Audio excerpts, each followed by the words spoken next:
Cool. Welcome back. Here again. It's good to be back. It's good to be back. Second day of the Ultimate Tertiary Champs for New Zealand. And got a big game coming out here today. Otago B versus Flow, Auckland B. So two probably evenly matched teams. Just a quick sum up of the previous day. A lot of good games.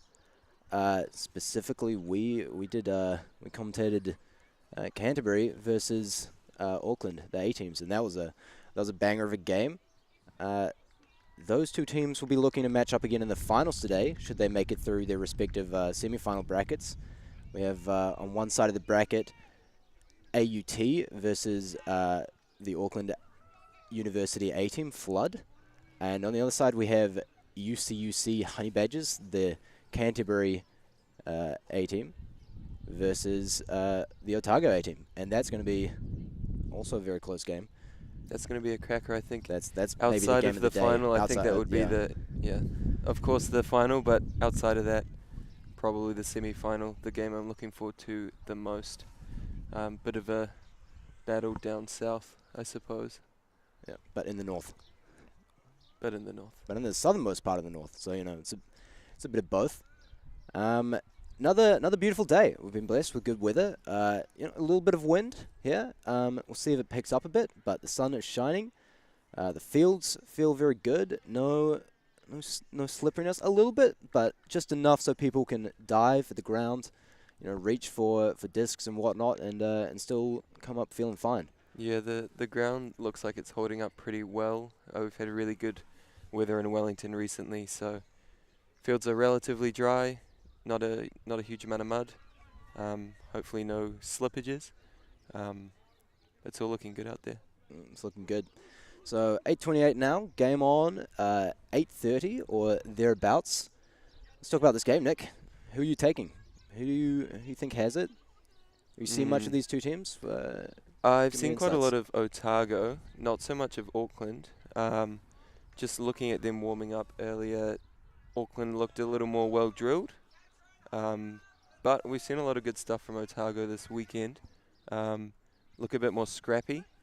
So I don't know if it gets down to it. It's a close game, 11-all, 12-all, something like that. I might pick Otago to take it. I pick Otago. Well, I will of course be picking Auckland because can't both pick the same team.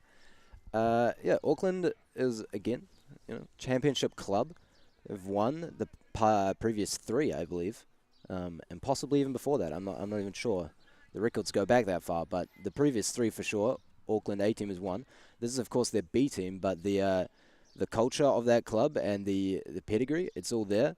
A lot of experienced players, and this is an interesting matchup because these teams, these are not the most experienced teams, but there's a lot of talent, a lot of athleticism, and so we'll see a lot of young players looking to make their mark, looking to show what they can do on the big stage. Yeah, it'll be interesting to see, because obviously with some of the stronger teams, they're much more of a unit, the level's a little bit higher, and there are probably less standouts. But hopefully what we see here today is some people might rise above and set themselves apart. Yeah, maybe a bit less of a chess match, but more of a all-out brawl. Bare knuckle boxing type business. Yeah, we'll have to see. Yeah. It is like you said, there's a bit more wind today, a bit of a breeze. We'll see if that factors into mainly defensive looks. See if we see any zones. Maybe less long shots going up. I think definitely Otago yesterday were putting a lot of big ones up, coming down with a lot of big ones. But we'll see how they adjust with these conditions. Do you think, potentially some of these players on both of these teams would have trialed for the top team and perhaps not made it? Do you think that that emotion sort of plays a role when you're playing these tournaments? Maybe you think you should be on the A team. Maybe you have the talent for it, but, perhaps they didn't feel you fit right or for whatever reason. Do you think when, you're playing these games, you're thinking, I hope they're watching me now. They could have used me Yeah. You ever been in that situation, Nick? No, well, I'm always on the A team. Of course. Of course. Yeah, naturally. Yeah, naturally. But no, definitely, I think some of these players might have a bit of a chip on their shoulder. They might feel that ability-wise, maybe they should be on one of the top teams. But sometimes it does come down to fit. You know, you don't necessarily need another handler if you have all a team full of handlers already. You might need somebody in the downfield to catch the throws that the handlers are putting up.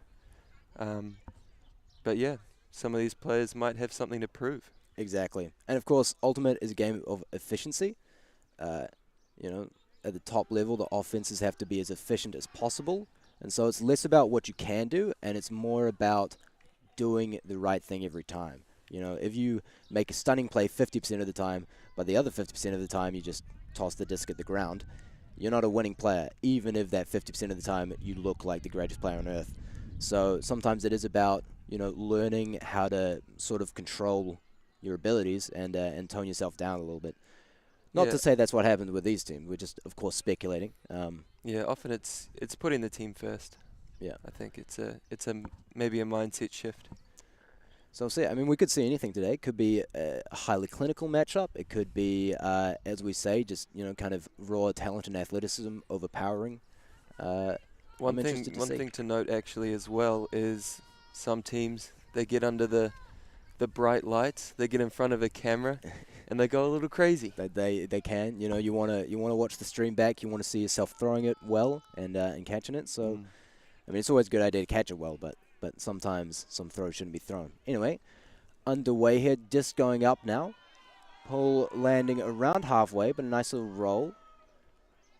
Auckland with the disc now. Number 43 picking up. And right out of the gates, looks like we're seeing a matchy defense from Otago. Deep vert stack for Auckland. Disc on the far sideline now, number 98. Up the line to number 17. Puts it big. Oh, nearly caught. Great good diving read from the D there. Good read from the D, and that wind really came and cut into that, didn't that, Nick? Yeah, no, the wind's just picking up now.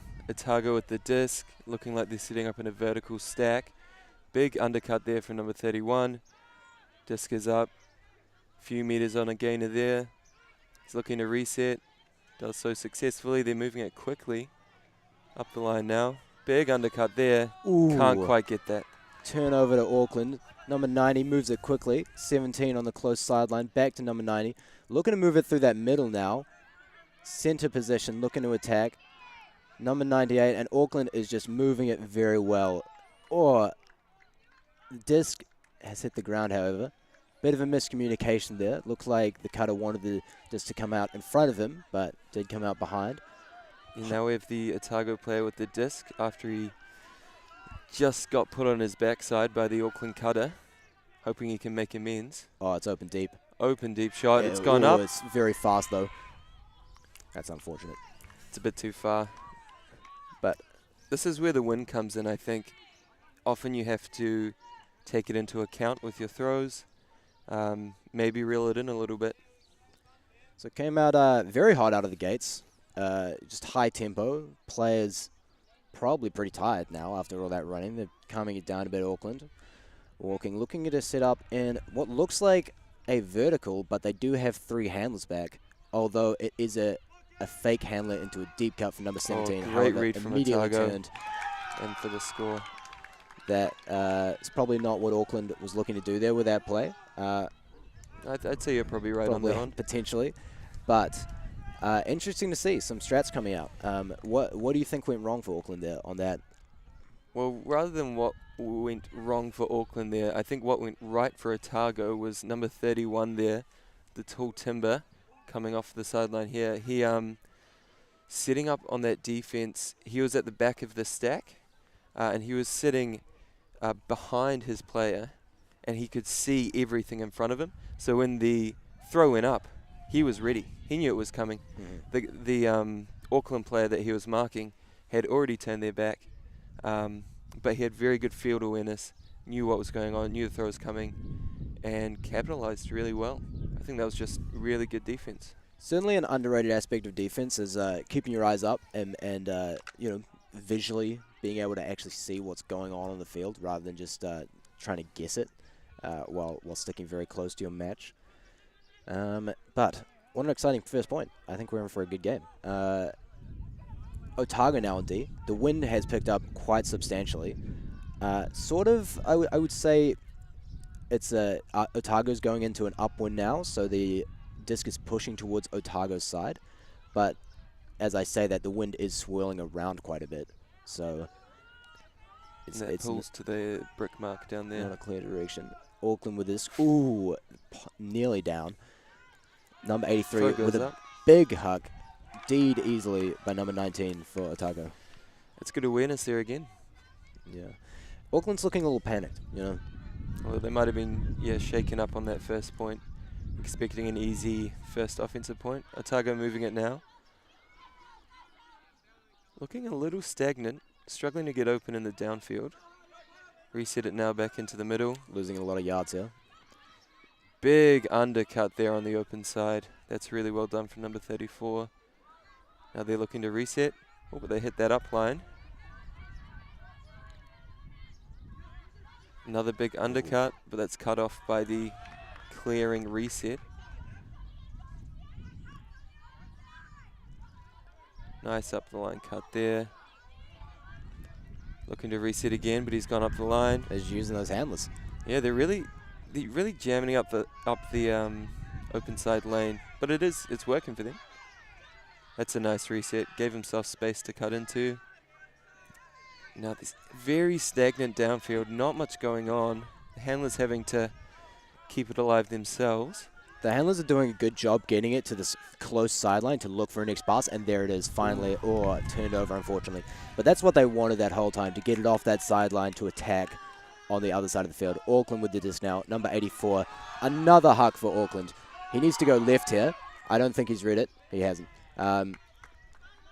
Auckland just seems to, I think they possibly need to calm down a little with those hucks, but, perhaps their coach will mention that afterwards. Yeah, they might get a little growling at. We'll see if Otago can remedy their issues in the downfield here. They were looking very stagnant previous possession. Still having some issues, but they've got an open undercut there. Stunning Great grab. take. Stunning grab. Now looking to reset again. Nice up the line cut. And there's a big undercut developing, but doesn't come off. Resetting again. And still not much going on in the downfield. The handler's doing really well to keep the disc moving. Oh, and there's a hammer there, unconventional. That's a nice open side cut, but that's from one of the handlers. And deep cut developing. You can see the Otago stack is not really going for that break side continuation on the under. I would say number 44 has been a really good initiating cutter to get that movement going, but the downfield's struggling to get the movement going from that. And yeah, still not much going on. Handler's doing all the work. They're getting tired. Great D by Auckland there, great D. Number 51 there, finally getting a good defensive, well, he's been good, but a stunning defensive effort on number 19 there to lock that reset down and get the turnover for Auckland. Auckland now, pretty strong downwind at this point, it looks like. So they'll be looking to push this in. Can't complete that first pass, though. And that's that wind. Made it drop. Yeah, it's tough out here. Otago really wants it to get the disc to this close sideline and put up some nice backhands, which are going to sit quite easily into the wind there. And that's a timeout called by number 19 for Otago University. So a big point here, early on, but a good emotion setter. It's going to set the tone for the rest of the game. Whoever takes this is certainly going to have some momentum going in. And I mean, should Otago work this up when they're going to have a downwind next point, it's going to be very difficult for Auckland to work it up. As you've seen, Otago making lots of passes, but not making all that much ground. Yeah, and obviously, conversely, if Auckland scores here, that's very demoralising for Otago. They've just called this timeout. You've got 3 per game, 1 per half. Is that 2 per half? I'm not entirely sure. I should know the rules with Theo and I being tournament directors. Yeah, not important. but I'm afraid that I do not. What do you think we might see here from Auckland on defense? From Auckland? Look, if I'm Auckland, I'm thinking they're not really continuing on the break side. Like, they clearly don't have that sorted out yet. They may talk about it here, but I don't think they're going to, that's not a problem you just fix in 2 minutes. Their main handlers are number 19 and number 83, and then number 44 is their sort of primary cutter, very good at getting under. If I'm Auckland, I'm forcing all the players in the downfield stack. I'm forcing them deep, as in towards the end zone they're trying to score, and I'm standing between them and the disc.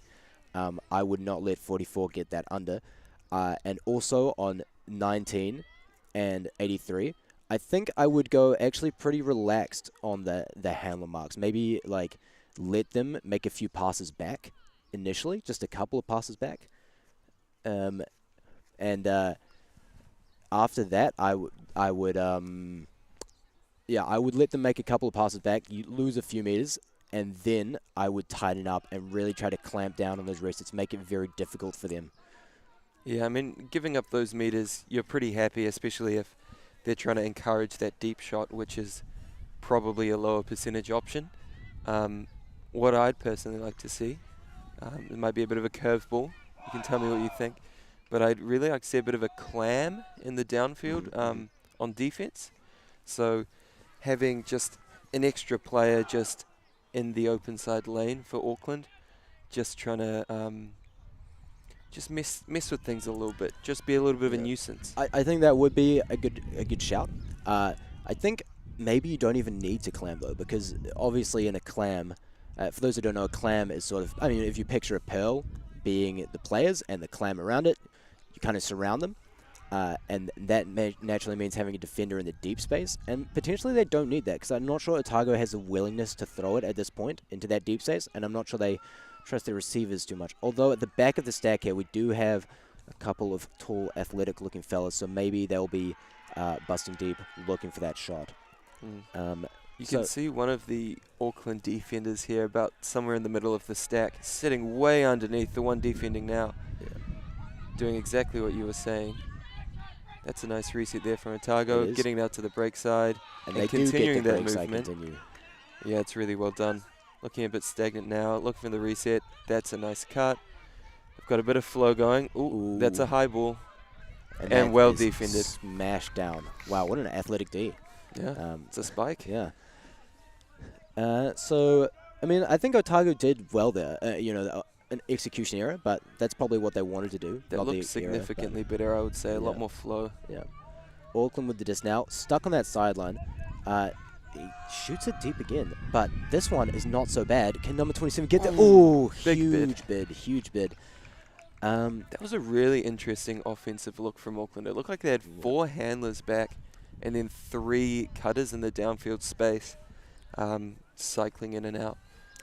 It possibly looks like the resets are setting a little too far behind the disc and not giving them some space to throw into. I mean, but also as a thrower there, you probably, I think you want to look to get it off that line. Although Huck and D in this kind of wind is not too bad an idea, because now Otago has to work it all the way out. Yeah, right from this low side corner. Oh, that's good a cut. Lovely cut. He's cooked in there. He's put him in the stew, and it's not medium rare. It's well done. Another really nice cut there as well. They're doing really well to get to this open side. Well defended again there. Oh, stunning grab. Great upline cut. Great take. Auckland really needs to D up on these 2 man handlers here. They need to stop this flow. Oh, there's a nice break side movement. He'll look to reset early here, I think. Here it is. Easy reset. Not as easy as I thought. He's isolated now, though. Oh, but lovely it's break too side easy. shot. Now he looks for the huck. Oh, big bid. Oh, got a hand coming together there. Hope everyone's all right.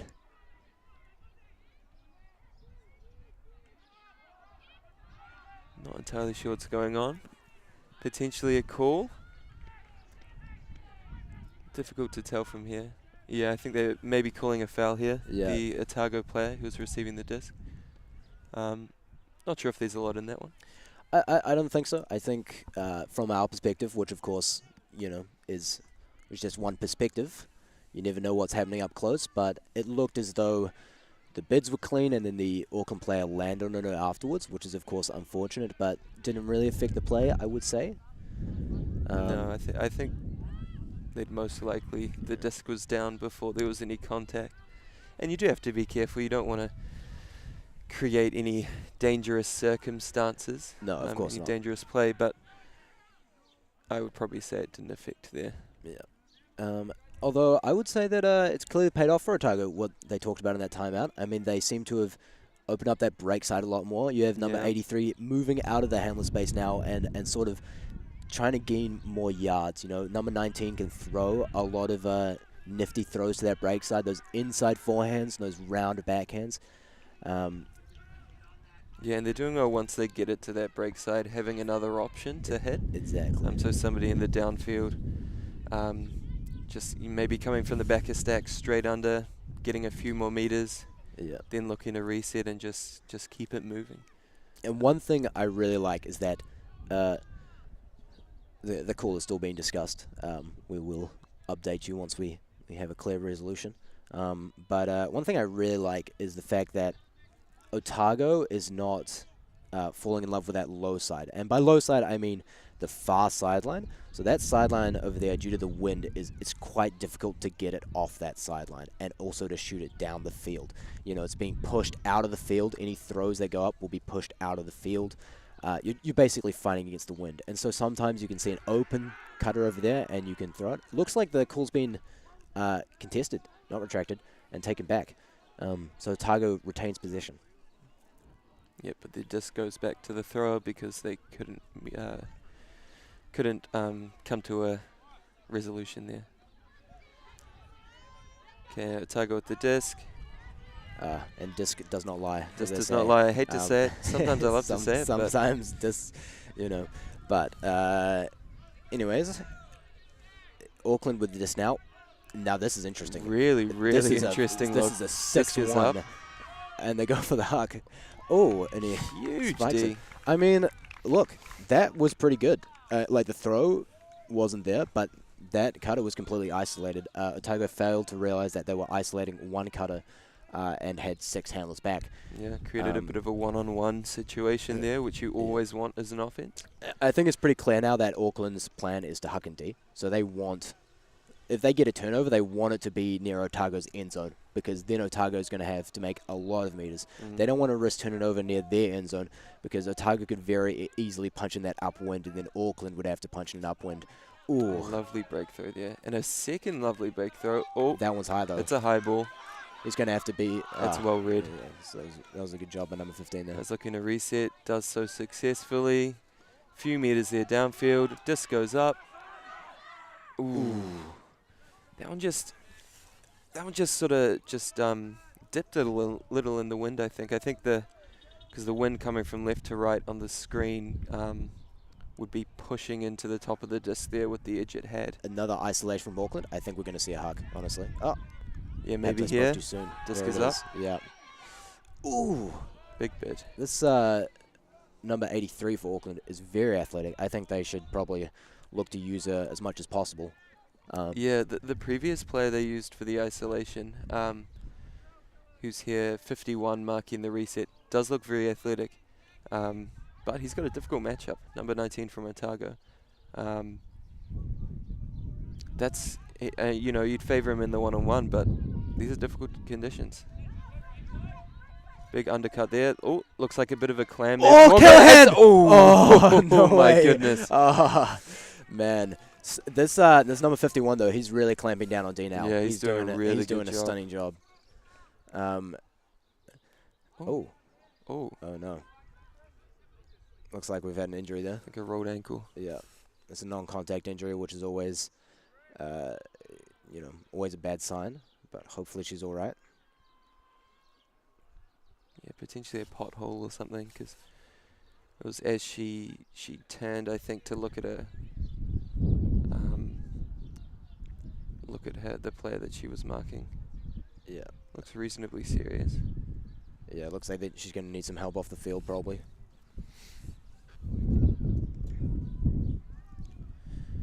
So after this, Auckland will be on offense. On Yes, offense. on offense. Chance to score. Chance to score. Right outside the end zone.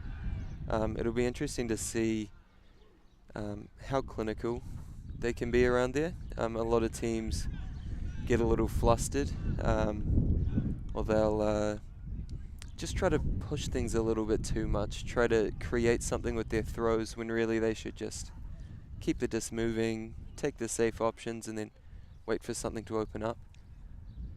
Yeah, I mean, and this Auckland team looks like they've practiced quite a few different formations, and strategies. They're not just winging it. Typically here, the most common thing you'll see is a front of stack isolation, where you basically isolate a player at the front of the end zone, your offensive player, and push all the other players to the back of the end zone. Try to give that player as much space as possible, and then have a couple of handlers out to keep the disc alive and to rotate through into that front of stack position. But maybe we'll see something interesting from Auckland here. I mean, they pulled out that 6 handlers back, 1 person downfield before, so we may see a unique play from them again. Yeah, I'm looking forward to it. And it does look like they have 2 back and 1 player isolated. Yep, Otago choosing just to leave. Oh, lovely work and there. that's, that's what you want in an ISO. I mean, Otago didn't help out. Yeah, typically with the look you were talking about just before, with 1 isolated player for the offense, the defense would generally bring in a second defender. So you're marking that 1 isolated player with 2, which obviously significantly increases your odds of getting a D. Didn't choose to do it there, and maybe got punished for it. Yeah, I think you sort of saw what happens when you don't help out. I mean, that was on the break side, so the thrower had to throw, past the marker rather than where the marker was forcing them to throw, and the defender did manage to put the offender did manage to put their defender in the ground, but it was, it was not maybe the most optimal cut, and the throw came out, and even then, it was still quite an easy score. So, I mean, there's just too much space there. Too much space. Of note, that was the second time an Auckland offender has made one of the Otago defenders touch the earth. Touch the ground. Yeah. Yeah. And we'll see. We're only 2 points in. Yeah. I mean, that was a long point, a battle. And Auckland finally won it. But now Auckland has to go upwind. So, I mean, if Otago, they played very well in that upwind point. If they manage to immediately punch in a downwind point, I mean, that'll be a big win for them, because they'll feel like they've sort of won the exchange, even if the points are even. Yeah, definitely. Pull goes up. That's really nice rolly pull. That's past halfway. Otago with the disc here, setting up in a vertical stack. Huge undercut. That's really nice. Ooh, unfortunate. Yeah, I think that disc was moving quite fast with the wind behind it, and reasonably low, so they had to dive for it. Auckland again going with the 3 handlers back, vertical stack. A lot of people coming to that space. Throw doesn't know really where to look. Disc goes up, but it's grabbed by some tall timber there. Tall timber. Dumps it back, straight back to number 90. Up the line again. Ooh, another one? No. There's a pick call there from Otago. I would say that's generally you'd retract that. I would have to think that being didn't affect the play. I mean, the potential here is that one of the Auckland players heard the pick call and then stopped moving, and as such couldn't receive the throw that was potentially thrown to them. It didn't look as though people stopped moving though. No, it looked like everyone was. It looked like people were just playing. Going for the disc, yeah. And that's what's happened. The disc has been tapped in now, so Otago back on offense. All right, let's see what they have here. Looks like a vertical stack again. Looking for an early under. Can't complete. Execution's not quite there for Otago. Yeah, I think maybe Otago has to think about the huck and deep thing as well. Just turning it over at this halfway point on these upwinds is risky, as we see Auckland immediately move it up the field. They really want to get it off the sideline here. Number 55 with a good cut to get it back around, but he needs that continuation to the break side.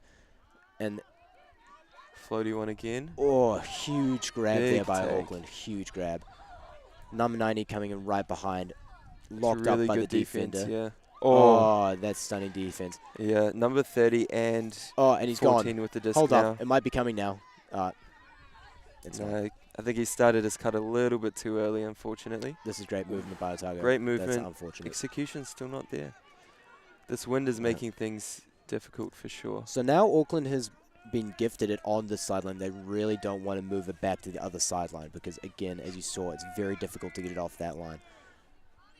Number 55 of the disc coming around. Good move by number 90 there to keep it on this line. Looking break side. Perhaps a double team there. Perhaps a double team. Lovely shot. Number 43 on the inside, but she can't hold on to the disc. Otago picking up quick. Oh, no, he's ran over the disc. Number 14 with the disc. Immediate deep cut. I would expect to see a huck at some point here. Oh. Number 30's, he's doing nice cuts. He's getting open. Throws aren't quite coming straight to the mitts. Oh, huge grab there by Auckland. But great defense by this Otago team. Yeah, they're right on their tail. Hits it back to number 55. Number 90 coming back into that space to be their sort of bailout handler. High ball But here. it goes up. It's pretty nice. Can't quite complete it. Now, Otago, I think, it's very difficult conditions. They have to think about putting it deep. And they will not do that. They will fake. Oh, he's trying to put it deep now there. it'll come. Oh, not quite. Bit of a bid. He did want to get there. I think that was the right option. Perhaps should have come earlier, but The mark did really well getting across, setting that mark to stop the initial. I think he had 2 big fakes on that huck there. that is true. Good work by the mark. Number 90 with the disc now. Now, Auckland is going to have a tough time here. They've... Oh, and it's caught. Auckland coming up with a lot of these 50-50s, but Otago still nailing in the D. Now, I think Otago should not huck here. They are very close. Number 30 with a stunning grab. They really want to work this in, Nick. They're really making number 30 work for it. It seems like. They want him to hit their ground every time. These aren't easy grabs. It's a floaty one. That's really nice. Looking to reset now, I think. That's well done. But still on the sideline, though. They don't want to be here. Auckland getting a bit physical on that mark, number 55. Getting up in his space. Okay, moving it quickly now. Keeping it on this high side, which is really good. Bit of give and go movement. They're in the middle of the field. Number 30 really working as defender. Looking to reset. 14 Beautiful. working really well in tight spaces. A bit stagnant in the downfield, not much happening. Ooh! What a Really reactionary well read. grab by number 30 there, catching the hand block. Oh, goodness. Perhaps a pick. Getting potentially a pick. Oh, a big bid there from Auckland. Number 30, unfazed. Wide open cut. Oh, there's a pick called there. There's a pick. I'm sorry to say, I think he just got cooked.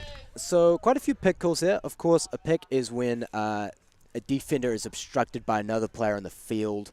They have to be within 3 meters of their player and actively guarding them. And if their player runs past another player and they cannot make it through, cannot make a bid, a pick is called. But the pick is retracted, so the defender decided that they did in fact just get cooked, and Otago has scored. What a point for Otago! That clinical ability they showed in that final third of the field was immense. They did really well around the handler space, just getting free. Sometimes they weren't particularly free. There were some really tight throws there, but they were coming off. Execution around the handler space, at least for Otago, looking really good. If I'm Otago, I'm thinking I'm putting that number 30 on with number 19 and number 83, because that number 30 was making stunning cuts in the downfield and also stunning bids. And number 19 in particular is going to be able to hit those round breaks off those handler resets, hit it up the field to number 30. Mm. If they have the three of them, it's sort of, when you have two people to work with in the handler space, it gets a little tough. But if you have three really strong movement players, that can help you connect with the rest of your team who can make those, those striking deep cuts and those striking undercuts. Yeah, and I think just a little bit downfield from then, 24, 44, really good at finding that space to be in for those continuation passes. But that's all a moot point. They're out there playing defense. What are we going to see? What are we going to see on the defense? I mean, they have to know Auckland is looking to hug. I think Auckland's looking to hug. So I think they are really going to... I would try to hustle down there. I would try to stop every hug on the mark and really try to get a turn down there. Yeah. I think maybe a more flat mark.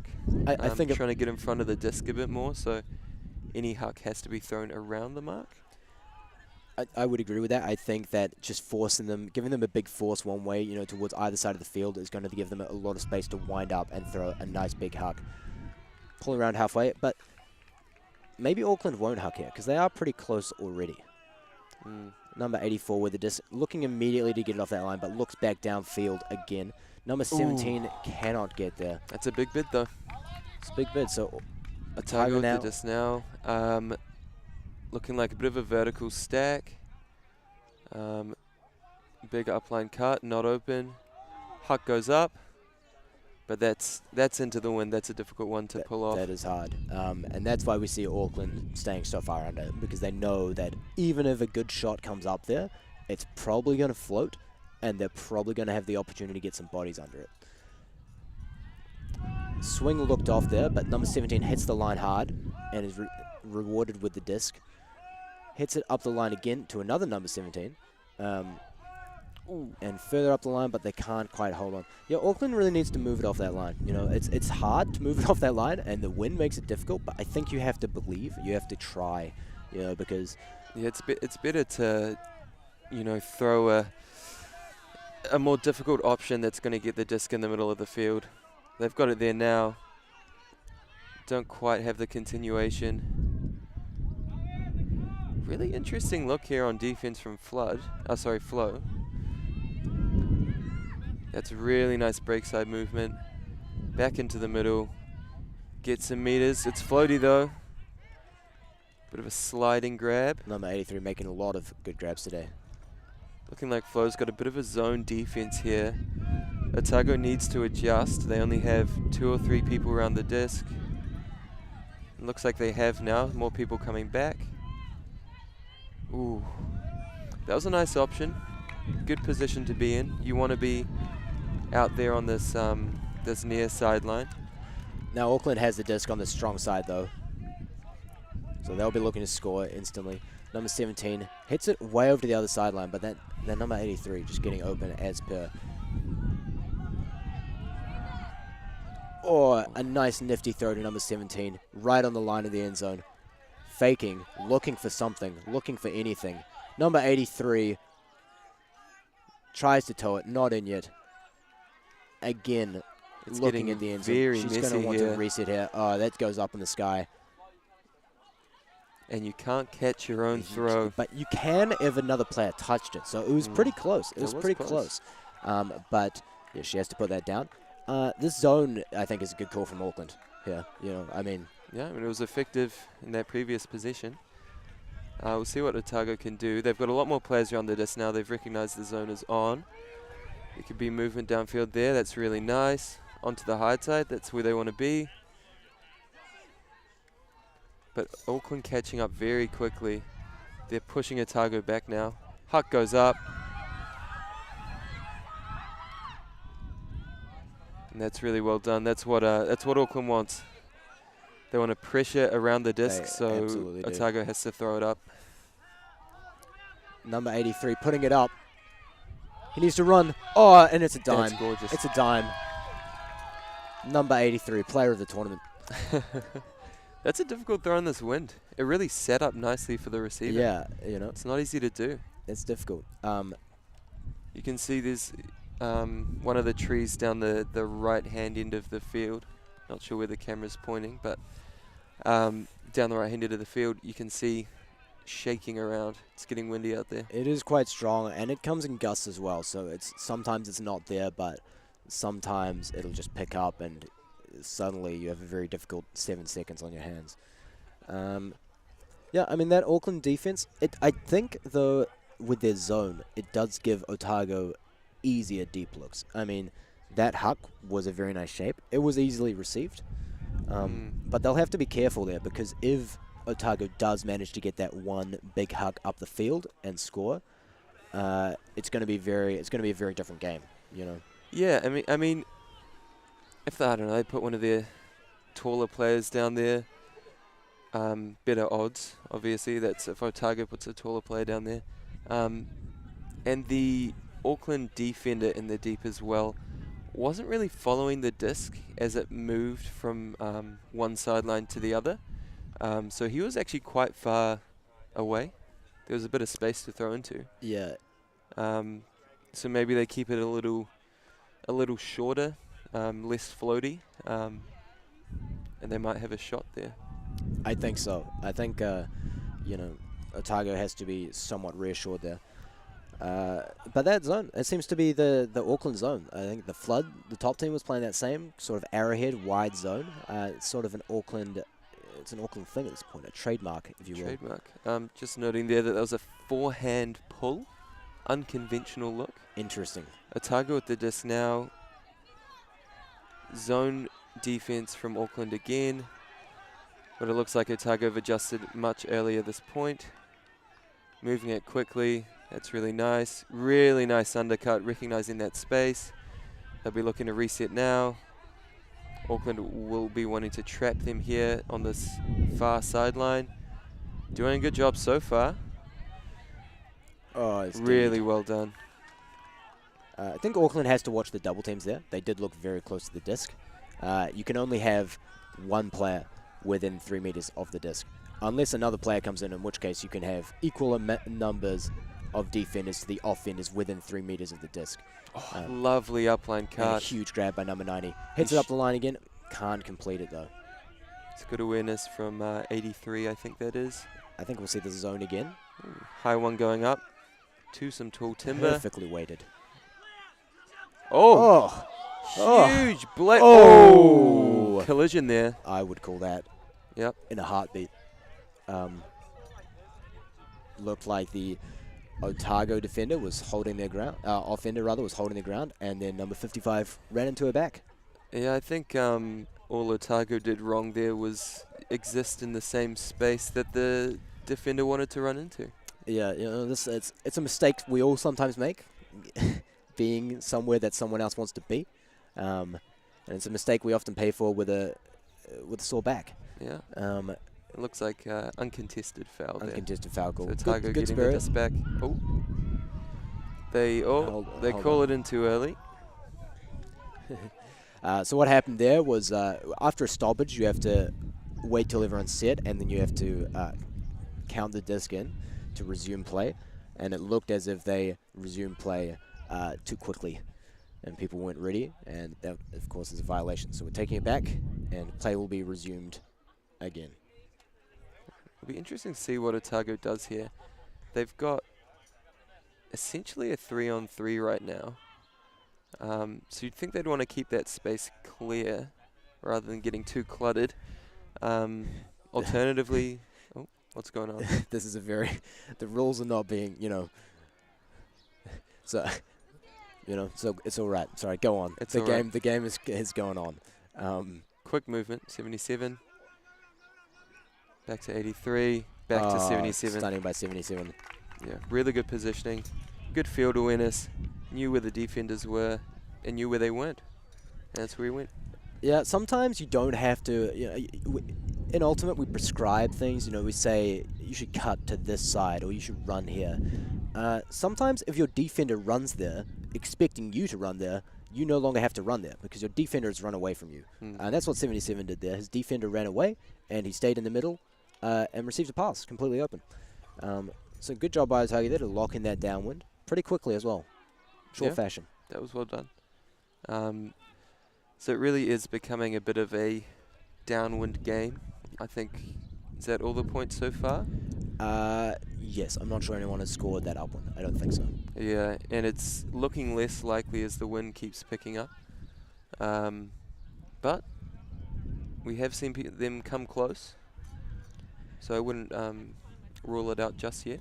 Yeah, and Otago did start on offense, I believe. They started on defense, but they got a break. Oh, they got a break, but it was a downwind break. Yep. Oh, but they're going to come out on offense after the half. So that is a masterclass from them in choosing the side and winning the flip, so to speak. Yeah, that's quite interesting because it wasn't super windy when we started off the game. Not at all. Yeah. It's not that it's super windy now, but it has picked up a bit more, so it's quite fortuitous. Certainly a strong downwind now. I mean, not so immensely that you can't play, but it makes one side a lot more difficult. Although, again, the wind is sort of swirling around. Now it's sort of blowing towards us. Well, just for a brief second, I got a breeze on my face. We're on the close sideline. So it is changing up. We may see other things. Auckland with the disc now. Number 17, hitting it over to that line. 51 now, looking downfield. Looking for an IO shot. Open side even. 27, back to 51. 17. Oh, really nice going defense to work from in the 19. handler space, but he's been defended quite well. Still gets free. Hits it back to the middle. Oh, wow. Huge defense He's from locked him number up 19. there. He's clamped him up. He knew where he wanted to Threw go. away the key. And he's going deep. It's coming. Lovely shot. Ooh, they really need to get this in here. They need to calm down. Oh, no. Oh, dear. Just got a little carried away. I think the huck will be coming up for Auckland. Yeah, put it big. And that's a really pretty stunning nice huck. Number shot. 83 needs to go right here. She's going right. She's read it Oh, that's perfectly. gorgeous. What a score. That's stunning. That's stunning from Auckland. And that has got the sting of your Otago. That is, that one hurts. You can see number 19 is not. He's throwing his head at the ground. He's sad. He's upset. Yeah. I mean, he got a hand on that. He did. On that last pass. You do. You got to think those moments. If only I'd caught that, we'd be looking at a completely different game, wouldn't we, Nick? Because Otago will be up 4-2, about to go downwind again, playing defense, possibly breaking to 5-2, and that would almost be the nail in the coffin for Auckland. So yeah, even this early on, like that probably would have been the game. Very much potentially that could be the case. Of course, the wind can always change, so you never know. But I would say it would not be a good sign for Auckland. No, but they, I don't know, they clutched up there. Great tactical recognition as well from the Auckland thrower to just immediately pick up the disc and think, we don't want the disc here. It's going down there no matter what. I think even if no one was cutting, he was throwing that. Of course, 83 made a stunning cut and stunning read. That was really well done. And a nice catch as well. Yeah. Yeah, she's definitely looking like their most dangerous in the downfield. That was a big huck. They probably want to get the disc into his hands again in the handler space. I think so. And again, I think 83, athletically speaking, is outmatching the Otago players at the moment. Doing a really good job. Big rolling pull there from Auckland. That's gone out the sideline. They'll be happy with that. They want the disc over there on that sideline. Yep. And they're setting up a zone. Probably going to be an immediate trap as well to keep it on this sideline, which it looks like. Now, Otago, not many people around the disc. Staying on that sideline there. Looking to get it off. That's a huge grab by number 30. This guy is unreal. Yeah, he's been having himself a game. But immediately, that's really nice shot through the middle, getting it to the high side. Still on the high side now. They'll want to keep it here. Screamed from the Otago downfield to throw it. Big shot. They do throw it. Oh, it's nearly caught. That's a nice shot. That's not a terrible option. I think a good option, even. I mean, they had at least two players there. It was going to be difficult to work it through, and they already made several stunning grabs to even just keep the play alive. Now Auckland has to show they can work it up. Very big offset here in the stack, looking to hit that break side. It doesn't come. They hit it open side anyway, which is surprising. Number 55 with the disc now hits it up to number 64. A nice low grab from her. Number 17 looking big. Can't throw the huck. Too many people in the way. Throws up line dropped, unfortunately. So Auckland looking good on these up looked wins, really good. but some execution Otago with the errors. disc now. Big shot goes up. Oh, he Oh. can't see in the sun. He did, yeah, he did get lost. We've been That's there. what We've all happened. been there. Well, it's always unfortunate because, you know, It's an early morning game. Sun's still rising. Yeah, that would have been right in the middle of it.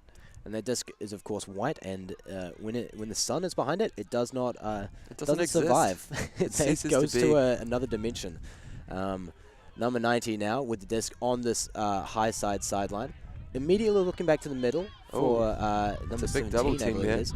Oh, he's That's gonna put coming it. up. Oh, we were wrong. But he puts it a nice shot into the middle to number 55. Oh, that's lovely beautiful leading work. pass. That's beautiful work, and it's Shot gone. goes up. Oh, can Auckland break here? Oh, Oh, that's a big huge take. grab. Not in the zone, He jumps it in. but that one is. That is absolutely stunning. Best point of the day. Best point of the day. Yep. And now this is where Otago could have been if they managed to complete that previous break opportunity. Yeah, and you can see they're not happy.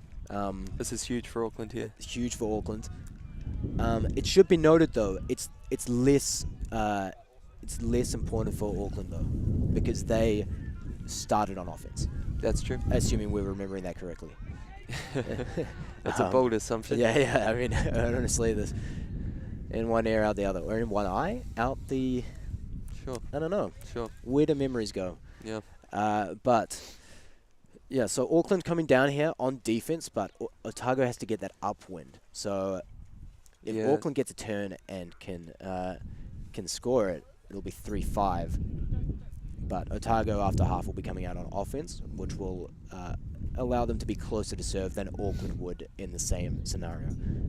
But they will be coming out on offense going upwind, which could potentially be problematic. That is going to be hard. I mean, I think we'd have to expect an Auckland's point here, you know, based on what's happened. But if Otago did manage to work it upwind, or just even huck it and get it into that zone and score, that would be a huge emotional boost for them. You know, to get broken upwind and immediately break right back. This is the kind of thing that really fills you with confidence, you know. And a lot of playing in the wind is about confidence. Sometimes you get scared. You don't want to run as hard because you might get the disc. And when you have the disc, you don't know what to do with it so much. When you can get that confidence in you, it allows you to play as well as you can. Yeah, you play with surety. With what? With surety. Is that a word? I think so. Oh, sure. Yeah. Surety. We can look it up after the game. Yeah. Number 83 with the ball here. Nice roller. Might get some extra yards. And goes over to that difficult sideline. Beautiful pull. Okay, Otago with the discs. We see a zone look again. Zone look again. Otago, bit of a horizontal, 3 handlers back. Slightly different zone this time. Only 3 people near the disc. Oh, but number 84 helping out as well. Okay, immediately getting into that break side. That's nice movement. Oh, it's a floaty one. Oh, number huge rip. 83. The greatest defender of our time. 84 now, looking back, number 17. Ooh, Oh, very good awareness from read 91. by Otago. That's unfortunate. Auckland, you know, they wanted to get that one, but And just like that, they've made meters. that's what you need. Interesting little arrowhead zone here. We'll see how Otago deals with it. They have a reasonably good setup. They've got the handlers back, but they are struggling to get movement. That's perfectly read. Yeah, very well read. Gets the Otago team back for the previous turnover from Auckland. Number 17 with the disc again. Number 83 coming straight out of the stack. Nice undercut. Directing her cutters towards the space. Number 17, some very interesting handler cuts, but very effective. Getting those pops, using his size, and back to number 83. Clinical, you know. Yeah, that was really well done. Punched it in. They obviously had some issues that previous position. Couldn't hold on to it, but they looked very sure of themselves there. Yeah. A lot of surety. And I mean, we were talking before the game about, you know, these teams being the B teams, perhaps a little less experienced and, you know, more kind of on the athleticism side of the spectrum. but we're actually seeing a lot of clinical offense, a lot of interesting plays, a lot of interesting formations, and very structured teams. They seem to have the same people back every time, the same kind of initiation cutters.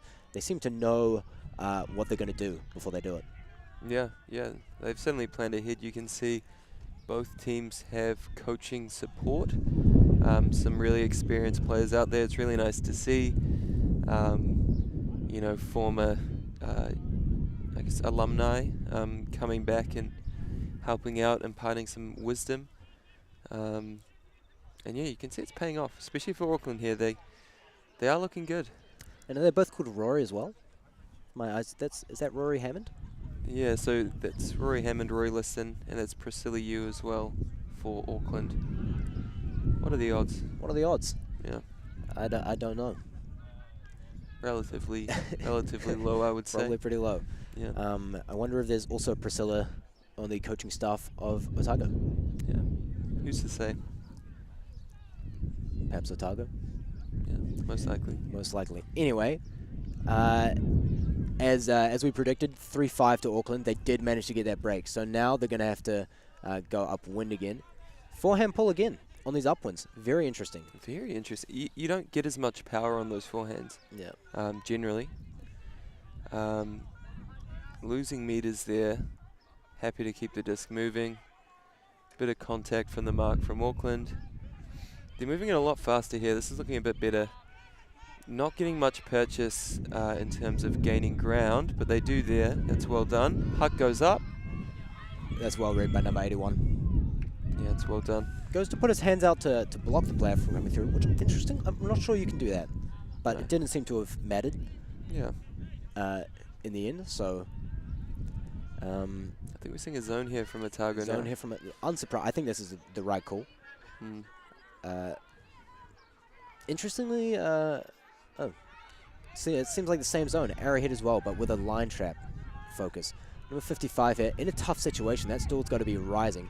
Number 90 comes right up, gets that tiny little pop, puts it back to number 55. They really need to find a way to get it off this line because I think eventually it's going to turn. Or they can just throw it. Oh, nice D there. Read well by the Otago defender, who immediately puts it up. And that's gone out the side. That was a very smooth pick up and to throw, though. Yeah, seamless. Yeah, that was incredible. Yeah, so that was a nice zone from Otago. I think they could have potentially put a bit more pressure on the reset. Looked a bit easy, but they'll be happy. I think that one thing that's interesting is that, again, the disc is on this easy sideline. It's a nice shot there. A great shot goes through, and it's nearly caught. He's looking to shoot again, but resets it. Oh, it immediately dropped. Perhaps Auckland wants to move it quick here before the zone can pick up, although they elect not to do so. And the zone sets up. Quick movement though there. Number 90 coming round, back to number 90. On that difficult sideline again. Looking at number 55, and they're just being pushed that way. They're being herded. They have to put it up. It's difficult. Doesn't come off.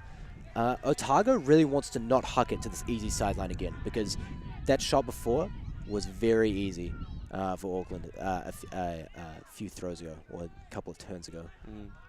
I would expect a huck though from Otago. I think this is not a place they want to be. Absolutely, huck should come. That's a lovely just look. A dime throw instead. Not quite. Not unfortunately. Quite. That got picked up a little by the wind, I think, carried further than the receiver thought it would. But again, they're not really thinking about where these throws might land. I mean, this throw again this is an easier place for number 90 to throw from than on that other sideline. And if they can keep it here, Auckland has a really good chance of getting another upwind. Yeah, but they're struggling on this line still, which Otago will be happy with. But that's a nice shot inside. Ooh, about to say moving it well. Shot goes up again to number 30. It's not going to come back in. It's not. And again, they've thrown it to the sideline. They're really, they don't care. They say we can get the D anyway. And they can. They can. I mean, so far, that has been the case. But number 90 again having one more shot, and it looks like it's actually gone out quite a ways up the field. So that is a blessing for Auckland. This Arrowhead zone is doing quite a good job. I think Auckland maybe needs to bring another player around the handler space to get some more pops through, or perhaps they just throw more dime hammers. I mean, it's just that easy. Goes up now. It's number 12 receiving that hammer and then working the disc. Number 90 with the disc again. Their main handler on this upwind line. Number 55, perhaps their secondary handler on this upwind line. In the middle, stuck now. Good defense by number 30, coming out of that cup to just stop that reset. They're getting very aggressive here at Otago. They know they can't get broken here. If they get broken here, it might be night, good night, sleep tight. Number 90 puts it up for the score. Oh, and it's perhaps in. I think it's in. Or is it called out? Bit of discussion here, I think. This is contentious. Incredible take, though, before the throw from number 90. Under pressure from number 30 on Otago. And came up with it. Puts up maybe not a dime, but a reasonably good shot. Discussion still going on. Yeah, we can't really see the line from over here. It looks like potentially the player was out and then jumped from out and landed in. You can see Otago's coach here providing his insight. I'm sure, as he's got no horse in this race, it'll be impartial. Absolutely. And the call disc is is out. turned. I think a huck here is what Otago needs. And they're holding it for a long time. Not many options. That is a potentially game-changing call there. But maybe the right one. That's if Otago we may never know. Hold on to the disc. And That's I'm a flirty not sure one. about that option. But a huge grab. Number 30 has just moves been it quickly, putting this team on his shoulders at times. 44 being in the right place yet again. Nice continuation there to 31. Back to 44. Lose some meters. They're looking a lot better, though. 14 and 30 in this against this zone have looked really good. Been a bit more expansive. That's another floaty one. And another great take from 30. Another great continuation pass. Ooh, it's a bit too far. But they're looking a lot better. They're looking, I mean, all of them are playing great. I mean, this is a stunning game. Number 90, moving it to that sideline again. Can Auckland make another great grab? It's number 30 again. Who else? Really good, clean D there as well. Like, ooh. Just a missed throw there, I think. I thought there might have been some contact, but might have just slipped out. Tried to throw it too quickly, perhaps. Timeout called from number 90. Wow, what a point. Yeah, back and forth. It seems like Otago has really kept to a strict upwind line and a downwind line. And I'm sort of down in that a bit because I think that having perhaps number 19 on the line just to make another person who can make some of those big throws, those big hucks, or even go down and make some of those grabs, perhaps connect to number 24 in the middle or number 30 or even number 44 who's been great as well, as we mentioned. It seems like they want to keep their really solid handlers for those upwind points where they can move it around and try to work the upwind. But of course, while getting the upwinds, you also have to not get broken upwind. Yeah, that's a good point. And sometimes people forget.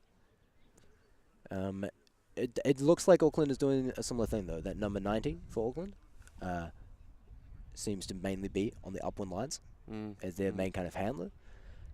So a few players who really the game is resting on their shoulders. They have to perform. Yeah, it'll be interesting to see what we see out of the timeout here. I assume Otago brings out that zone again. I'd like to see them be a little more aggressive. They have these players around the disc, and a lot of the time they're not, obviously you're supposed to mark the space in a zone, but generally you do still want to be near to players. You want to be marking players within your space, and a lot of the time they're just an open space. It's ineffective, I think. You know what I would do is I would actually take maybe number 30 and just put him on 90 for Auckland. and then I would have everyone else play zone. Because it looks like, I mean, he's getting every second pass in that zone. You know, he throws it up, and then they dump it back to him. He throws it again. I would take him out. I would make someone else do the throwing. So I would just have one person playing match completely. And I hope we see that from Otago, because I think that would really maybe cripple this offensive line, upwind line for Auckland. Yeah, that would be very interesting. It doesn't look like 30 is heading towards the disc. Does not. So perhaps not. That might not be the look they're going for, but he is still effective in that downfield. Once it floats up, he looks hungry. He wants to go take a bite. Yeah, and as mentioned, very clean bids. You know, a lot of bodies around, and he's not, you know, he's not jumping into anyone. He's not endangering anyone. So we love to see that. Yeah, especially in a windy game like today. Oh, here we go. He's approaching the disc. Maybe it looks like it's just the same arrowhead, but perhaps they'll get aggressive on this reset to number 55 in the middle. Yeah, that's what I'd like to see. But I think they don't really care too much about those. You know, they want it to go to that far sideline, so any swings that way is a win for them. They just don't want them to get it back to this close sideline. Yeah. Number 90 picking up the disc, immediately going to number 55, and immediately going to that death corner on that sideline, and back again. But perhaps a shot through. Big man on the mark here. It's tough for Auckland to get round. They do want to get these pops. And number 9 has come out of the handle space, but come back in. That stall has got to be rising. Number 55, great under pressure today. Ooh. Unfortunately, I don't think he was couldn't expecting maintain it that there. one. Didn't know that one was coming. Always a good idea to keep your eyes on the disc in his zone. Number 30 with the disc. Forehand, number 24. Losing some meters there. Great grab. That was fading away from them. 30 again. Big undercut. That's well marked by Auckland.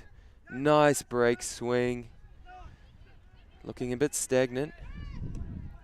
Probably want some more players around the disc here for Otago. They do well there. Nice cut from 30. Marked out. They're keeping it quite central, which is ooh, strip call there, I believe. Uncontested. And moving it quickly. Throw goes up. Big nice shot. shot. Oh, gorgeous. What a read. Yeah, what a read. What more can you say about that? I mean, that was stunning. Stunning. Just really good throw. Right into the back corner. And he ran number 90 under. He forced him under so that number 90 had no bet on the disc and still managed to turn. And on a downwind throw, that's very difficult because that disc can sink in seconds. So you have to time that perfectly. Yeah. You know, if you run too far under, the disc goes over, you turn it to get it, and it just hits the ground like a sack of potatoes. Yeah. And yeah, looks pretty quick for a big fella as well. Very quick, you know, and he's doing a great job on that mark as well. Not letting any of those inside shots come. 55 was looking frequently to get it off that line with some inside shots. Yeah, he did a good job pressuring the round, but also the inside, which is very difficult to do. It's not often you can take away both, but he did well there. A great job all around. Now, key point for Otago here. They're down. They're going upwind. What are we going to see? Zone? Zone from Otago. Again, I think I would try to. They really need to get that up and break. So, and they need to this number stop the hucks. Number 17 on Auckland is their kind of main handler. He's their guy moving around and hucking it. I think I would get number 19 on him, and I would try to clamp him up first of all. But if he does get the disc, I would just move like crazy on the mark. No hucks, you know. But they're going to be looking to reset to him, I think. I would also try to make this pull go to that far sideline and make any shots somewhat difficult. And he does make that pull go to the far sideline. But they managed to get it very quickly back into the middle to number 17. Number 19 on number 17. A beautiful cut and catch from number 27. Back to number 17 here. Back in the middle, the main handler. Number 19 needs to really D up here if he wants a chance. Shot goes up. To number 27. Oh, that's a dime. A dime. In the same corner with another stunning read. Yeah. Man, these teams are really starting to cook here. We're just about an hour in. 9:36. And we're getting pretty close to cap. Yeah, close to cap. Looks like we'll probably just make it to half-time. Not sure what the rules are around half-time near cap. Again, we probably should know, but we don't. Such is life. Such is life. Yeah, so Otago now behind, running out of time. Going to have to make stuff happen. The key will be those upwind points, so they'll want to run this one in really quickly. Yeah. You know, just a few passes, nice and easy. Auckland obviously probably throw on a zone, try and slow things down as much as possible, up the number of passes that Otago need to make, and they have been doing a good job of that so far. They are really going to need to get this score close, because when cap happens, of course, that'll be finish the point, and then the new goal score, instead of being 13, will be 1 above the current highest score.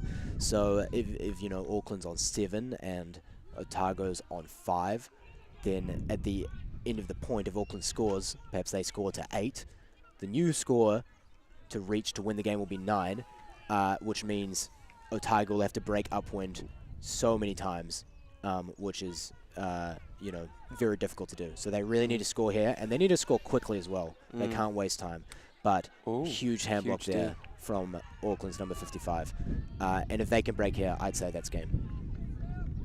Yeah, I think that's number 55's second hand block. Number He's 17 got a really good read with on the the disc. And they have put number 19 onto this downwind line now for Otago, so they realize the importance of this. And it's turned. Can't hold on to that one. Otago now a second crack. Look to move that quickly, maybe put something up. Big fake. Number 14. Could have fooled me. Moving it quickly, centered disc. They are looking good, but they're struggling to get that downfield movement. Looks like 19 now trying to work in behind the cup or the arrowhead. I think they need to huck it, Nick. I think they need to throw it deep. Number 19 here. Perhaps he'll look deep. There he is. He's gone deep. But the thrower's not looking. Nice cut from 23. Might be too far. It is. Auckland needs to get an immediate swing here, but they're gonna slow it down. They're gonna slow it down. They believe in the ability of their handlers to work it, and they just jack it. They just jack it. Oh, and it's a massive grab by number 33. And a lovely shot from 90. He's been doing really well on these upwind points. He's been doing well. He said, we don't even worry about getting off that sideline. I'm just going to put it. And he puts another great throw. I mean, you know, good read as well. He put that one before, which, of course, was called out. Great work by number 90 here, getting those upwind breaks that the team needs. And, like, that's what your role is, you know. As an upwind handler, you're going to make a lot of turns. You're going to have a lot of bad times. But you need to... you know, if you get 1 or 2 breaks, you can clock out, your shift's done, your job's done. Exactly, yeah. I mean, yeah, you can have a horrific game, but you get a single turn. So just getting a question there as to what we're playing to. I'm unsure. Oh, they'll be wondering whether it really is half-time. Yeah, so the games later today will be played to 15. This game and all of the games yesterday were to 13. But once we get into the playoffs, as it were, the games get pulled out a little bit longer. Yep, so Auckland takes half. Otago coming out on offense, I believe, as we mentioned. On offense, but going upwind. Going upwind. Yep, so they'll have to score that. And how close are we to cap now? It is currently 9:40, so it'll be in 5 minutes. So most likely going before or during the first point of the second half. So we'd expect to see game to 8 or to 9, potentially, depending on whether Auckland manages to score. But we will update you once there is some certainty around that. Yeah. Obviously, Otago needs to score. They need that upwind. Yeah. Puts them in a good position to get the downwind straight afterwards. So that would put them at 6-7. Yep. And then they'd have to go out and do it all over again. They would. I mean, that's difficult. But I think that's the main hurdle is getting it. If they get it to 6-7, we're suddenly looking at a very different game. If Auckland manages to score this first point out of this, I don't see a way back for Otago. Yeah, would be tough. And even at the moment, I mean, the light is dimming. You know, it is. The tunnel's closing down. It's not looking good for them. There's a knock on the door. I mean, what do you think we're going to see? Do we think we're going to mix it up for? I think they're probably going to put their strongest line out here, whatever they believe that is. I would expect to see number 19 out there. For the guys, number 19, number 30, maybe number 83 as well. And his number eludes me, but perhaps the man who's been their main downwind handler. Alternatively, number 31, they're very tall defender and quite good receiver. And for the woman, I think I would go with number 24, who's been playing very well. 24, 44, both been really good.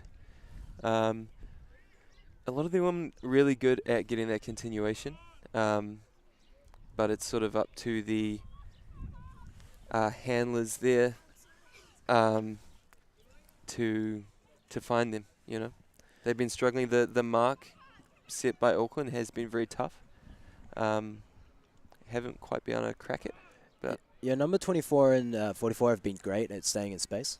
As you say, the handlers need to shoot that disc through and find them, be it via throws or via movement and therefore dissolution of the cup. If they can get it through as well, they also need to run as hard as they can, essentially, to get the next pass back and maybe even start working it with him, you know, between number 24 and 44 and number 19, you know, start throwing a sort of triangle, moving up the field very quickly. That'll get them, I think, the best chance to get downwind. But it looks like they're going upwind on offense. So yes, so they'll have to do the same thing, but on the upwind side, which, of course, very difficult. Another opportunity, of course, is to chuck their best receiver down there and just try to put it up to them. Just put it up, yeah. Just hope. I think the sort of two styles you were talking about, one trying to create space through your throws versus one trying to create it through movement. Otago have probably leaning more towards the throwing side at the moment. I'd like to see a bit more movement. Just trying to move it side to side and look for gaps as the cup moves with them. When they move it well, I think they look their best. I think so. And I think often they have moments of moving it well, but then they cease it pretty quickly, you know. The movement needs to last for 5 or 6 passes, you know. You need to be running through. And it requires a sort of mentality of often you don't even have to think, you know. If you start thinking too much, there's too much information to process. You'll do it wrong. But you just have to run through there and just sort of, I tend to just throw the disc and run after it, and then sometimes someone will mark me and something else becomes open, you know? It's a bit of a flow state. Yeah. Flow state mindset. So 9:45 here. So does that mean cap? Soft cap has just gone. So we'll finish this point and add 1 to the highest score. Yeah. And that'll be the score we play to. Otago will be hoping that we're playing to 8, and Auckland hoping that we're playing to 9. Yep. But we'll see how we go. Pool's coming up now. That's just past the brick mark. Big chase there from Auckland, setting up that zone, as we knew they would. Quick movement from Otago. Holding it for a bit longer there. Some downfield movement. This is looking a lot better. Really quick, but they are on that far sideline. Difficult place to be. But that's really well done, getting it back into the middle. They are doing well. They get the disc into the middle, and then they're looking for a shot. It's not a bad idea, but when they need to, they're moving it quickly. But they are losing meters here. Moving back, though. Ooh, and that's turned. He's forced Auckland that needs to be chilly here. If they score this, you were saying? As I was saying, yeah, those are important moments. You have to score this, but they still very much in the driver's seat here. They have their foot on the gas. Yep, and Otago back in their own end zone now. Struggling with the downfield movement. Yep, it's very stagnant. Looking for a big one over the top. Number 44. Oh, that's well defended. Number 84. Big breakside shot. Huge shot to number 83. She's looking to lock it in. Puts it back to the middle of number 51. Goes up the line. Open. Completely unmarked. Can she score here? Is she going to stay chilly?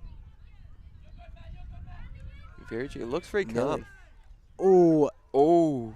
And a beautiful bid by number 44 to get that D. But perhaps a call. Interesting. It looked like 83 was maybe making a call there. Oh, on the mark? On the throw, I think. Throw? And it looks like it's uncontested. It seems to have been tapped in, but that of course is not allowed yet, as people have not moved back to their positions. This is very interesting. Oh, I'm not sure what's happened. I think is the call. I think there was discussion going on around where people were when the foul occurred. This Otago defender was in this lane over here, approaching very far off, almost a double team. But the disc is in again. The force has changed. And it's scored. That's well done. Number 51 for Auckland. And so the score is 4-8. We will be playing to 9. And that is probably going to be the game. Yeah, I mean, Otago's shown flashes of an ability to move the disc up the field to a level that they'd be able to get the break, but I'm not sure if they've done it consistently enough. It's my only, not gripe, but that's where I would second guess them. But if they can find their rhythm, it's possible. I've seen bigger comebacks than this. I mean, you've seen them. But if they came back from this, it'd be legendary. Mm-hmm. It'll be stunning. Yeah. And we'd probably have to delay the rest of the day because of the amount of time it would take. That is true. There's only about 15 minutes in between games after soft for caps, logistical reasons, as tournament directors, we kind of hope potentially that does not happen. But I would love to see it. I think it would be worth it. And this is an Otago team that's played very well. And I'd love to see them continue rolling. And that's a short pull from Auckland. So this is potential to log this one in for Otago. I mean, they need to lock this one in, or else they lose outright. Another zone from Auckland. Active mark there. Ooh, number 90, huge D. Ooh, can't hold on to it there.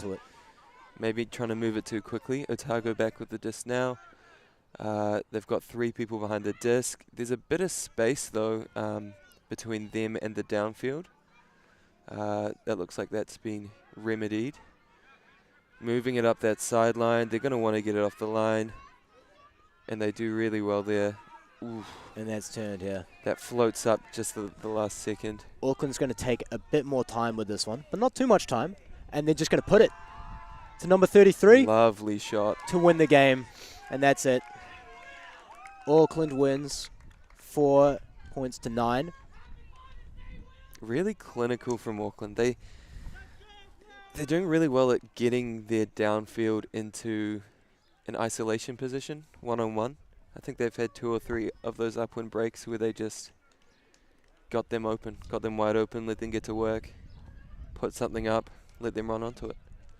Yeah, and also a great tactical showcase. I mean, Auckland played that tactically, I would say, pretty much perfectly the whole way through. But aside from a few minor things, the overall big picture was exactly what you wanted from this kind of win. They adjusted to the conditions, weren't there in the start of the game, so they didn't have time to necessarily prepare for that. So on-the-fly adjustment, beautifully done by them. And perhaps Otago, if they had made some more of those adjustments, may have had a better shot. I'd say overall the talent of the players on both teams was very high and pretty equal. Yeah, I don't think the scoreline necessarily reflects how close the game was. I think there were just a few points went Auckland's way. Yeah, if they played this game on a calm day, I mean, we might have had a completely different result. I wouldn't be shocked to see Otago win that, or to see Auckland win it again. Yeah, Auckland, I think, just looked more composed on those upwind points against the zones. Looked really steady, really safe. And when they wanted to put stuff up, it wasn't a huge speculator. It was maybe a 20-meter throw rather than a 30, 40-meter throw. Exactly. So, just reducing the margin for error. Yeah, and a very spirited game as well, and a lot of clean bids, which is nice to see. Yeah, no big issues. There was that scare with the rolled ankle, but that wasn't caused by any malicious defense or anything of that sort. Hopefully that player is all right wherever she is. Yeah, I hope so. She didn't look too bad on getting helped off the field. Seemed all right. Yeah. And the rest of the games today, of course, will be the semi-finals. Is up next, I believe, which we will not be commentating, but be sure to watch that one because that's going to be a banger of a game. Banger of a game. And then, of course, eventually the finals.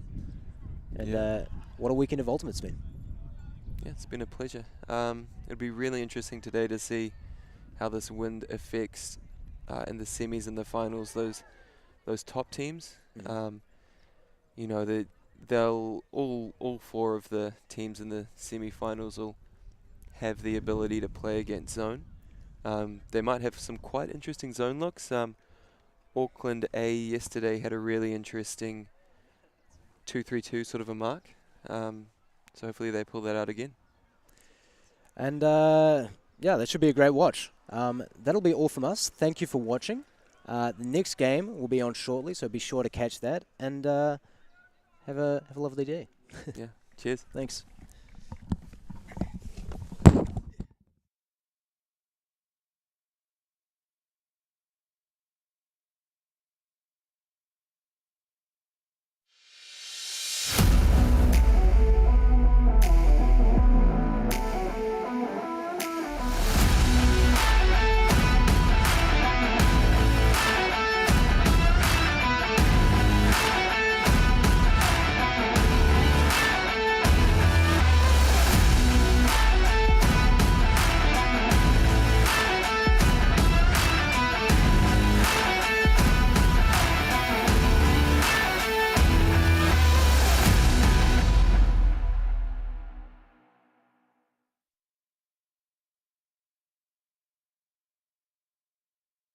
My world is my storytelling. My world is diverse. Our world. My world is astrophysics. It's always been a dream of mine. I don't know what my career pathway will be. I approach architecture from the point of view of my culture. I want to contribute to my people. It's a way I can give back. I want to change the perception of engineers. I want to take my tohu home when I graduate. Right now, it's about me. And this is my chapter.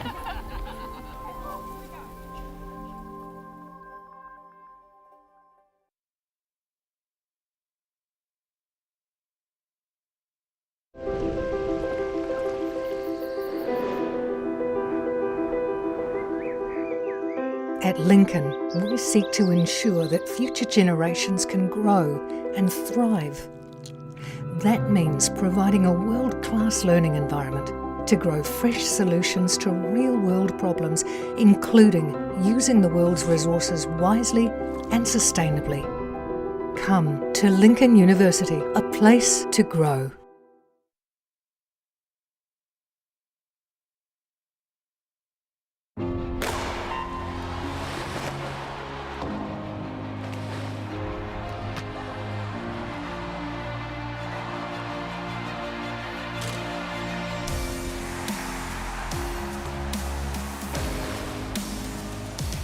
FISU, World of University Sport.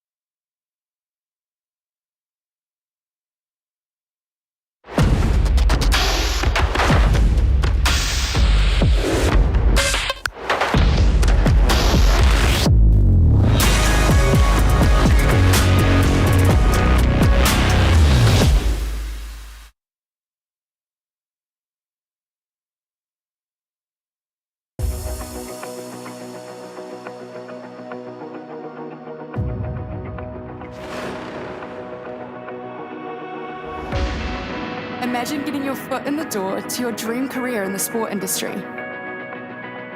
As you represent your uni, building lasting friendships, connecting at national and global events, connecting with peers and mentors who help connect you to your future.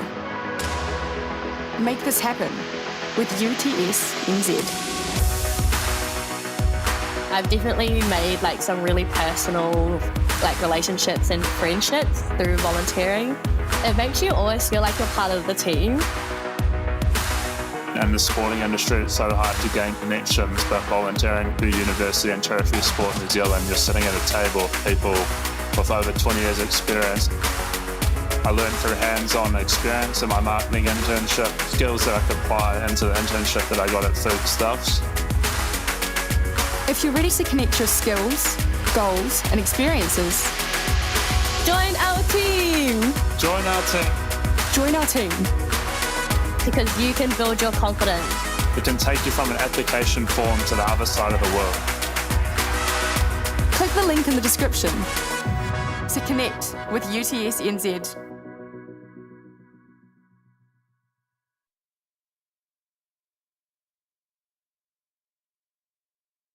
This is the University of Waikato, where every day people are making a positive change.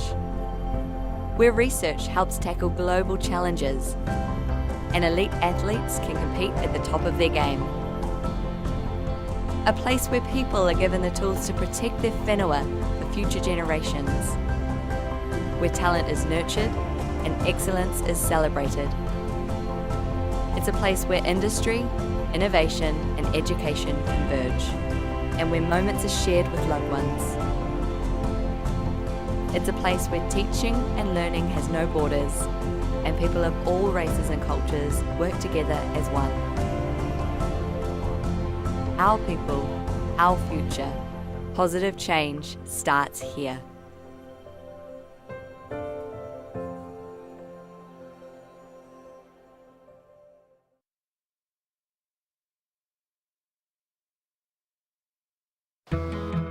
In the city is just so friendly. It's a big city, it's a big student city. I love that you can walk everywhere and that everything's accessible. The campus is just pretty much in the heart of the city as well. What the students offer to the city is something that you don't get too many other places. That's the great thing about this university, you will find your people. It feels like a university with a city attached to it. It's exceeded my expectations in every way. It's unbelievable.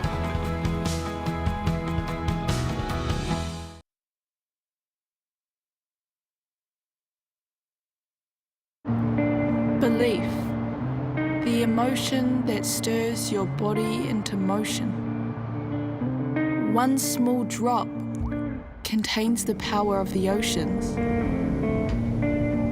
And yes, with all this chaos and commotion, you'd be forgiven for thinking, what's my personal motivation? The new normal's so abnormal that now normal's an abstraction. What happened to civilization? This world is a distraction. But still, belief will never fail to cause a chemical reaction, fizzing up your synapses with purpose and possibilities to put into practice. Yet those ones. And so you pause, breathe, and say, what do I want to do for me? The future me. The one who needs me to believe that I can make a difference unequivocally, in whichever way I deem. Even if that's flipping me into we. You see, that really is living the dream. So yeah, it's a pretty simple plan. Believe you can.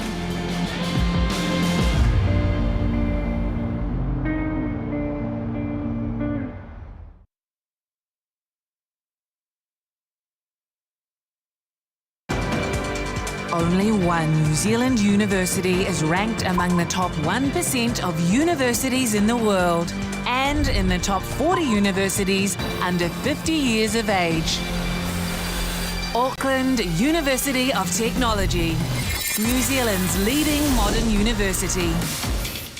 Home to world-class academics, called on for their research expertise here and all over the world, making AUT the New Zealand leader in global research impact. Connected to an extraordinary range of organisations worldwide. Focused on a rapidly changing future where creativity, curiosity and collaboration will only become more vital. We inspire, nurture and find the greatness in every single one of our students. We are AUT, New Zealand's leading modern university.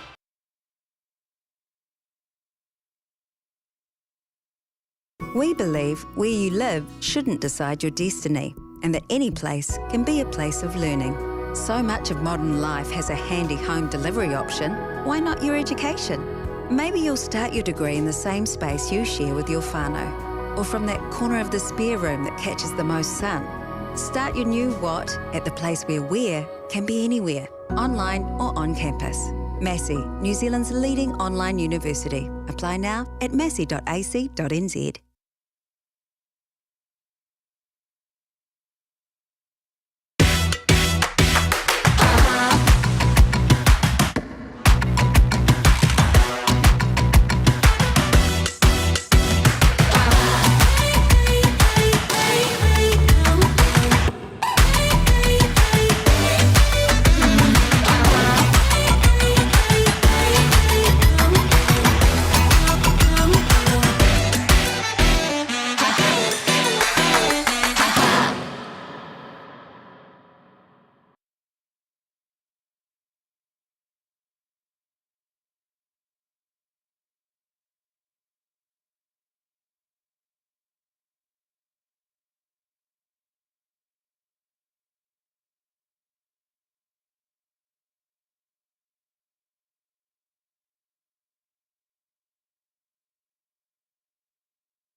Kia ora koutou, good morning and welcome to the semi-finals of the New Zealand Tertiary Ultimate Championships 2023.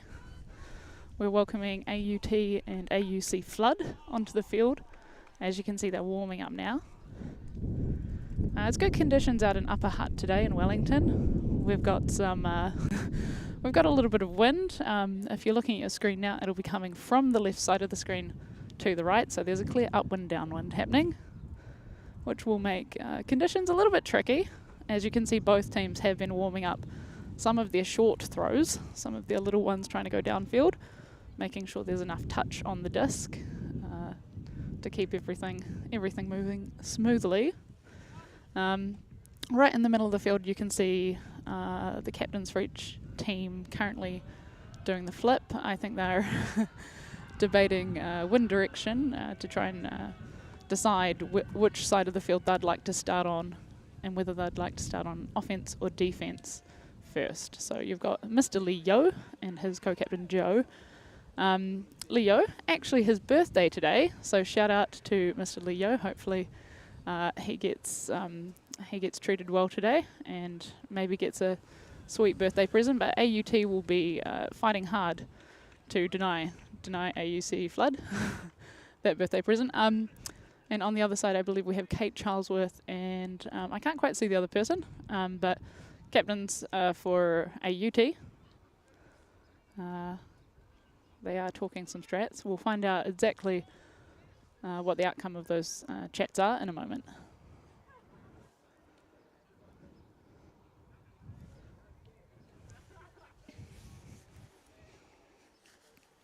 After having a chat to each of the teams earlier this morning, it does sound like Flood are coming in with a lot of confidence. After having a few scares yesterday, they've felt that they've really fine-tuned their game. They had a little bit of a scare against one of the Canterbury teams, I believe Honey Badgers, and they're rearing to show what sort of class they've got and show how clinically they can close out a game. After talking to AUT, they've also had some very good games. So equally coming in, wanting to show off all their extra skills. I can see Kate having a chat with Lee about that flip. I think they might be calling for gender. And in a mixed sport like this, it is just picking which out of the formats the game starts with. So there are 7 players on each team on the field at once. 4 of them will be one gender matchup and the other 3 will be the opposite gender matchup. And that changes in ABBA format. So if you start with women, for example, it will then switch to men for 2 points and then it will switch back to women for 2 points and so on and so forth. So make sure that there's no specific advantage you could get perhaps from, say for example, if your women handlers are fantastic at going upwind, you don't perhaps get to have all of them going upwind all the time. Or, you know, vice versa. It looks like they've sorted out who's starting where, although we haven't heard that in the commentary booth yet. You'll see Coach Ethan Taylor on field having a chat to Mr. Leo. All smiles out there. Yeah, I imagine in this game, given the wind is going very much left to right on screen, being an upwind, downwind, you will likely, the viewers at home, see a lot of zone play.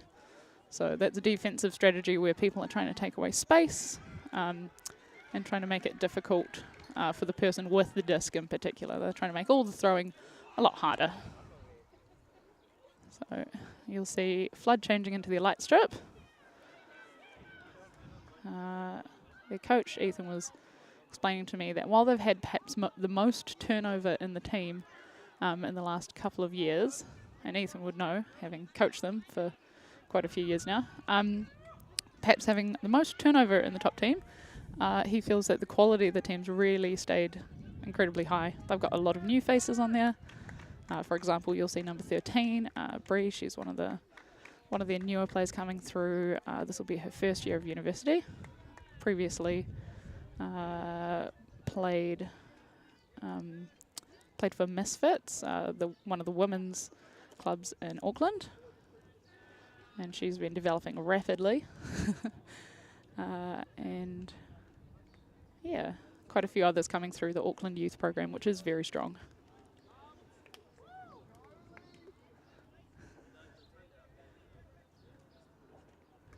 AUT has been telling me that they are looking to thrive in the face of adversity.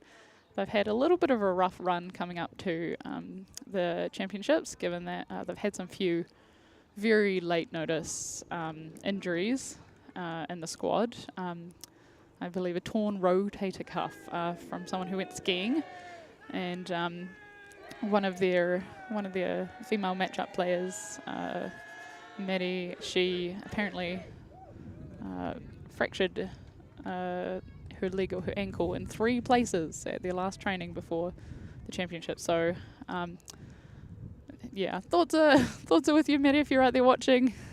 Hopefully you're recovering well and not too heartbroken to be missing all the beautiful ultimate that's going on down here in Wellington. And all the best for your recovery. You can see Ethan and the whole Flood team scoping out the line that's currently going on for AUT. They'll be looking to put on smart matchups for each of these players. Both of these teams will be quite familiar with each other, having come from the same region. They will each know sort of the strengths and weaknesses of different players on the squad, and they'll be looking to try and exploit those where they can, or contain the strengths where it's a little bit too difficult to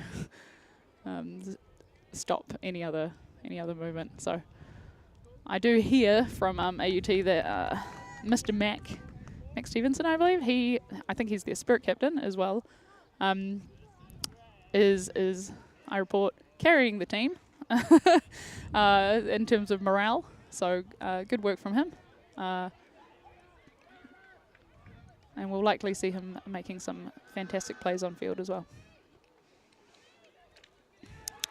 And you'll see Mr. Leo, birthday boy himself, with a hand up. He is signalling to the other team that they're ready to go. We just have to wait for both teams to completely vacate the field. AUT is signalling they're also ready, and here comes the pull. And that is a very nice upwind pull that's going to sit just in the field. Beautifully caught by number 19.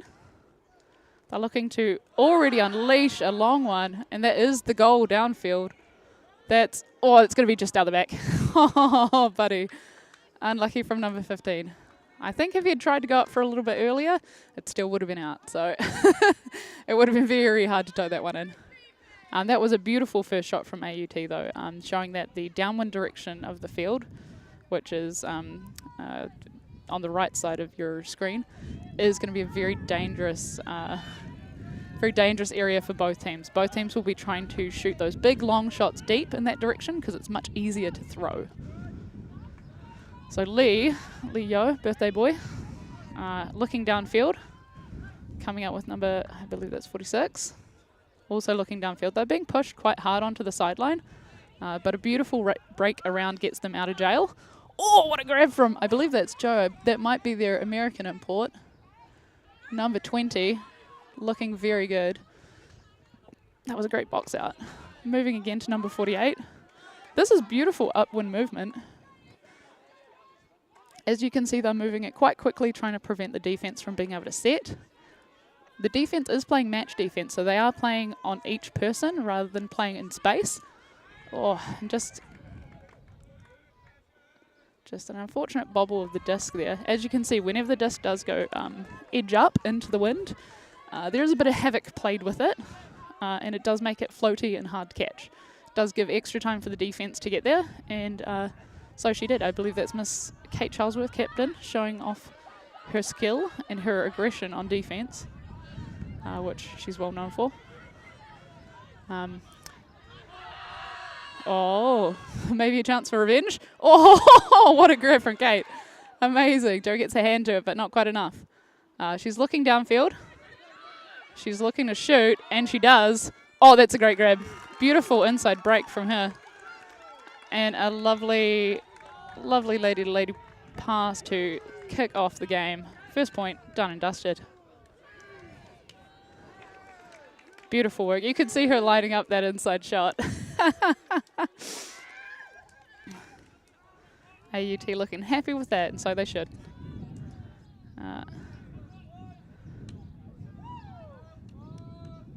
So I think we've seen, just from that little stretch of play, we've seen some of the strength from both teams really clearly. I think Flood's upwind movement was really, really clean. But as you can see with the wind, the way it is, it only takes one small mistake for it to be a turnover for the other team to have a shot at going downfield.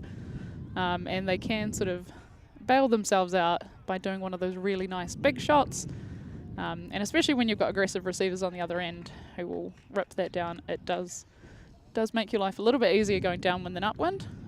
But so far from what we've seen of Flood's upwind play, they are looking very good. So now we're going to see Flood's offense line, see how they're doing.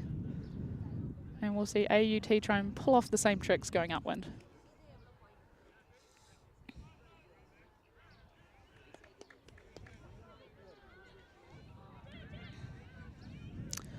And when, in terms of the matchup, it's the gender majority on field who has to pull, which means they have to throw the first throw. You'll see Rebecca O'Leary sending a beautiful backhand into the wind. That's going to float. So it gives the defence time to get down there, although I'm sure she would have liked a little bit more distance, but it's very difficult to do in the wind. We see Emma Whitlock here, moving the disc down across field. Oh, a beautiful slice. Oh, under pressure too. What a catch from number 96. Oh, and a beautiful bop. Straight to Emma Whitlock. Beautiful spike as well. Look, I know some commentators, they will say, oh, spiking the disc, no, but in this booth, we stand spikes. That was a beautiful flow of play, very, very clean. I do like a crossfield slice like that forehand that did get sent to number 96. And when you do have a tall unit on the other end, you know, what's stopping you, really? Now, forgive me in terms of names. I will try and get people's names where I can, but if I am referring to you just by your number, you're special too.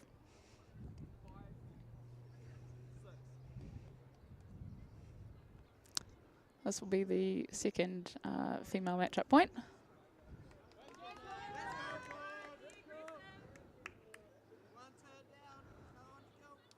And as you see, their D line is on again. I think they're looking to put on a very strong handle line whenever they're going upwind, which is why you can see, yeah, they've got quite a handler heavy line on going upwind, which I think is smart in these kind of conditions. Although honestly, the wind has dropped off quite a bit, so I wouldn't be surprised if we see some more spectacular plays going in the upwind direction as well. And here we go. Number 71 with pull, and she sends it. That's going to roll. We love a roller. Nice. All right, the defense is set. You can hear the side. Well, you might not be able to hear the sideline call shooter, but they are calling shooter, and that's what shooter means. As he shoots it deep, I think his downfield receiver second guessed what he was. His intentions were, and maybe started coming back under before, just as he sent it deep, she started coming back towards him. Unlucky. A little bit of a miscom, but I'm sure they'll tidy that up as the game goes on. You'll see Bree handling with Leo. It's a position that she's really developed into this last couple of years, looking very good. Here we go. Nice movement. Looking very free. That's, just out of the hands. Just out of the hands, but perfect positioning, perfect timing. They're calling shooter again, and they are correct. There it goes. Kate Charlesworth getting in there, but it's a number 8 v number 8 situation downfield, and it looks like they're pretty evenly matched. I think we've seen a lot of AUT's downwind strategy, or at least the strategy that they're showing us for this first half of the game.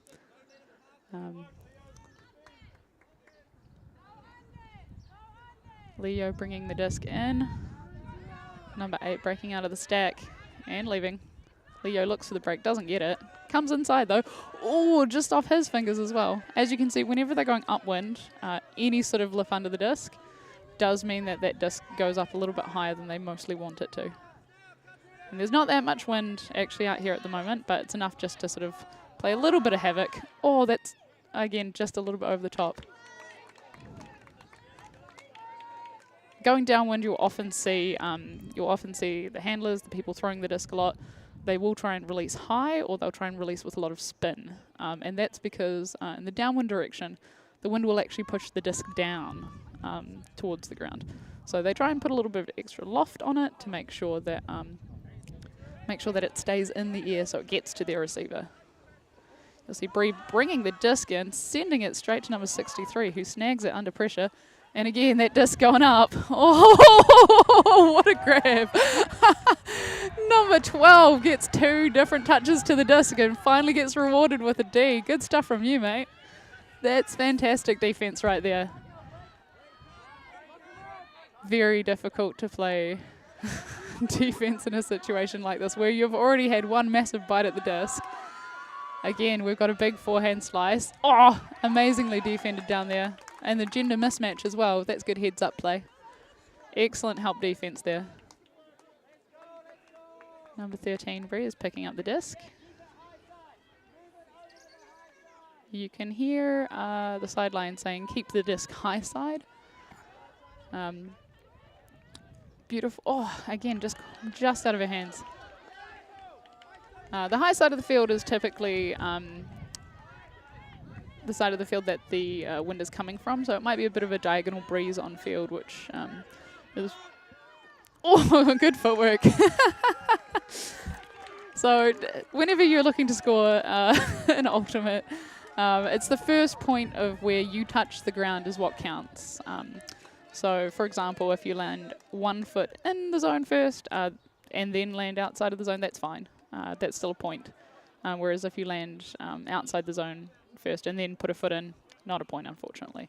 So you can see people doing some pretty fancy footwork here on field. Hopefully that smart play only continues. We do have a saying in Ultimate though, disc first. So make sure you catch the disc before you think about where to put your feet. But clearly his brain was going fast enough to put his feet in the right place as well as catch the disc, so good from him. This will be the first or second male matchup point.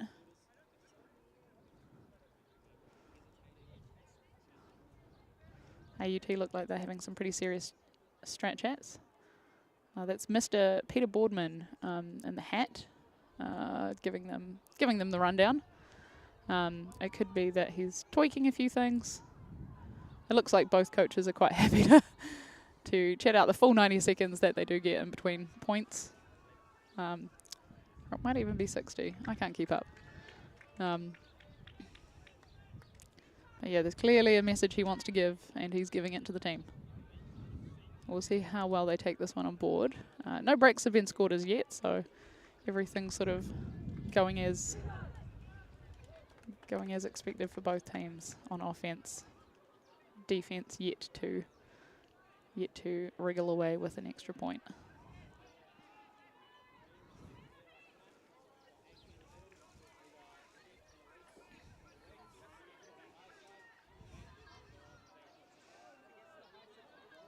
AUT did mention that apart from some of their injuries beforehand, before the game began, the tournament began, sorry, they've had some a few things come up across the course of the tournament so far. I believe some of their players are a little bit sick, as well as perhaps just a little bit injured. That's Emma Whitlock with the disc, passing it through. And a beautiful break. Quick movement from Flood. It looks like a zone has finally come out. And they get a D straight away. Good from them. AUT pulling out the zone, that's where they are putting a lot of pressure on the person with the disc and trying to make it difficult for them to throw it deep. And and that is a floater, that is a hospital pass. Oh, Auckland Flood just comes in and rips that one over the top of the head of everyone. There is a foul call by the looks of it. It looks like... It definitely looks like there was some contact in there, but sort of figuring out whether that affected play or not, something that they're going to have a discussion about. Ultimate, as you can tell, given that there's no referees on field, is self-refed. And when something... some people on the sideline are asking for a video replay. But yeah, in this situation where they're trying to figure out what happened, they have a talk about it. From the hand signals that AUT have just used there, the AUT player has retracted their call, so the turnover stands. So here we go. Beautiful break there. It's making that look very easy. Oh, straight through the middle. Nice. You can see Flood's very quick movement. Oh, and a beautiful deep shot. Again to number 96. He's going to have to work a little bit for it, but not too hard. Beautiful. Beautiful play right there. That was a really well-shaped throw.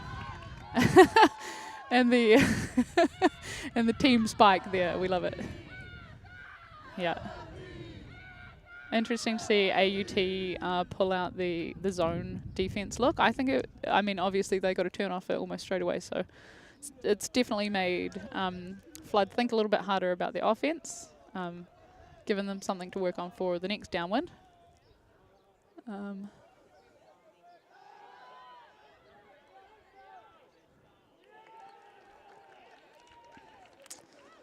But now, as Flood has shown, they can play the long game just as well as AUT wants to play it by sending big ones deep, especially in that downwind direction to the right side of the screen.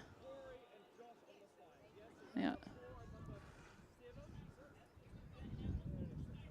So likely the strat chat from the AUT, one of the AUT coaches in that last little break between points was him explaining exactly what he wanted the team to achieve out of that zone defense look.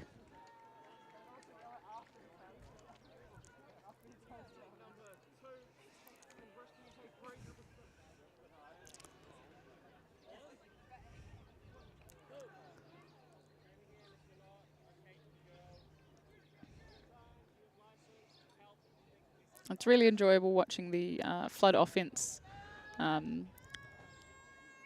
well, their defense line as well, but in terms of their offense generally, they play quite a quick, fast movement style, which often favors quick, short break throws. And break throws are those ones that get around the person in front of you to the space that that person is trying to stop you from throwing to. And it's really impressive watching them do it. Oh, that's a beautiful sitter. You can see how they threw that right into space for that guy to run onto. It was excellent timing. But yeah, in terms of tempo for Flood's offense, very impressive. Again, the number 8v8 matchup comes out of Kate Charlesworth's hands just under some pressure. The throw maybe just not quite breadbasket like it should be. He's looking downfield. He wants that inside track. He's asking for it. Oh, he's got a dishy instead. Oh, beautiful to Leo. She's gone. Oh, it's difficult to throw it deep in this wind just because it will make it sit for an extra amount of time. But, oh, it's so tempting when you see a receiver with separation. So tempting to just throw it anyway. Beautiful movement. Number 71 throws it. Absolute stunner. Into the end zone, into the upwind end zone to number 49. And Flood are ecstatic with that. That is the first upwind point of the game and the first break. So you can tell they're happy with that, happy with their work there, and so they should be.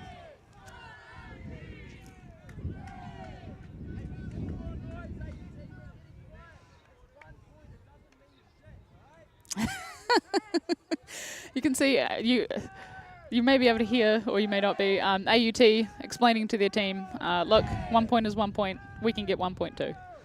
Essentially, I'll boil that down. rather than give that to the audience verbatim, as it may offend some of the viewers at home. But they are correct. 1 point is 1 point, and these games can easily swing in favour of the other team depending on the momentum of the game and also just conditions. I mean, for example, now if the wind picks up significantly, it will be harder for AUT to get back into the game. But if the wind continues as it is now, which I think there's more wind sort of the higher up you go, but honestly at sort of the first sort of 5 to 10 metres, it does seem like it's not that bad. So they can continue pushing upwind, and they've definitely got the quality in terms of throwers to go upwind regardless of how windy it is. So look forward to more of that from AUT.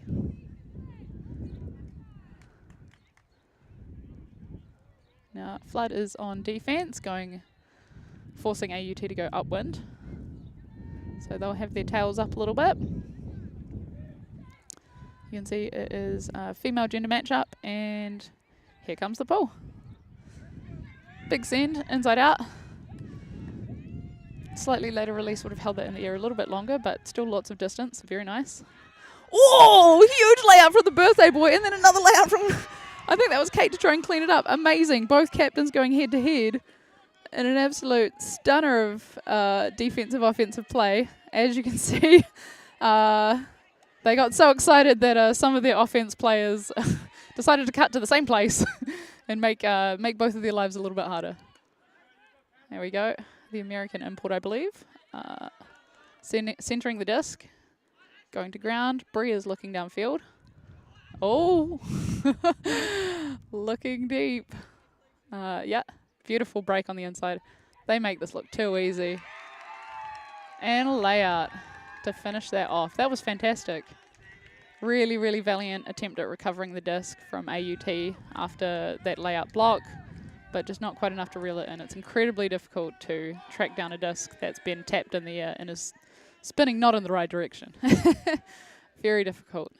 So kudos to them for the attempt. It was very close.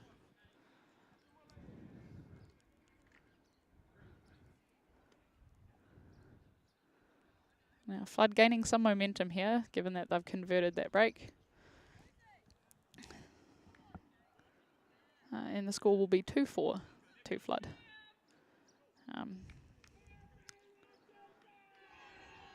You'll see really skilled defenders, people who love playing on the defense line, like Leo.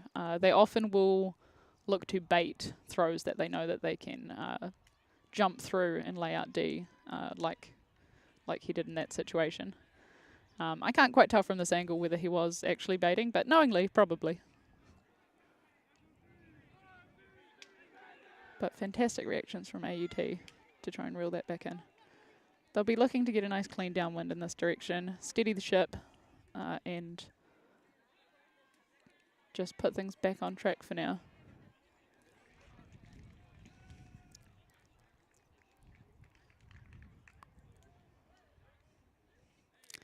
Flood has signalled they're ready, and AUT's vacating the field to make sure that everything's good to go.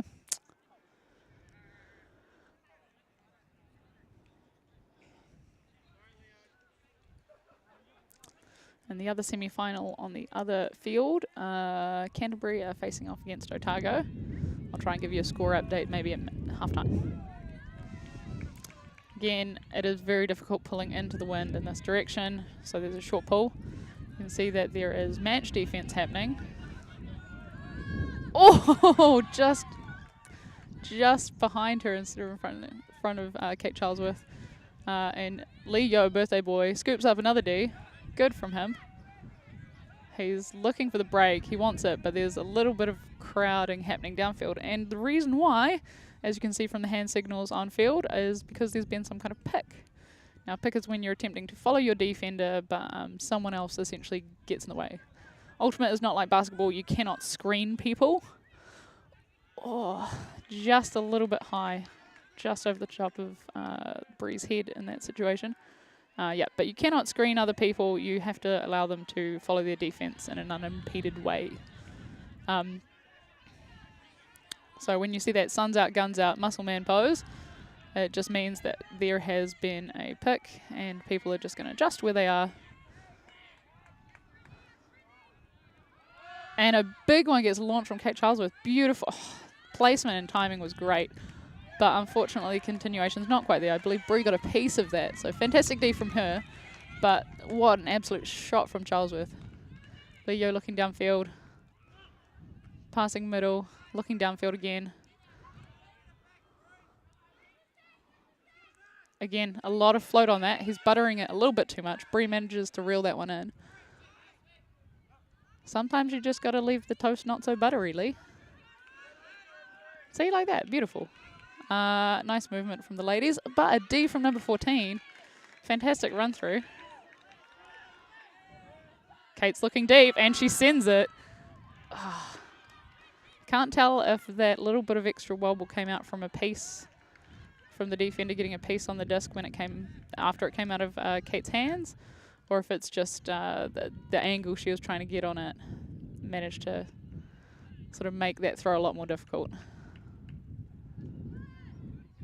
Although in this kind of, with a defending player between you and your intended receiver, you do often have to curve it around that defender. So the angle is, you need to put angle on it. So here we go, cuts are happening, pick called. We can see that one coming a mile away. That's what happens when you cut through the stack and then across the front of the stack. Unlucky. Leo is thinking about the deep. Oh, beautiful inside break though. You can see him faking to move his defender just to get it in the spot that he wanted. I believe that's a timeout called. Timeout called by Leo. I think he's finding the downfield a little bit messy and just wants to have a chat, help get them to tighten up their focus about what space is good, where they want to actually get the disc, and get back to that really smooth, clean movement that they had in the first point when they were going upwind.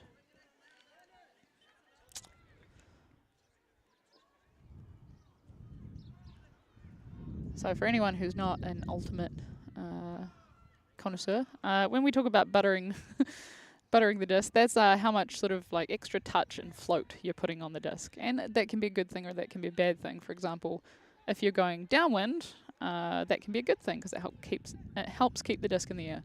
If you're going upwind, however, if you're throwing it into the wind is already keeping it up in the air.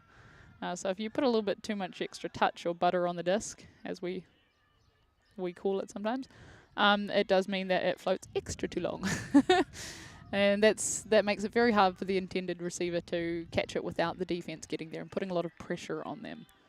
So you got to have the right amount of butter. That's important.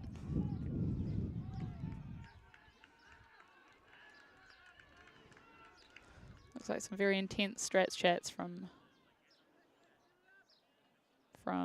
AUT's coach and from Flood's captain. Leo wants the birthday present of getting into the finals, and he is doing what he can to make sure that that present is delivered.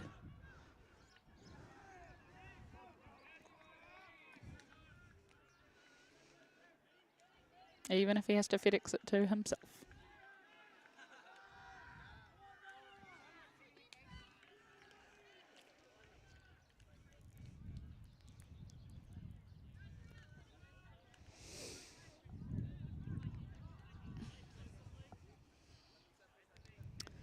Now, while both teams will be putting out all their effort to get into the finals themselves, both teams will have in the back of their mind who they will meet in the final and essentially trying to make sure they have enough gas left in the tank to face off against that other team. So there is an element of strategy, trying to make sure that you are scoring efficiently. That is a massive shot. It's going to float.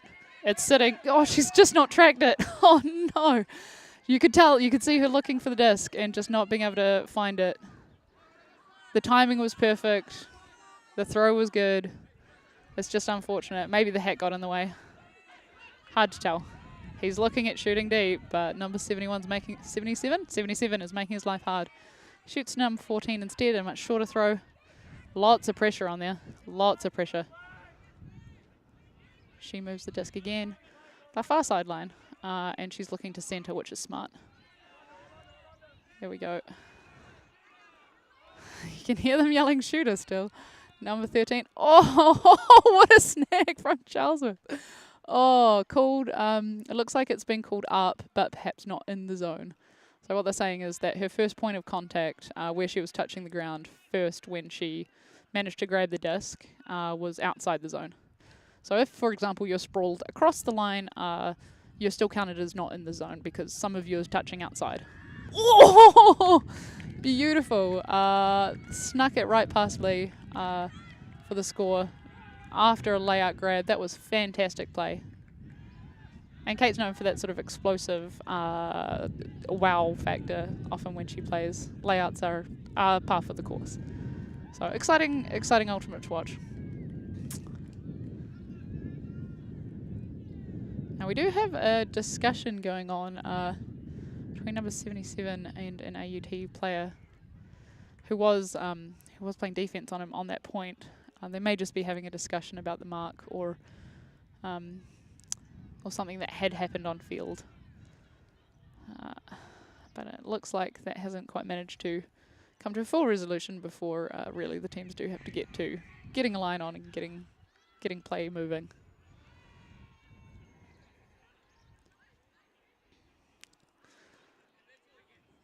Now it looks like we're moving to male gender matchup.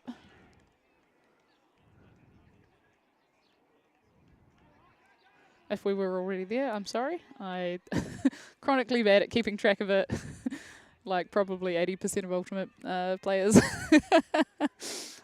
There's a formula for it. I know there's a formula. You can work it out from the score, but I can't even remember the formula. So here we go. Hand up. And they're going to send this one into the wind. AUT fighting back strong. What a beautiful pull. That's just going to sit nicely. Lots of loft. Loft is essentially hang time in the air. And it's good when you've got a lot for the pull. Because it means that your defense can get down there and set it up. Nice movement from Emma Whitlock. Oh, looking deep. Oh, that's a tempting shot down there. You can see him looking again. They're looking to split that defense and make his job hard. The man in the zone. They're trying to make it difficult. Oh, and again, smart footwork. Like I said before, if the first point of contact's in the box, that's a score. And as you can see, you can do it with both feet down as long as you pick one foot up before you catch it.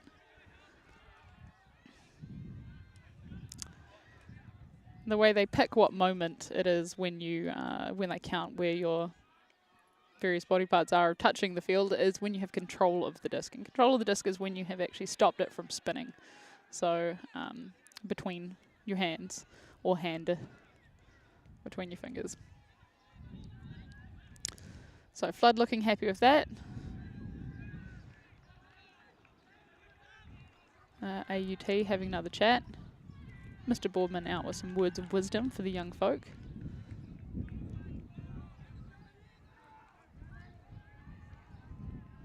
He is the partner of Kate Charlesworth, who's the captain ripping it up on field.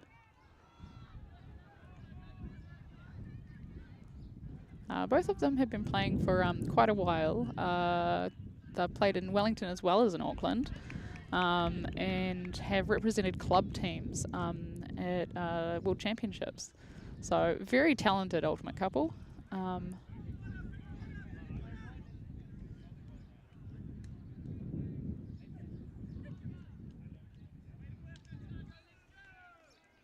So what can you say? Iron sharpens iron. Clearly a powerhouse.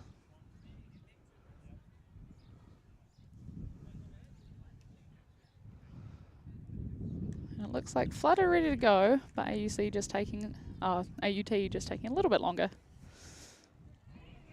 Someone get the stopwatch out. It's 90 seconds or 60 seconds, one of them. If we were in a nationally or even world's operated event, there are often game advisors on field who will signal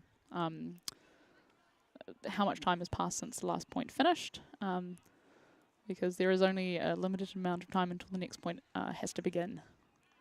And if you do go over that time limit, the other team does get a small advantage by being able to start with the disc that further into the field.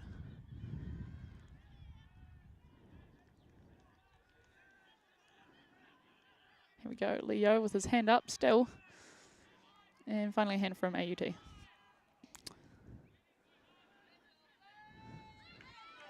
That's a lot of power behind that disc. Not as much loft, but distance is there, which is good. They center the disc quickly, moving it back. Oh, he is looking deep. The temptation when you're going downwind is so strong.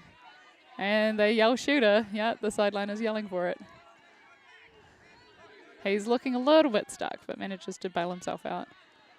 Nice. Number 19 with the disc. Looking back for his handler. Making it look very easy at the moment. It seems very relaxed. Oh, and a hammer out of nowhere. Double defense, double covered. Both Leo and number 22 from Flood say absolutely not. No hammers in this house. Leo sends it deep. Oh, that's really nice. Go to it, go to it, go to it. Oh, just out of her hands. That was such a well-placed, well-timed throw. Beautiful stuff from Mr. Yo. And beautiful stuff from the receiver as well to know to go immediately to track that down and to hold her space when she had two defenders running straight at her. It's always very intimidating having two people running straight at you. There goes another shot, but this one's getting D'd too. Caught on D. Oh, that's a lot of butter on that biscuit. Someone get under that. Woo! Good thing that Joe from Seattle's got it covered. He's looking across. There we go. Moving the disc really easily. You've got an option developing middle. Oh, Kate Charlesworth comes in with a flare defense and manages to just give him enough of a spook that he doesn't quite keep it in hand. That's smart defense. When you're coming through and you see a handler looking at an option, you can. Oh, that's a lot of butter. That was in field from this direction. Yeah, there we go. Yeah, flaring into the space or the lane that they're trying to throw into can often make that option just a little bit scarier for whatever reason. Oh, looks like that one was in as well. Oh, come on. Oh, that one just needed some height and a bit of angle, and that would have been fine. But yeah, you can't throw straight and flat across the field. Not when it's quite that far. Not when there's that much traffic in between. Beautiful, beautiful break around. Mr. Yo wants something from downfield that he's not getting. Moves it with his handler. Looking good. Oh, just a little bit low, but snags. We've got it in the middle. Beautiful. Keep going. They've got some nice movement that they can have. Beautiful. I don't know why that guy's getting poached, but he is. Oh, and Leo sends it. It's going to be hard right. Is it going to get reeled in? Oh, what a grab from number 49. What a rip. Dude, take your time. Don't rush this. That was fantastic. Playing a bit of skybox in the deep. We love to see it. What is the university champs for, if not for a bit of skybox? Leo looking downfield. Wants something. Still not getting it. Number 49 coming in again. Oh, a little bit indecisive, but gets a breakthrough. Oh, surely. Come on, that's going to sit for days. Amazing. And after all the hard work, they get the treats. That is what they say. Do the mahi, get the treats. And Flood have come away with a really, really tough, hard-fought point. Turns from both sides. You can see some of the Flood players signaling roofed. Just in terms, whenever you play skybox, if you do get scored on, it is called getting roofed. It happens to the best of us. More to some of us than others, like myself, being only 5'2". Look, we do our best when we can, but sometimes you just can't teach tall. But fantastic positioning and fantastic attacking the disc from number 49, I believe it was. That was a very impressive skill. You got to be happy with yourself after that one.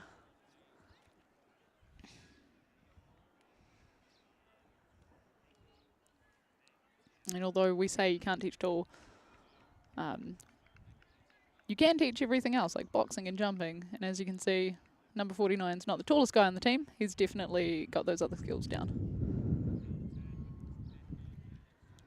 And again, forgive me if for names and stuff, I will be trying to get numbers where I can, but I've got old lady eyes and can't really can't really make out everyone on field all the time. Looks like female matchup, and the Flood is signaling ready. AUT also signaling ready.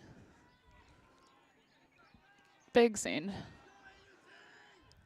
Lots of distance. Sitting probably about in line with the broke mark. Moving at centre. Oh, talking about buttering biscuits. Really nice grab from... Oh. Really great grab from Rebecca O'Leary under pressure as the disc was trying to sail out the sideline.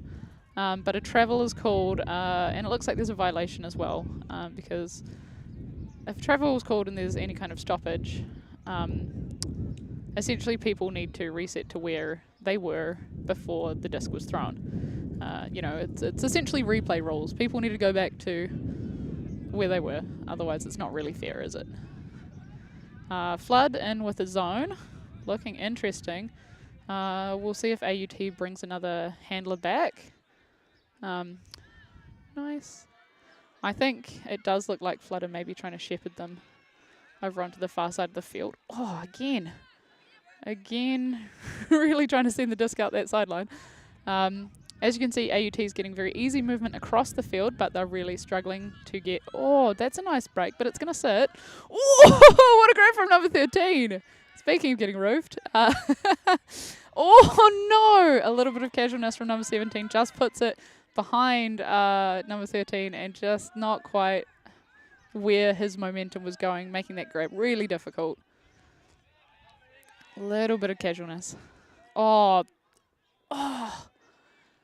Just a little bit more touch. Well, perhaps less touch, more more power on that one. Would have gotten it to where Lee was cutting to instead of in front. He did try and lay out to valiantly rescue it, but not quite enough. That's nice. Nice swing. Nice middle movement from the girls. Up the woman. This one's going to get eaten by Lee, though. And that is the power of a good deep defender. They know when to cover the deepest player, and they also know when to scooch in and cover someone a little bit closer to the disc. So makes their life very hard. Number 13 looking downfield, swinging it. There's a corner shot there. Oh, pick called. When a pick is called, like it was in this situation, the intended receiver still needs to catch the disc. If you don't, it is a turnover. And the idea is because essentially, if they couldn't manage to catch the disc, then, well, it would have been a turnover anyway. It does look like that pick was retracted, so that will be a point.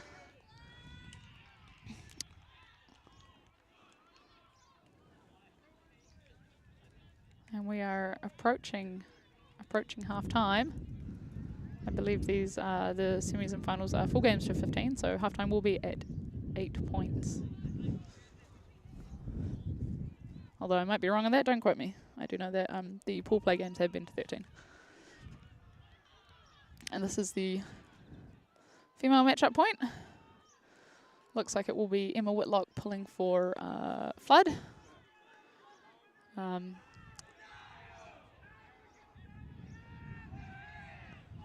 She's a bit of a superstar, has been playing for the Auckland club Blueberries, women's club, and for before that has been playing for Misfits. She's been playing for quite a bit of time, and I believe she's played for the New Zealand under-20 squad. Very strong, strong skill set, particularly in the university space, and likely to just keep developing into an absolute powerhouse everywhere.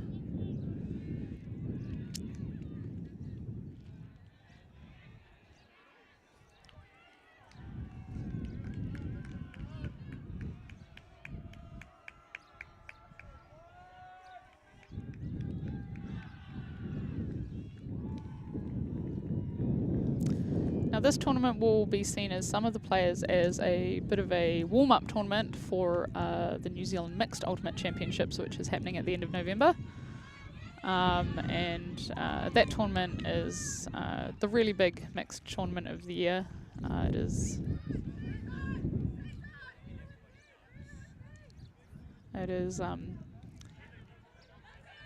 one of the biggest tournaments in the country, and most recent winners of the tournament, Huripari, a Wellington mixed club, have actually dissolved since winning, so the title is absolutely up for grabs.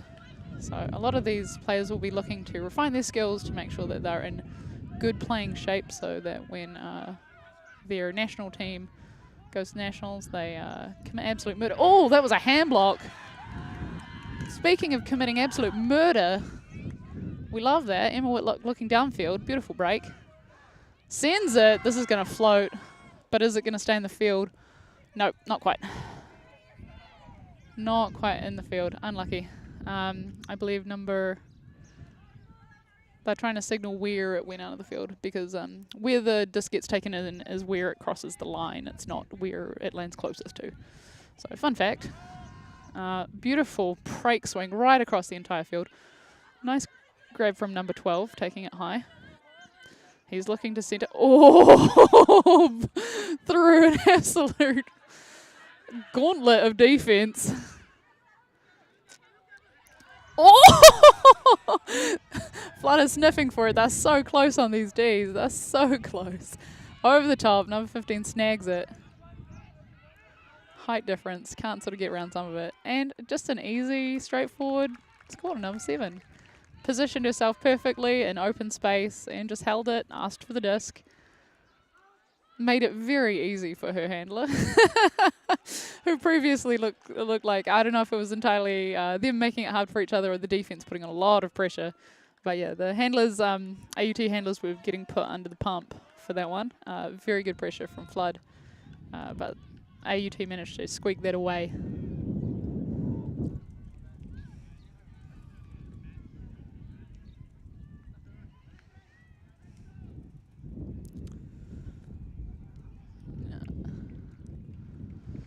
Scoreline is 4-7. This means if Flood score this point, it will be half-time, and we will be taking a little break. And hopefully returning with the score update from the other semi-final.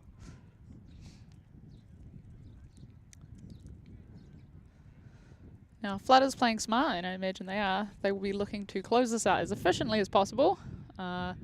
Given that they are developing a little bit of a lead, they will be wanting to play as efficiently and cleanly as possible, so that if they do make it into the finals and there isn't a drastic swing in AUT's favour in the second half, which there still could be, they've got a lot of fight in them, it means that they'll have lots of legs to verse off against whichever other team make it into the finals. That pool has been bricked. And a brick happens when the first throw of the point doesn't land inside the field. And there's a specific marked point on field that you'll be hopefully able to see. Oh, come on, send it. Yes. Hell yeah, there we go. That's beautiful. What did I say about efficient play? That is it. That is efficiency. Beautiful. Absolutely textbook.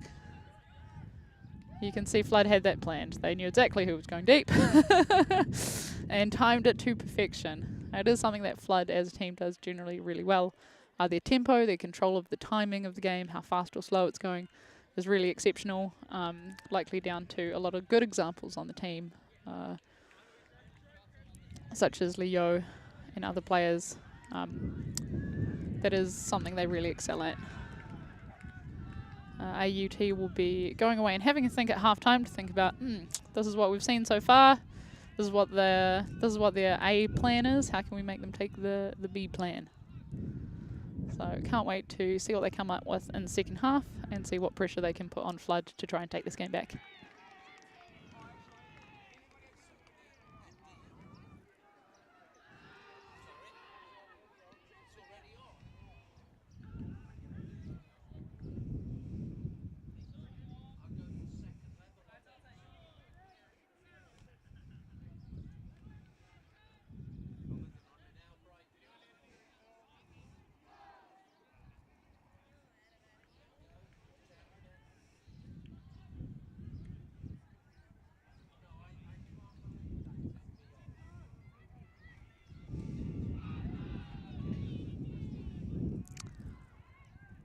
And if you're still here with us in the break, you'll see some of the Flood leadership team on field having a bit of a kōrero, bit of a hui, just about what happened so far in the first half, what sort of things they're probably looking for in the second half.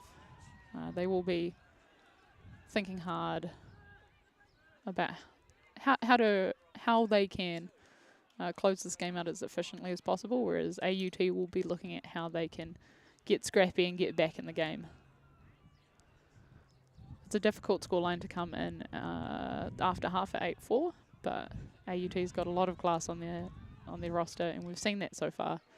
We've seen a lot of their different skills. It's just about consistently stringing that together for them. They've shown that they can get Ds. They've shown that they can score clean Os. They've just got to string it together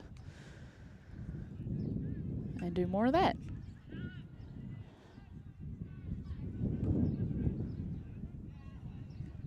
In the meantime as well, here's a public service announcement. It is Father's Day. If you haven't given your father figure in your life a call to say thanks so much for everything, please make sure you do that. Very important.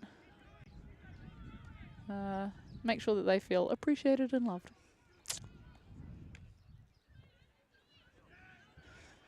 And with that, I'm going to sign off for the break. And we'll talk again soon.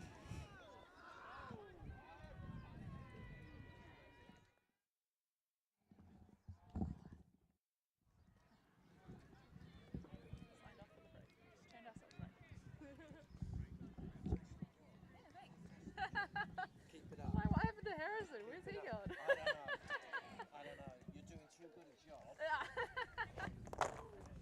That's all right. I know Nick Bilby's kicking around somewhere. He's in the middle of the... I might go and see how the Otago game is doing quickly. Okay. And then hone back over. I promised the viewers a score update. So you can see from there.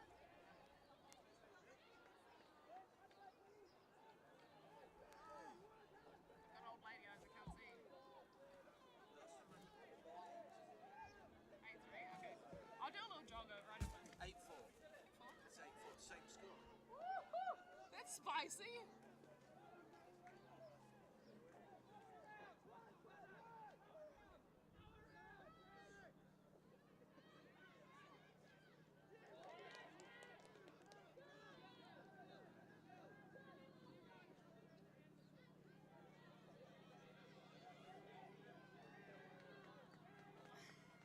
Exciting.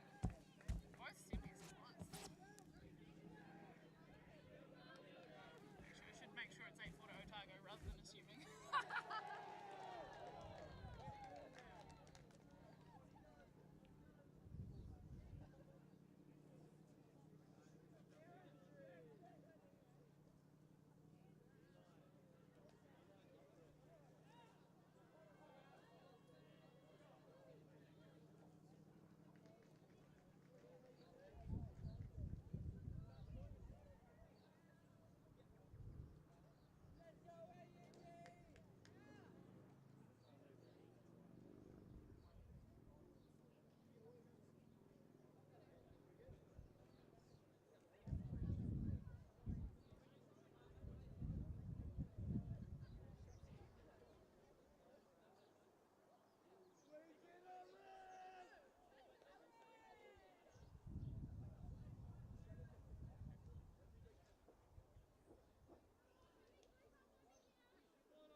I knew it. Yeah.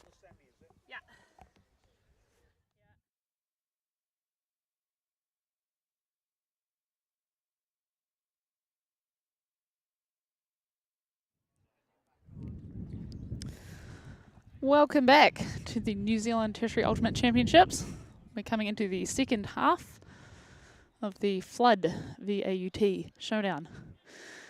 It's a battle of the Auckland Titans as they vie for a spot in the final. And as promised, we do have a score update from the other field. The score is currently the same. It is currently 8-4 on the other field as well. And Otago are up against the University of Canterbury Honey Badgers. So, although from this angle, well, I can't tell you the overall vibe of the game. From what I've seen, it does look quite scrappy over there. Lots of high floaty discs, lots of high pressure catches. So, lots of intense ultimate happening on both fields. So that should make for a very exciting final, regardless of who gets into it. And we're just sorting out what looks like the gender matchups on field for both Flood and AUT. AUT, ready to go. Look like they want to rip into the second half. Eager to get on, and that's what we like to see.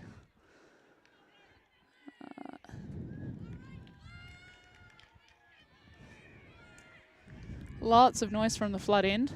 Lots of hype, lots of cheers, which we love to hear. Shows that their heads are up and they are keen also to rip into the second half. Here comes Paul. Lots of loft on this one. We'll see if it stays in. It might lose a bit of edge. Oh, beautiful. Emma Whitlock centers it. Looking downfield. Oh, you were just tempting fate with that one. I think that one was a little bit of a bait from the defense. We love it. A nice break around, looking downfield. There's some good switch defense going on. That is an absolute blitzer. What a grab, one-handed as well. Zero fear. Could have gotten two to it, but chose not to. Controversial choice. A break over the top. In 96, hops it in.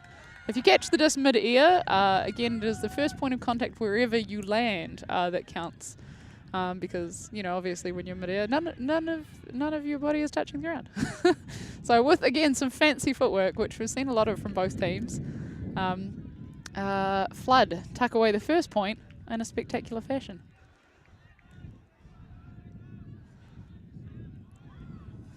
We do love seeing a cheeky toe in Wellington. While perhaps in the tertiary space, I believe there were 3 live streams of the Vic Uni Club yesterday. Wellington as a whole, as a region, are quite good at indoor ultimate, which is a little bit of a different version of the game. But one of the key skills that you do develop in indoors is very fancy footwork, given that the space to score in is much smaller than an outdoor field and compared to the outdoor zone. So you do have to be very fancy with your feet.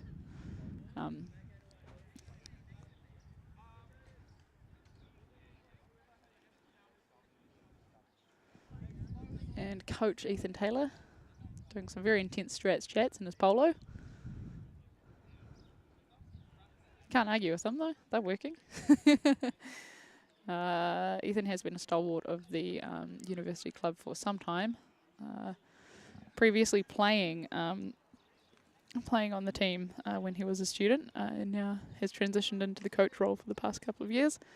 And the club's gone from strength to strength. They're really developed in terms of player base as well as skill base. Very impressive.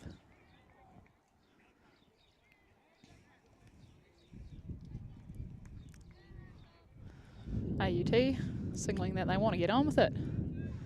Big pull. It's going to drift just out the sideline.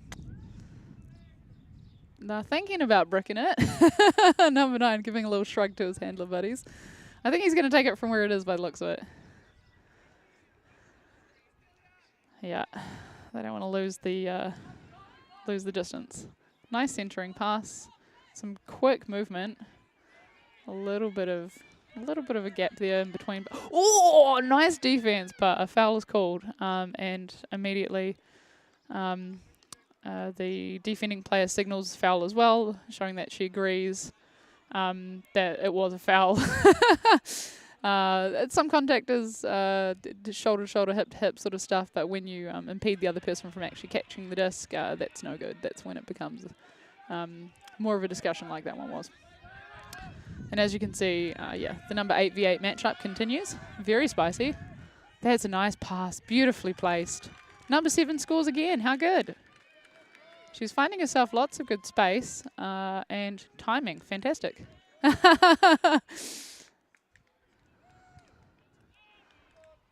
You'll see the number 8's having a little bit of a discussion on field still, just about perhaps positioning or about the level of contact that's perhaps happening between them. That's a common discussion to have, particularly when some people's expectations of how much contact is acceptable versus someone else's don't quite line up.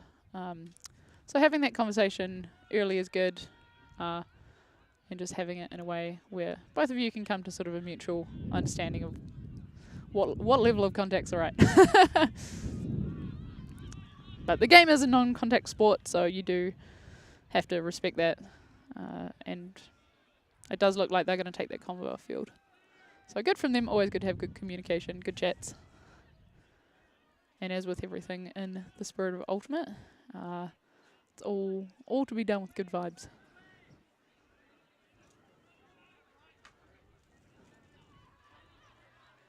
Looks like the scoreline on the other field has moved to 9-4, mirroring the score on this field.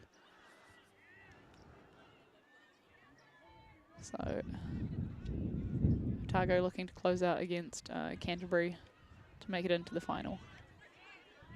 And we'll see if the same thing happens on this field. Hand is up for a pull. O'Leary sending it. Very nice. Defense is set. And Emma Whitlock to pick up. She's been a anchor on their O-line, just doing very good stuff. Quick movement. Looks like AUT's throwing zone.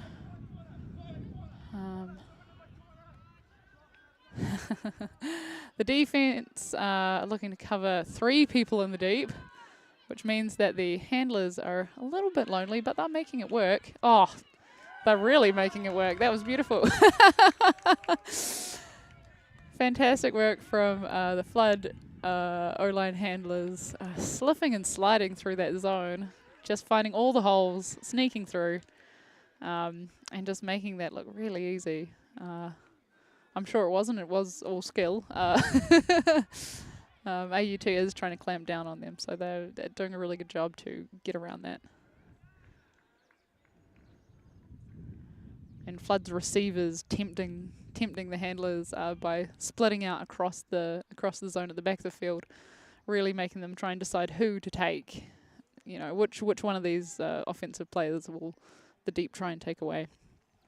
All those shots deep are, you know, slightly tricky shots. They've got to have quite a bit of angle. They've got to have the right pace to get to their receiver in time before the defense can get there. But as someone who does love to be an offense line handler against a zone, they're very tempting. And we can see Leo looking to line up pull. Again, they're looking to do some smart matchups. Coach Taylor calling them out.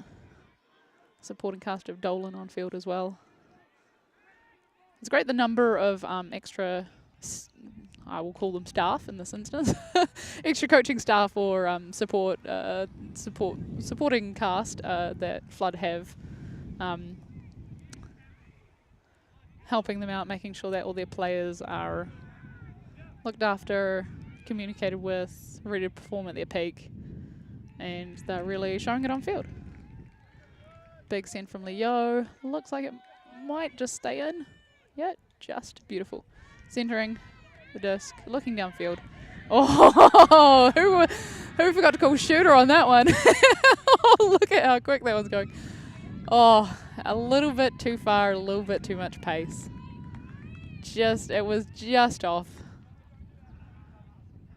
He's shaking his head. He feels, yeah, hard to tell how he feels actually on field, but he had a very good go at trying to reel that one in. Some good sportsmanship from one of the Flood players, handing him his hat back, which came off during his absolute blitz of a run deep. And off they go.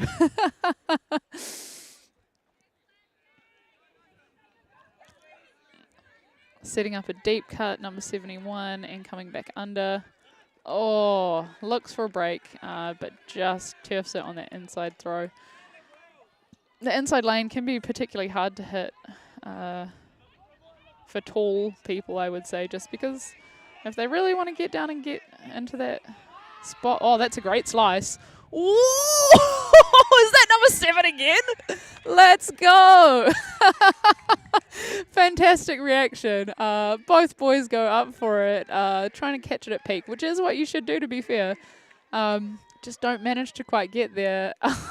She's consoling him for the missed grab. It hung just a little bit too long for him to rip it down, and she just sneaks in the back. Seagulls it, as we often say in Ultimate. But that's just great read of the disc and great read of the play to make sure that you're there, make sure you're reacting to what's happening, and making sure that you're there to back up your player if they don't get the disc. Too often you see players watch a disc go past to someone who's, looks like they're going to catch it but don't quite manage to get there for whatever reason, when they could be sneaking in to make sure that if that player doesn't catch it, there's a backup there. So that's just smart play from the AUT player. And looking good. 3 points. At least. 3 points at least in the last couple.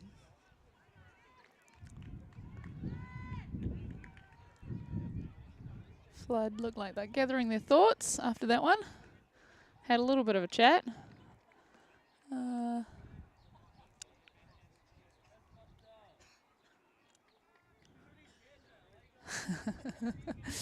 You can see some of the sideline players between Flood and AUT giving each other a little bit of friendly banter about that last point, which we love.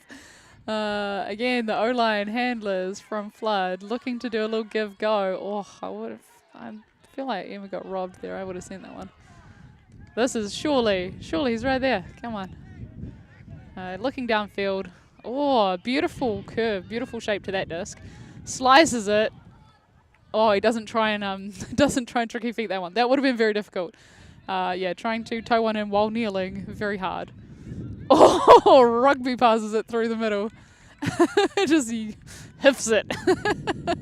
I don't know what throw they call that one. Maybe a pie. Puts it through.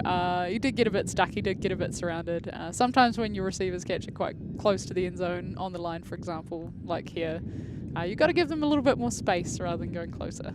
It makes it a lot easier for them to get the disc into space to you. But yeah, it's very easy, particularly on the last day of a tournament, to get a little bit focused on the disc rather than on space and just want to get that disc back. So, but it all worked out, and Flood are now ahead. I believe it's 11-6. Can't see the score currently on the other semis field, but it does look like it is Otago with the pull, suggesting that they have just scored one. So we may have an absolute mirror of the games happening on each field, but who knows. Female gender matchup for this point.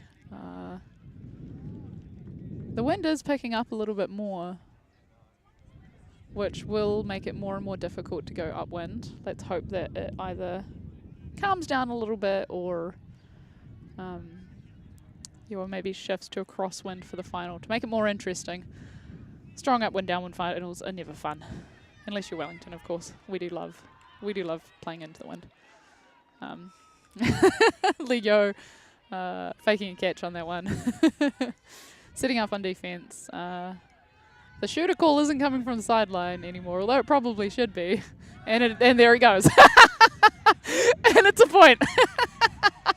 Kate Charlesworth spiking the disc with style after catching it between two defenders. Amazing.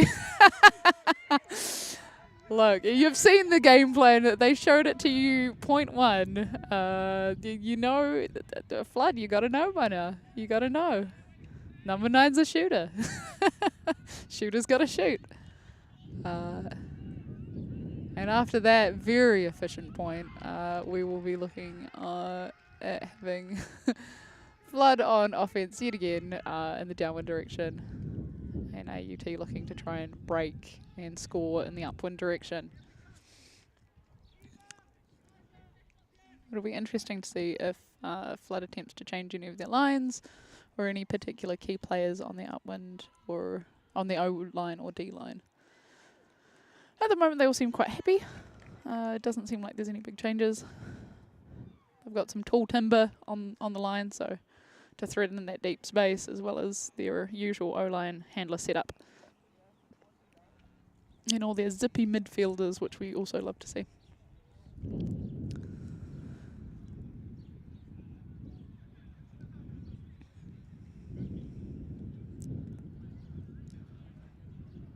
Alright, they're making sure to split the sideline, which means that AUT's players who aren't playing, there are some on this side of the field as well as the other side of the field so that they can communicate with their teammates on field to try and help them get information about where the disc is, where defense is, or where offense is. And different. Oh, Emma Whitlock wants to shoot as well.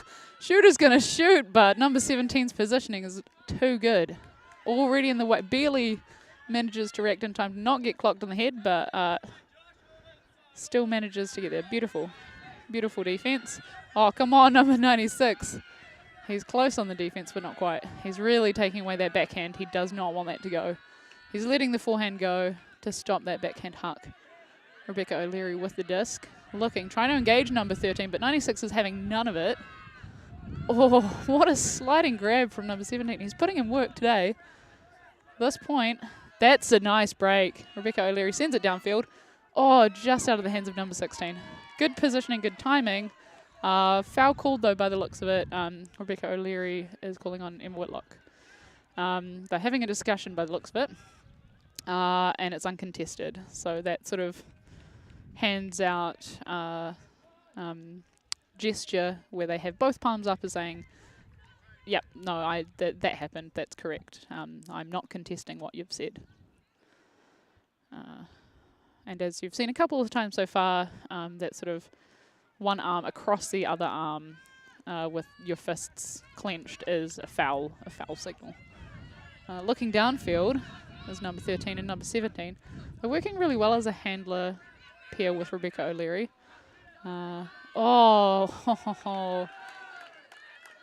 Shouldn't have said anything, I jinxed it. Just managed to get the wrong angle on that throw, and it's come out just a little bit wrong. Number 1 is streaking deep. She's pretty free. Number 96 cutting to the same space, though, making that a little bit more difficult. Number 48 looking downfield. Snags it to 46. He's looking. A nice reset to Emma Whitlock. Oh, beautiful vision downfield. It's a ladies string. Let's go. Woo! That was nice. Just managed to keep that in hand, number 59. Beautiful vision from Emma to see that first big downfield movement, which made a really easy setup for the zone side receiver, who goes to ground just to make sure disc stays in hand. Very stylish. We love a bit of that.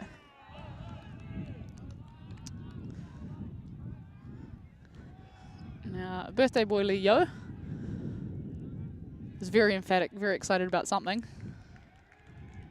Probably about the scoreline currently. It is a Flutter sort of meeting the standards I think they've got for themselves and trying to put a lot of pressure on AUT.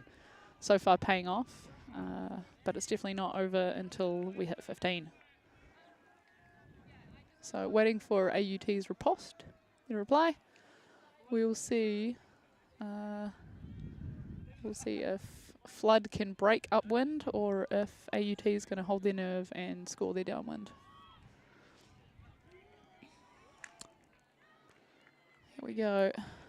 You'll notice that quite a few of these players aren't taking many subs, putting themselves under a huge bit of physical strain to put in work for their team to try and get them into the final. That's a lot of loft. That one might not be, yeah, that one's coming out. Yeah. Mr. Yo on field, apologising to his team, saying my bad. Yeah, just a little bit too much edge up. Whenever the front edge of the disc is tilted a little bit upwards, when going into the wind, that wind will just get under the disc and push it up more. So can have some unintended consequences, such as coming back towards you. So unlucky. See, now they're yelling shooter on the sideline. Not the right guy though. Oh, good D, buddy. Oh, and Lee secures it. He's looking deep. He wants to send it, but he holsters. Good patience. Oh, just out of the hands of number 20.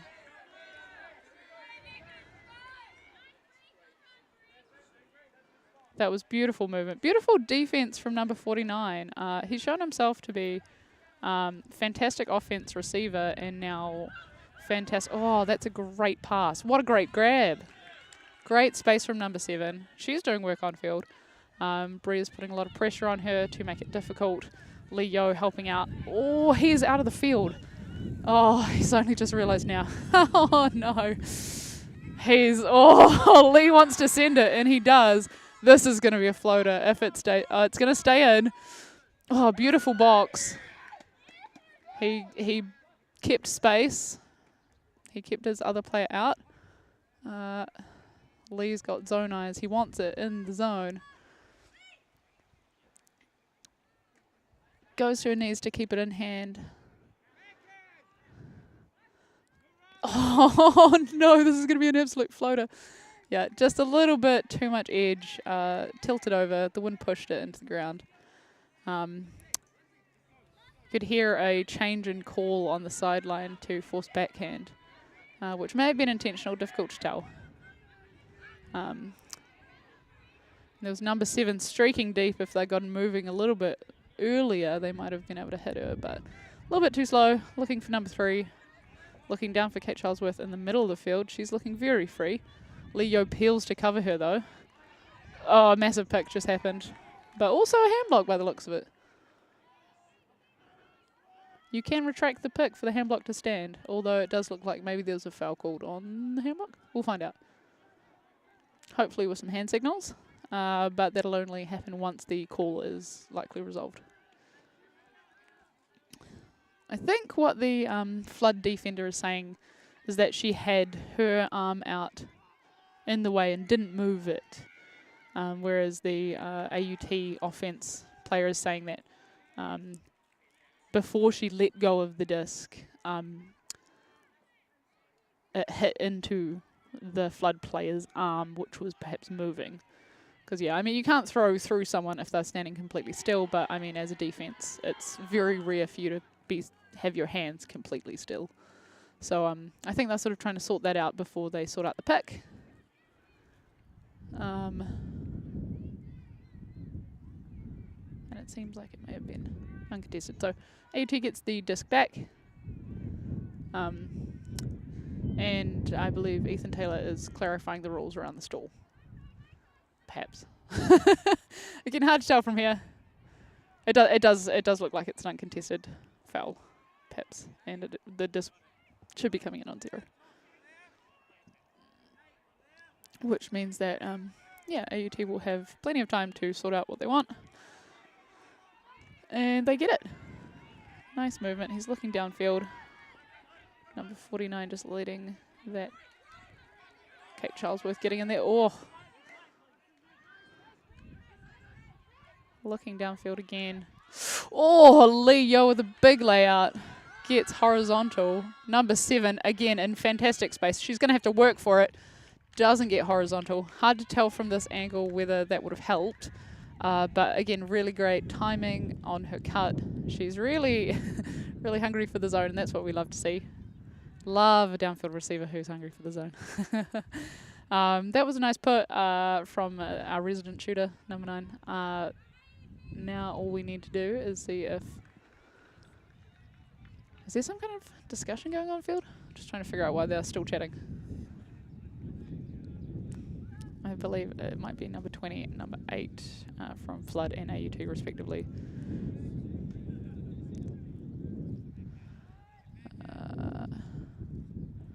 Number 68, Leo Birthday Boy picking up the disc. As the game does drag longer, it will, as both teams get tired, mistakes will get made, brains aren't thinking or focusing as quickly or as efficiently as they should be. People get tempted into what looks like easy options to try and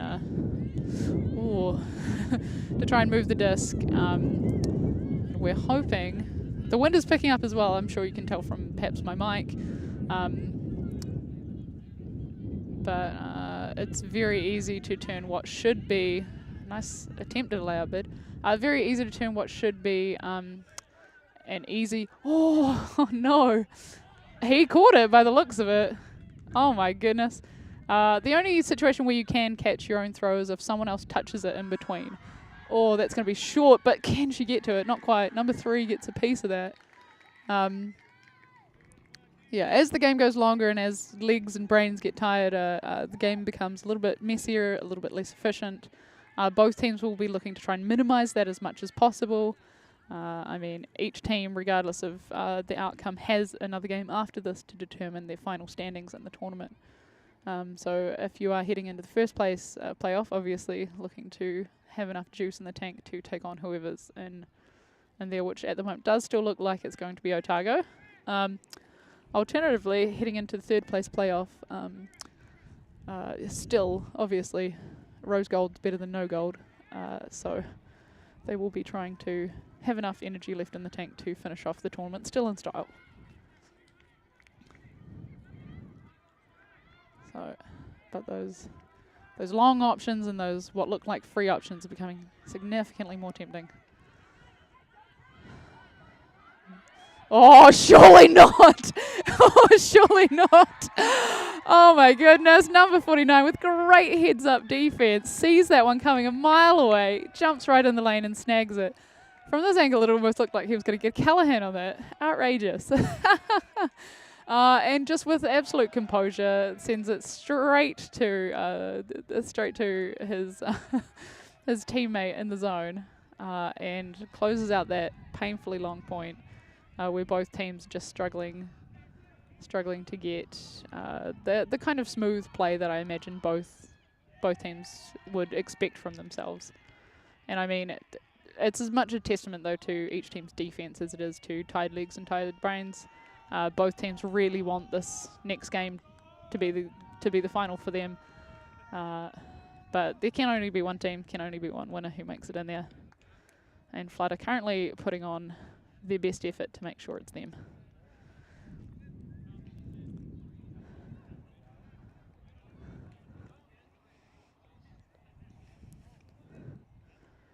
I think one thing that's been evident from both teams in this game has been their excellent heads-up defense. The fact that both teams have managed to have players getting turnovers or Ds on players that aren't the player that they were originally marking. So they're seeing where the good space is essentially and making sure, keeping an eye on it and making sure that when that disc does go up, they're actually there, they're ready to react and get the disc rather than worry about the fact that that's not actually the person they're defending. Which is very smart. We've seen some gender mismatched ones of that as well as some normally gender matched. Just good smart defense. So really good team play to see from both teams here. I think it's quite a sign of a mature team that has really good match defense, but will do help defense. Oh, centered it. And moving downfield a little bit to number 15.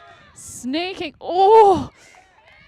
Called in. What a toe and grab from Kate Charlesworth. Doing absolute work. She's looking downfield, not getting what she wants, so she gets an inside break to number 15, who shoots it deep. Layout. Oh, he wasn't prepared. His body position, his direction was the wrong way around to lay out for that. There's some sort of call, perhaps. Trying to figure out what.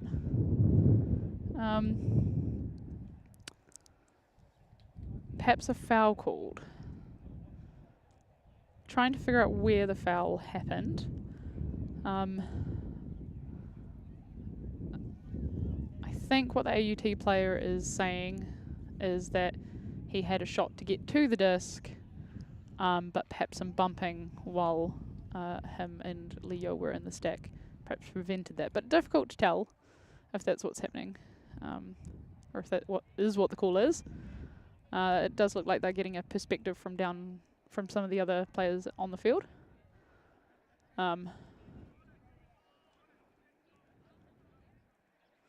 We will await some more hand signals, or perhaps a dramatic reenactment. That's actually my favourite. It is very. I think it's honestly the best way, the most traditional way for players to sort out the contact on field is to do a dramatic reenactment. There's some streamed games that have some pretty spectacular examples. If you ever find yourself in need of some entertainment, some Megan Wildcats finals from probably like a decade ago have some pretty dramatic reenactments. So if you're ever bored, although this call has been going on for a little bit of time, so I assume that they are just going to wrap it up, and it looks like they have. Looks like the turnover stands, which, yeah, it seems to be the right outcome. It would have been very difficult to get to that disc. It was fading very quickly. Difficult, but who knows? He's Leo's looking middle, finds number 8. It's the 8-on-8 matchup. Nice low snag. Oh, travel called. Looks like things are getting a little bit.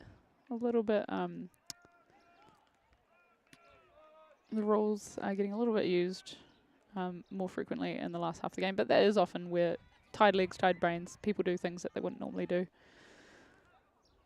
People taking the extra couple of steps to slow down when maybe they otherwise wouldn't.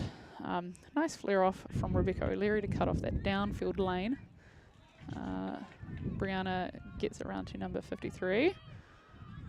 I do apologise that I know much more of the women's names than the men's names, but that's just because I play Women's Ultimate. And it looks like there's maybe another call. Injury call, and that is birthday boy Leo coming off. That's no good. He's not. He looks like he's holding his leg. Smiling ruefully, which, I mean, is not a good sign, but it's better than his teammates having to pick him up and take him off the field. He looks not stoked about that. So he's, yeah. Oh well. Not the birthday present we wanted, but Flood will continue working with what they've got, and AUT have position going upwind. The difficult direction.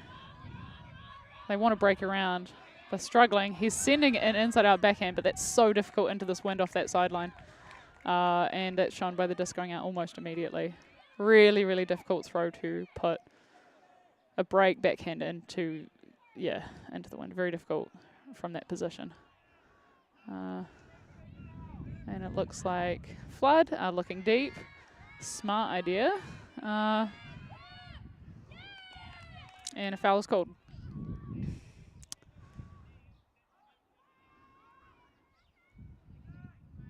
I think essentially the Flood player is saying that the AUT player perhaps pushed off or had an arm out which prevented him from getting as high or getting the position that he wanted.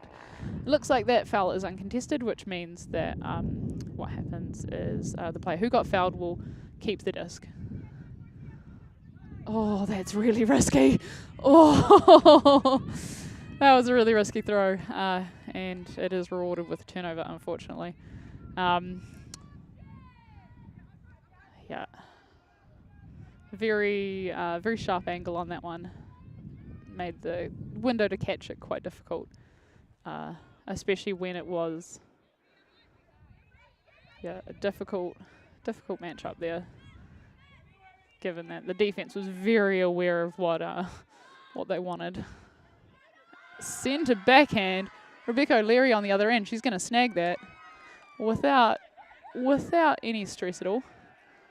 She sends a backhand. It looks like AUT might be here to score their first upwind.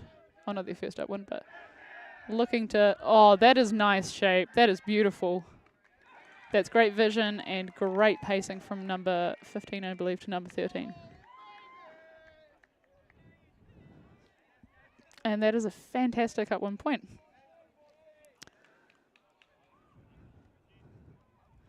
And in an ideal world, they would have been able to do that just from the first time they got a D. But again, it's been a long game. People have been working really hard, fighting really hard. And it's just meant that in terms of execution, things do get a little bit hard, a little bit sloppy. But AUT showing they've still got fight in them, and they still want to be here. Putting that pressure straight back onto Flood and saying, look, we're here to score upwind. What are you here to do?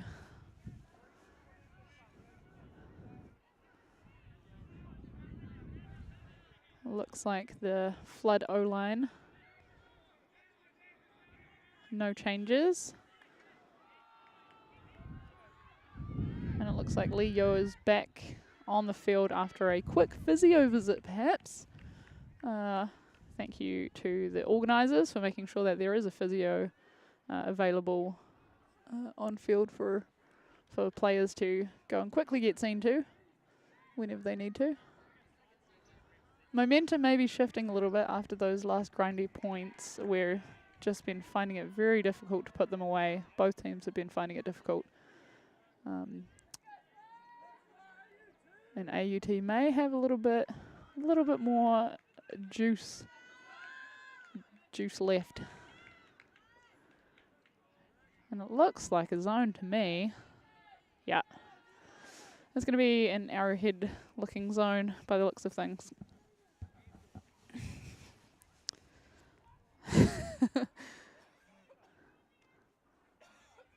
Oh. Did he brick it? He did brick it. I'm just finding the brick mark. The elusive brick mark. Here he is, looking immediately for a swing. Trying to get that movement happening quickly to put the defense out of position. Emma Whitlock wants the same.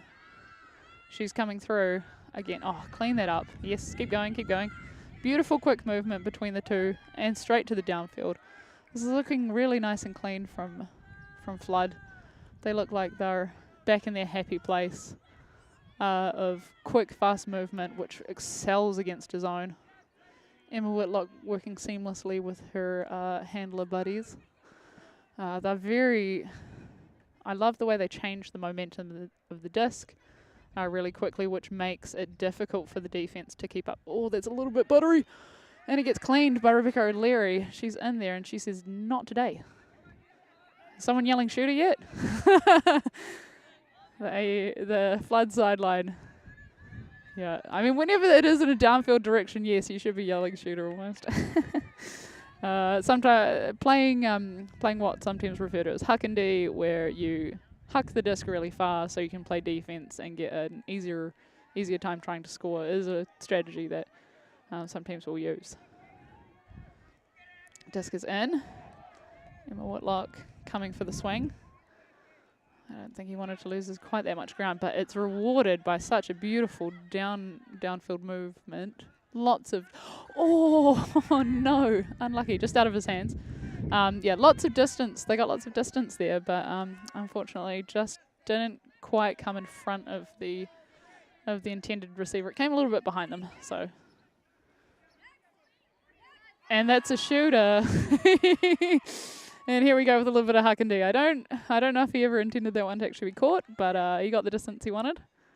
That, or perhaps, you know, end of the first big game of day two, you just overestimate how much legs your receivers still have. Easy to do and easy to underestimate that little downwind push that's happening currently with the wind. Again, the wind is moving from the left side of your screen to the right. And there is more wind the higher you go up, which is quite typical for Awakarangi Park out here in Upper Wellington. Oh, beautiful, beautiful movement. These handlers from Flood are silky smooth. Really, really nice. Really nice movement. They're currently struggling to get a upwind movement, but just a little bit in front. A little bit too low.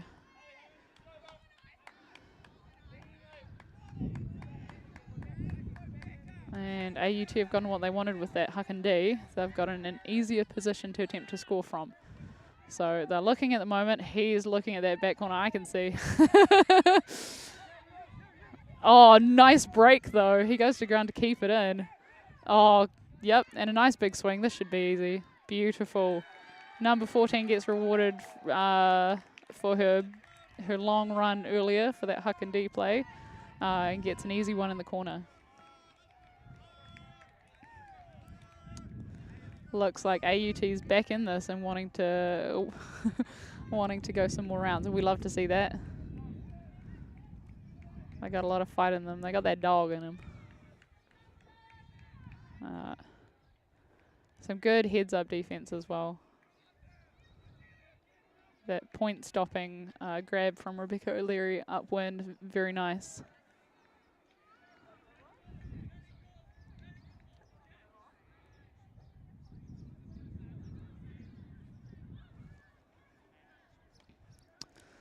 Flood's O-line is on again. It looks like they are making a few changes. Could just be tired legs. Just trying to make sure that everyone does get a rest and is fully prepped to go on and do the job that they want to do. Sounds like some big plays are happening on the other semi-finals field as well. Can't see the score from here, unfortunately. But it is currently, the disc is currently tucked right in the upwind corner with Otago bringing it in. So it looks like Canterbury just had a shot to score an upwind, but maybe just didn't manage it. And Otago have shot deep. It's looking massive too. Oh, I think that's Abby Liddell if I can tell from here. Unsurprising that she skied 2 people at once. Anyway, we'll stop looking in the other field. Back to the semi-final. Flood is signalling they're ready. They want to go round 2 with AUT. Beautiful pull from Rebecca O'Leary. That one's going to sit. Defense is setting. Will we see another zone? It doesn't look like it. Looks match. Yeah. Seems like in the downwind direction they are constantly going match. Oh, tempting in the deep. Emma Whitlock looking. Nice fakes, moving her defense, making it easy for her to get that downfield shot.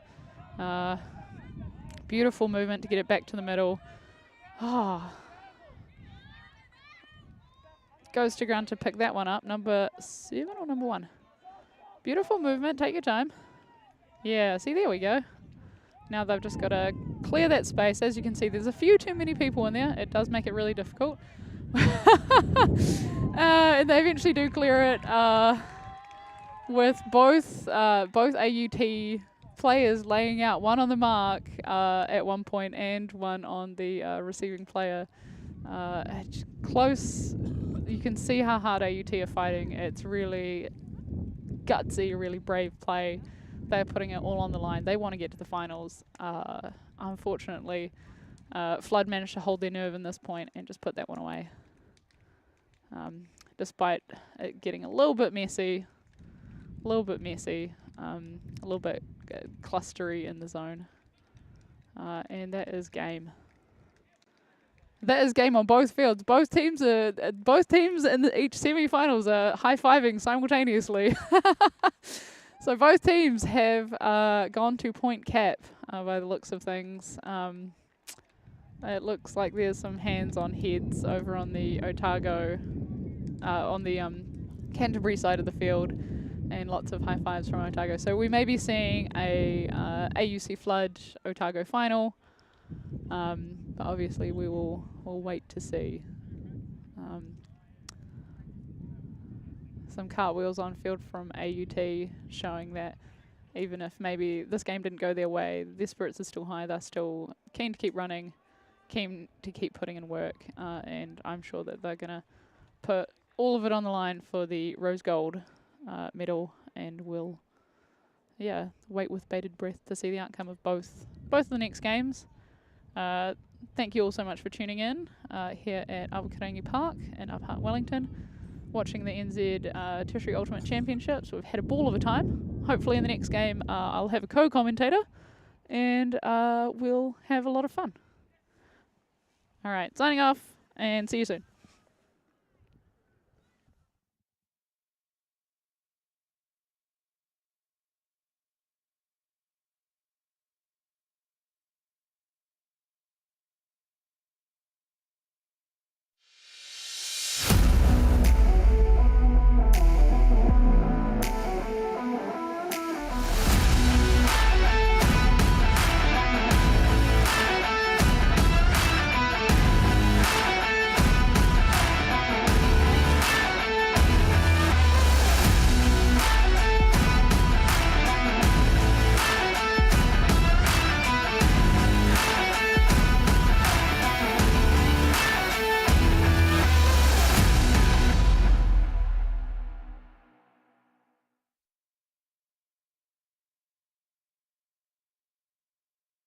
My world is my storytelling. My world is diverse. Our world. My world is astrophysics. It's always been a dream of mine. I don't know what my career pathway will be. I approach architecture from the point of view of my culture. I want to contribute to my people. It's a way I can give back. I want to change the perception of engineers. I want to take my tohu home when I graduate. Right now, it's about me. And this is my chapter.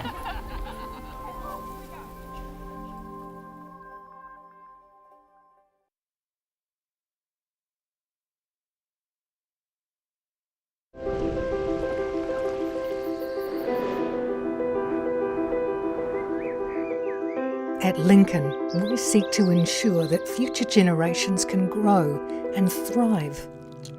That means providing a world-class learning environment to grow fresh solutions to real-world problems, including using the world's resources wisely and sustainably. Come to Lincoln University, a place to grow.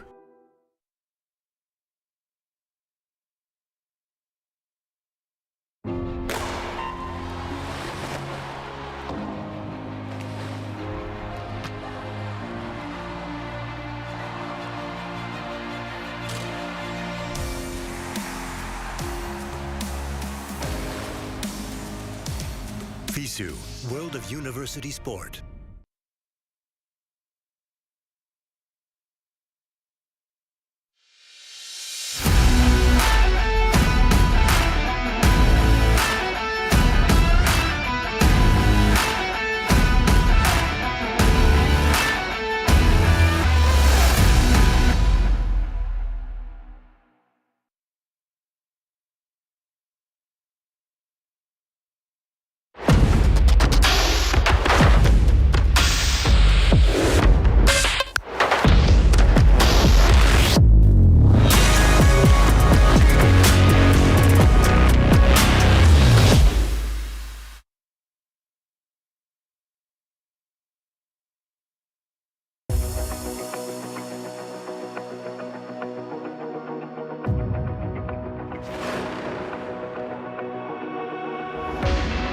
Imagine getting your foot in the door to your dream career in the sport industry. As you represent your uni, building lasting friendships, connecting at national and global events, connecting with peers and mentors who help connect you to your future. Make this happen with UTS NZ. I've definitely made like some really personal like relationships and friendships through volunteering. It makes you always feel like you're part of the team. In the sporting industry, it's so hard to gain connections, but volunteering through University and Tertiary Sport New Zealand, you're sitting at a table with people with over 20 years experience. I learned through hands-on experience in my marketing internship, skills that I could apply into the internship that I got at Food Stuffs. If you're ready to connect your skills, goals and experiences, join our team! Join our team! Join our team! Because you can build your confidence. It can take you from an application form to the other side of the world.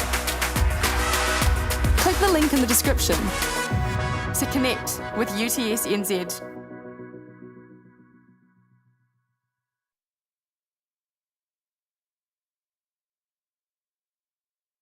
This is the University of Waikato, where every day people are making a positive change. Where research helps tackle global challenges and elite athletes can compete at the top of their game. A place where people are given the tools to protect their whenua for future generations. Where talent is nurtured and excellence is celebrated. It's a place where industry, innovation and education converge, and where moments are shared with loved ones. It's a place where teaching and learning has no borders, and people of all races and cultures work together as one.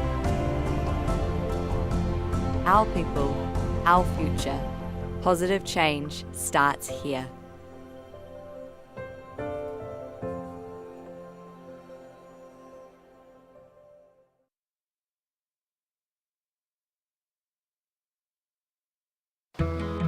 Dunedin, the city, is just so friendly. It's a big city, it's a big student city. I love that you can walk everywhere and that everything's accessible. The campus is just pretty much in the heart of the city as well. What the students offer to the city is something that you don't get too many other places. That's the great thing about this university, you will find your people. It feels like a university with a city attached to it. It's exceeded my expectations in every way. It's unbelievable.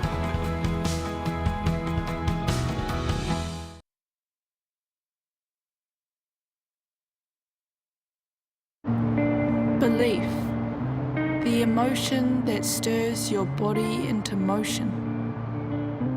One small drop contains the power of the oceans. And yes, with all this chaos and commotion, you'd be forgiven for thinking, what's my personal motivation? The new normal's so abnormal that now normal's an abstraction. What happened to civilization? This world is a distraction. But still, belief will never fail to cause a chemical reaction, fizzing up your synapses with purpose and possibilities to put into practice. Yet those ones. And so you pause, breathe, and say, what do I want to do for me? The future me. The one who needs me to believe that I can make a difference unequivocally, in whichever way I deem. Even if that's flipping me into we. You see, that really is living the dream. So yeah, it's a pretty simple plan. Believe you can.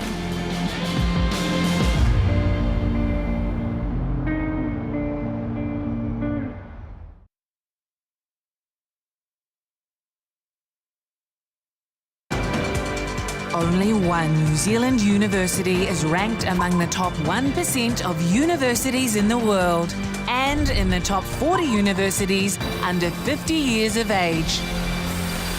Auckland University of Technology, New Zealand's leading modern university. Home to world-class academics, called on for their research expertise here and all over the world, making AUT the New Zealand leader in global research impact. Connected to an extraordinary range of organisations worldwide. Focused on a rapidly changing future where creativity, curiosity and collaboration will only become more vital. We inspire, nurture and find the greatness in every single one of our students. We are AUT, New Zealand's leading modern university.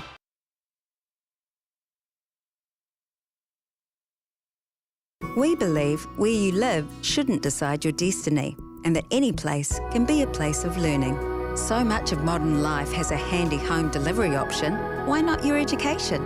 Maybe you'll start your degree in the same space you share with your whānau, or from that corner of the spare room that catches the most sun.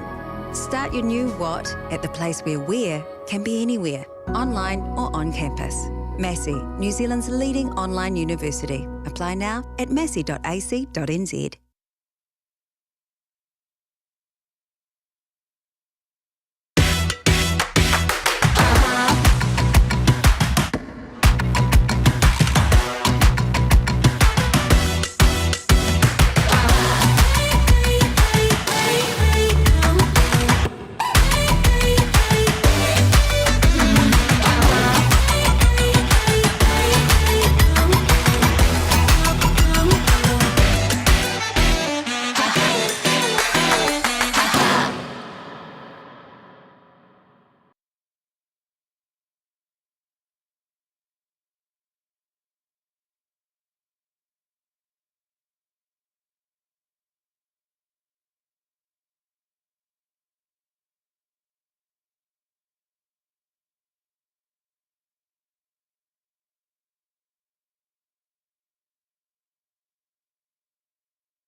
Welcome back to the 2023 Tertiary Ultimate Championships. I'm Harrison Leach. And I'm Beck Soper. Welcome to Awakarangi Park in Wellington. Conditions are beautiful today. We've got a bit of an upwind-downwind situation. The wind is currently moving from the left of your screen to the right, which will likely have some impact on play. But sun is out, so the guns are out. Absolutely. We have the University of Canterbury Honey Badgers versing AUT for the third, fourth playoff. Both teams coming off a pretty tough semi-finals just before, with Honey Badgers taking on the University of Otago and AUT taking on Auckland Flood. Yep. Very, very gutsy final. If you've watched the last live stream, semi-final, you would have seen AUT and AUC Flood going toe-to-toe, really, really working hard, particularly in those last couple of points. So we're going to see how much gas AUT have left in the tank to take on Honey Badgers, which both teams quite young. I do know that AUT are currently carrying some injuries and have lost a few off their roster in the lead up to the tournament. So they may have a little bit of an uphill battle in terms of energy or legs, but we will see. We've seen how gutsy they are so far, and I'm sure that'll keep showing in this third, fourth playoff.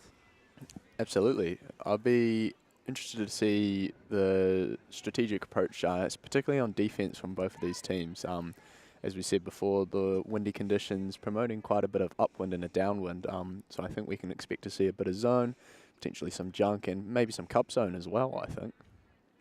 No, I definitely, we've definitely seen some zone so far today to good effect, especially AUT's zone. I think they immediately got a turn on Flood the first time they whipped it out. So I'm imagining they'll be trying to use that again. It has sort of a dual effect as well of not only putting a lot of pressure on the throwers, it can also be a little bit more efficient in terms of using your legs, using how much effort your players are putting out on field. So hopefully AUT are going to be smart, use their players as efficiently as possible, and we'll see all the spectacular athleticism on offense. Absolutely. This is a bit of a rematch, actually, from last year's Tertiary Ultimate Championships, with the Honey Badgers taking on AUT in the 2022 Championships. Honey Badgers there coming out on top, so AUT will be out to settle the score and try and get one back on them. What an exciting game to have for our Rose Gold play game.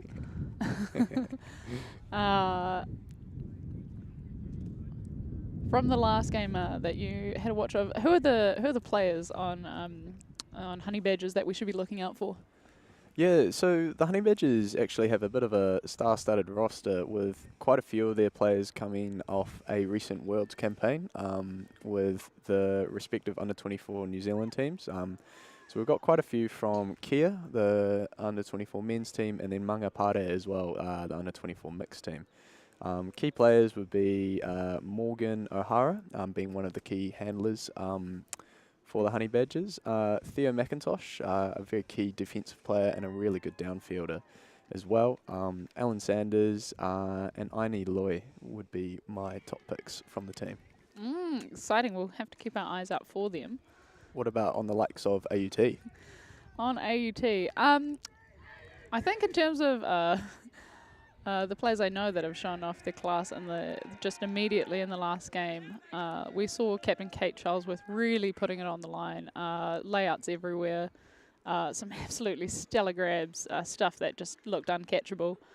They've got a very fast, quick handler set. I believe it's with their number 12, 13 and number 17. They really love moving it between those players. Forgive me, I don't know everyone's names. I play women's a lot more than mixed, and obviously much more than opens.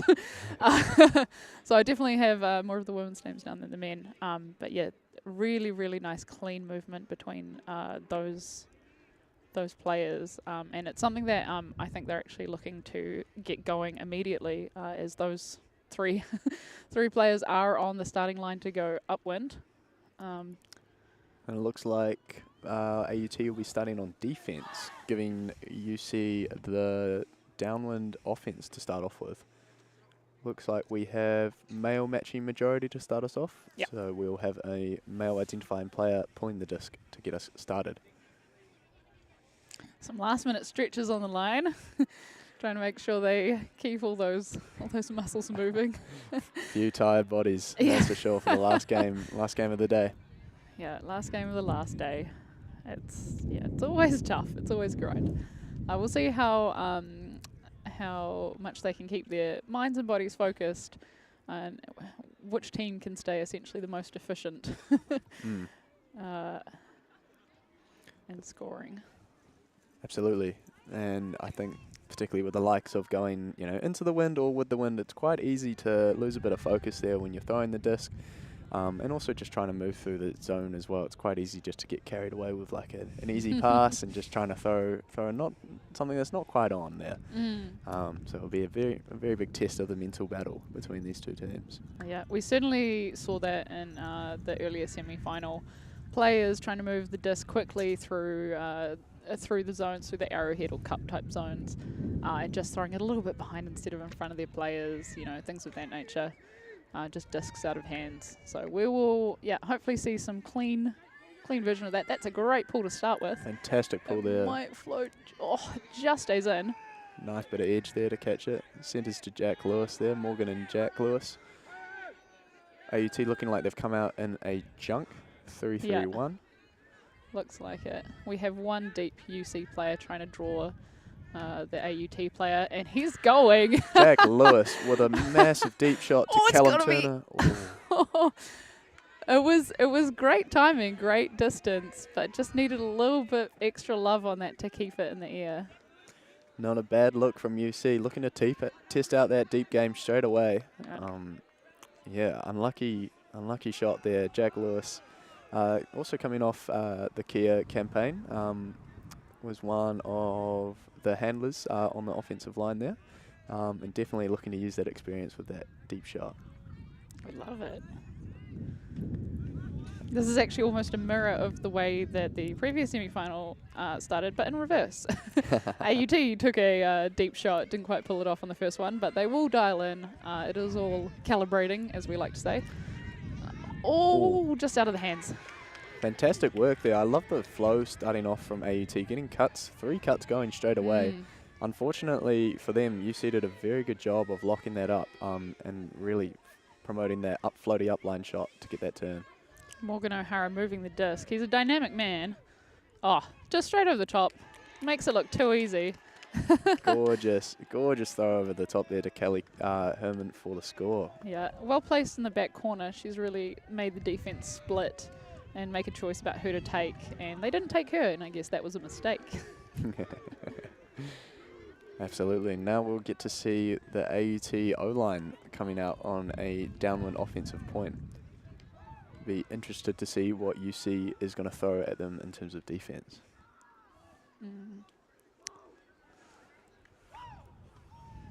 I believe number 13 for AUT is Mac Stevenson. From what I don't know too much about him, but I do know that he has previously come off a Katapo campaign last year, and is quite a dynamic player, extremely quick, and has some very good hops on him. I did hear earlier this morning from someone on the team that Mac was carrying the team in terms of spirit as well as plays. It seems like he's doing a lot of heavy lifting to keep the team excited and in games that are turning more and more difficult as the tournament goes on. Absolutely. And how good is it that he's only a first year? Still many more years AUT has out of him. Amazing. It is great seeing a lot of first-year new players who have maybe come through high school programs or maybe just fresh talent coming on to the field for tertiary champs. Absolutely. As we see a bit of a low pull there from UC, sort of touching just over the half. Snag from Kate Charlesworth. Great snag. Full extension. UC looking like a bit of a junk, or it might be quite a poachy match. Yeah, they're really trying to take oh straight to the guts. He threaded that through. Crikey. What a catch there. I believe that was bobbled off the thighs and then caught again. Amazing. Using all parts of the body to really hug the disc in to secure that score. You got to do what you got to do. Yeah, I do think that the UC defense did look like they were sort of sagging in the lanes a bit off the handlers to try and make that downfield movement just look a little bit more unattractive. But AUT says, oh well, you can't stop us threading what we're going to thread. What an absolute bullet throw as well. It really had to be quick to beat the UC defender who was right next to them. Fantastic laser beam there. And really nice wide pivot as well to get around that mark and thread the needle there. Yeah. Well done to AUT. The score is now 1-1. Both teams holding. Yeah, one clean hold, one hold. One hold. one not so convincing hold. But I mean, only one turnover, so. Absolutely. Yeah. Typical stuff for the start of a game. Each team feeling each other out, trying to see strategically any weak points or any strong points that they want to try and alter their strategies to address, and we'll see that happen as things go on. It's a female matchup, Rebecca O'Leary with the pull. She sends a beautiful backhand. Nice pull. Looks like another zone again. That's an arrowhead type zone. Yeah. Really looking to get UC to move the disc wide and moving them away from that middle channel. Morgan looked a bit surprised to get that one in the second. Sends an absolute slice over the top though. Beautifully flat. Oh, I liked the shape. I liked the idea. Just out the back. Just out the side of the field. Not a bad shot there to Eliza McIntosh, who was actually the younger sister of Theo McIntosh, who was also on this team. So good to have the siblings going. Look, I tried to get my siblings to play once. Got my brother to play Paronga Hat one time, and after that he'd said it was too touchy-feely for him. Fair enough. AUT here with another opportunity to get a break. Nice break of the mark there to get a swing to Max Stevenson. Sends it. Oh, just a little bit too low to number 4. Just slightly outside of the reach of number 4. Yeah, it does look like they're transitioning to match away from their zone look, which really threw the number 4 under the bus because she was at the front of the zone looking to set up the zone while her player had streak deep. It's all right, she's caught up now. UC having quite a lot of players deep here. They're bringing back a few under. Although 3 handlers back, and we're looking like they're trying to set up a vertical stack. That's a nice movement. Morgan reels that in.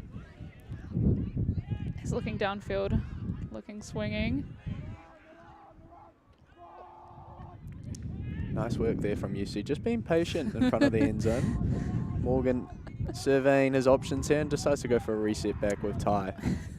He was getting pressured to put it over the top into that back corner, but said no. It was a risky bisky. We like to see conservative say. Oh, speaking of conservative and safe. We've got a bit of a collision there. Hope he's all right. Looks like we've got a couple of people jogging down. Becca O'Leary with hands to the disc on that one and D's it in front of a UC player. But it's what happened elsewhere on field that we just need to check. Number 17, NK Wang. Looks like he is okay, thankfully. Yeah. Good to see him get straight back up and into it. There's no call and turnover stands. AT with another opportunity here. Getting cuts going immediately before the disc is brought up to the line. He's blitzing. Lovely bit of movement there from Mac to get a reset off. Swings through Becca O'Leary. Those 3 players are currently handling at the moment, really doing a good job at moving the disc. Oh, that's a really floaty. Oh, yep. Nice read there from Ty Lawson. Oh, conservation of greatness though. One disc butted too much, that disc not butted enough. We just needed a little bit more float on the second one and a bit less on the first one, and things, would have balanced out. But Definitely seen that wind come into play with that that backhand. Could have used a bit more of a pivot that's out. going to die early. Get under that. Number 18 knows what to do. He gets there. Well done there from Ben Simpkin, reeling that one in. Number 14 manages to dump it. Looking at Rebecca O'Leary. Bit of contact there with a that bit reset. of contact, but it looks like the layout D through. Jack Lewis, well done. Getting the D on his former Karapo teammate, Max Stevenson. It's got to feel bad. There'll be a few bragging rights going for that, I'm sure. Oh, it's got to feel good if you're on the right end of it. Morgan again. Two streaking deep, but marked out quite well there. Yeah. Great bid from Mac. Unfortunate not to get a hand on that. Aini going deep. Sends it. It's going to come ball. hard right. It's, again, not quite buttered enough. It could be just teammates overestimating how tired legs are at the end of a tournament. There may be a call. Oh, injury perhaps. Injury call there as we see Max Stevenson going off. Replaced by number 9, Joshua Howe. Joshua Howe, otherwise known as the shooter. I'm enjoying the towel he has got going on there. Good to see the accessories coming out. You don't see too many towels in Frisbee. You don't, and maybe you should, even when it's not raining, even when it's completely sunny out. Could be just for the hands, I reckon. Yeah, that's fair enough. Keeping the palms dry. Yeah. The grounds at Awakarangi are actually they're reasonably damp. They're not as concrete dry as some Wellington Park normally are. So it looks like they're trying to shift the stack a little bit to really open up some space on that far sideline. AT giving themselves lots of space in the stack to really get the cuts going and eliminate any picks occurring. Nice flare off from front of the stack. Really shut down those options. Smart play from the UC. I can't see your number at the moment, but I think it's number 4. Yeah, number 4 again, Aini Lui, one of the Mangapare players coming fresh off that Under-24 Worlds campaign. Yeah, good to see her putting in a lot of work as we see Theo just blitzing deep for Jack Lewis. He knows what he wants, and he's going to get it. Well Someone get done. that man a regulation shirt. What is this inside out hoodie? Theo opting for his inside out Credo Sun hoodie. Personal favourite of his, although it looks like we're about to have a call. Yeah. I think it might be a travel. Yeah. I don't know how much that affected the play. But who knows? It can be really difficult because how much you move your feet can generate you extra power with the disc when you're throwing. Or it can give you extra separation from the person defending on the mark. But yeah. It is a very interesting call, the travel, in terms of how much it actually did affect the play. In terms of how much of an advantage. Some people do argue, that few centimetres makes all the difference, but yeah. Very interesting. Yeah. In some cases it can make all the difference. Can't say that I saw the argument for that there, but I wasn't looking at the thrower very carefully, so who knows. That one is buttery. That's going to get D'd surely. Caught by a UC player. Well done there by Eliza McIntosh. Straight away to her brother. Beautiful sibling play. Nice work there. Jack Lewis he's bombs speeding. Reeled in, and he spikes it. We love that.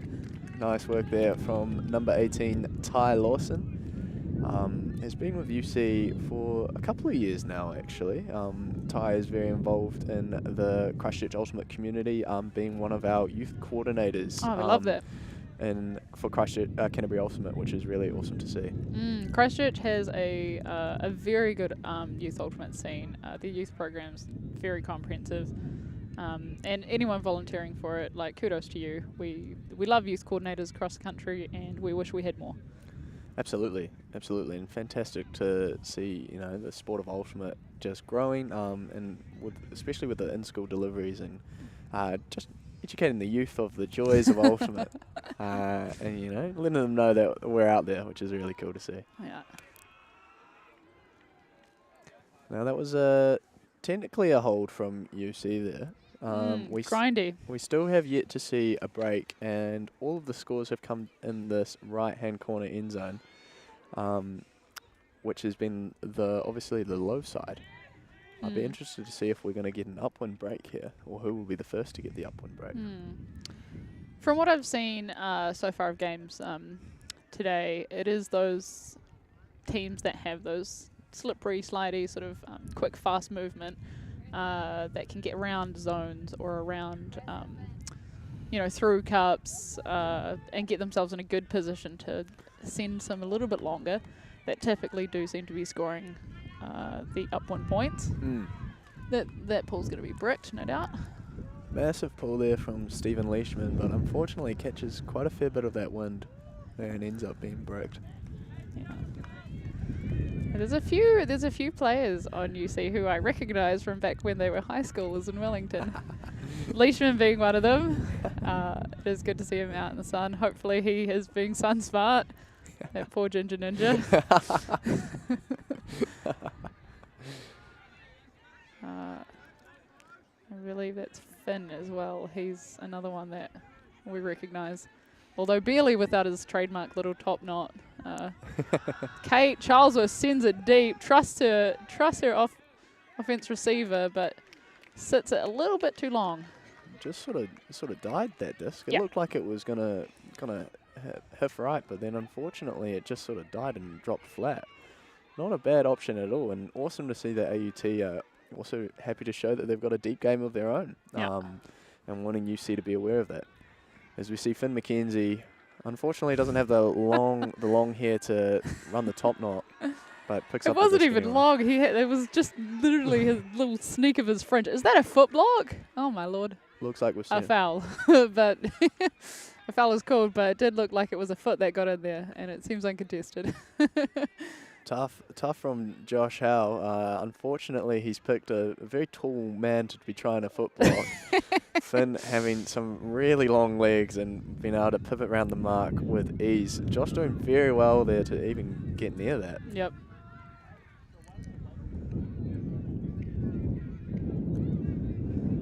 Yeah, Finn, formerly one of the key players for Equilibrium, actually, one of the Wellington mixed squads. Looking like he's developing his talents and becoming even more of a powerhouse on field. She's right there, and he takes it. Beautiful. Nice cut, nice slash there from Adelia. Really working well with Finn, communicating with him with what he wanted. Yeah. She's getting put under a lot of pressure from Kate Charlesworth.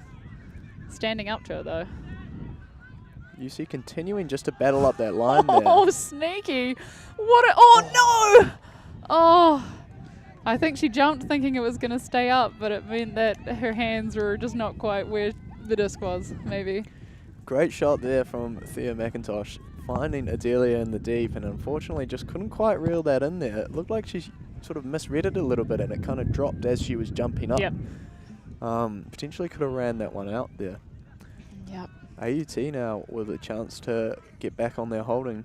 Yeah. I will say it is a handler a handler habit that some people have, where they jump to catch every disc almost, because they're imagining they're getting extra distance, like in a zone, or I think there is some contact downfield, but it doesn't look like there's a call.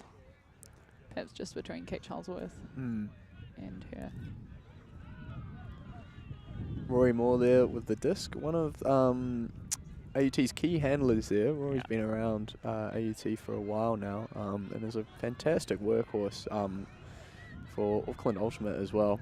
I believe he played with Laminati last mixed season, and was one of the key players for them. Great box. Great box out from Kate. Held her space. Oh, surely. Far right corner. Was her foot in, though? Was her foot in? Some people are signalling out. It looked like she threw one down before after she had control of the disc. It looked like she tried to throw a foot down. But from this angle, it's very difficult for us to tell whether it was in or out. But it does look like the majority of the sideline are signaling out. Fantastic grab, though. Oh, sick. It did look very cool. Yeah. So I think we have to at least give her some credit for that. Maybe even a point. No. Yeah, that is number 7. She working really hard in the previous semi-final, scored I think at least 3 of their 9 points. Very impressive. Timing, space, just smarts on field. Looking really, really good, but just in this instance, asked a little bit too much of her. Even with a heroic effort, couldn't keep that one on field. Unfortunate, there for Lindsay Taylor, as the disc has now been decided it was out, and the turn is stood. As we see UC opening up with a big deep cut. He saw his receiver going and he was like, yes, please. Oh, Ooh. Great take under pressure from Leishman. Looking deep. Unlucky from Rory, doing very well there to get a piece onto that. Oh, that is a little bit too buttery. Someone else. Leishman, no. You grew up in Wellington. You know the wind is fickle. Ooh. Oh, great layout from Finn again. Oh, my goodness. Fantastic work there from Finn. AUT handler's been forced to get the body on the line here to keep the disc alive. Doing their best.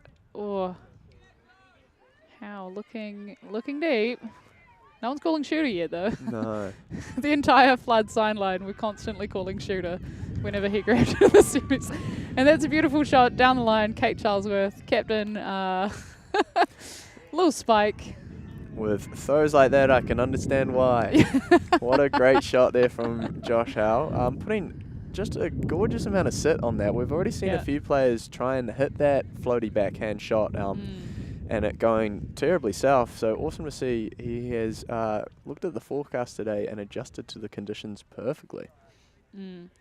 Whenever you are throwing downwind, which on the screen is left to right, putting a lot of spin or throwing the disc from a higher position is really good to help keep it in the air because the wind is literally pushing it down towards the ground. Conversely, in the other direction, if you have the lip of the disc aimed up at all, the wind will get under it and push it further up. So you've got to be quite careful about your angles. Otherwise, you see those those discs that do have a bit too much butter, a bit too much float on them, and the wind gets under them a little bit. They just start sailing, going a little bit too far. Absolutely, absolutely. And then you start to see the defense also pick up on that as well, and that's when it gets really interesting. Defense, of course, looking to cull a downwind offense with keeping the hands high, trying to force a lower shot, and then vice versa on an upwind offense. Yeah, it does make exciting play to watch, particularly when those just do go very high. We get to see some skybox, and we always love a bit of skybox. Why not, right? Absolutely. As we see Max Stevenson there. Nice pull, but unfortunately just floats out of bounds. Morgan O'Hara picks it up and bricks it. Little hand tap with his teammate, looking very composed, as he always does, honestly. Alan Sanders in the deep there at the very back of the end zone. She's sneaking. She is a sneaking. And you see her just off to the races here. The handler set just cruising through those 3 handler marks there. A lot of distance in a very short amount of time. Nice to see them just taking their time with it as well, knowing when to also go, but also knowing when to just relax and take their time with their options. We see another very high backhand release there from Jack Lewis. It is a junky zoney situation, so them going over the top, particularly given the cup up front, as a fellow shorty, like they're just not that tall. And it can be very difficult if you're that was a bit risky. But hey, they do it with style. Not quite the option I thought that was going to be thrown in that. After all the previous beautiful, safe, smart, conservative options that just looked really seamless, why not throw a bit of swag on the last one? Fantastic work there from Charlie Harder, one of actually the American imports we have at UC. Charlie coming over, I think for just a semester, but picking the right semester to come over for to make sure he's available for uni games. Good timing. Well done for Charlie, and awesome that he reached out to UC and communicated that he was coming over. Yeah, not the first American import we've seen today. We earlier had, I believe it was Joe from Seattle, ripping it up with Flood, who we will see again in the finals. Exciting, looking forward to seeing that.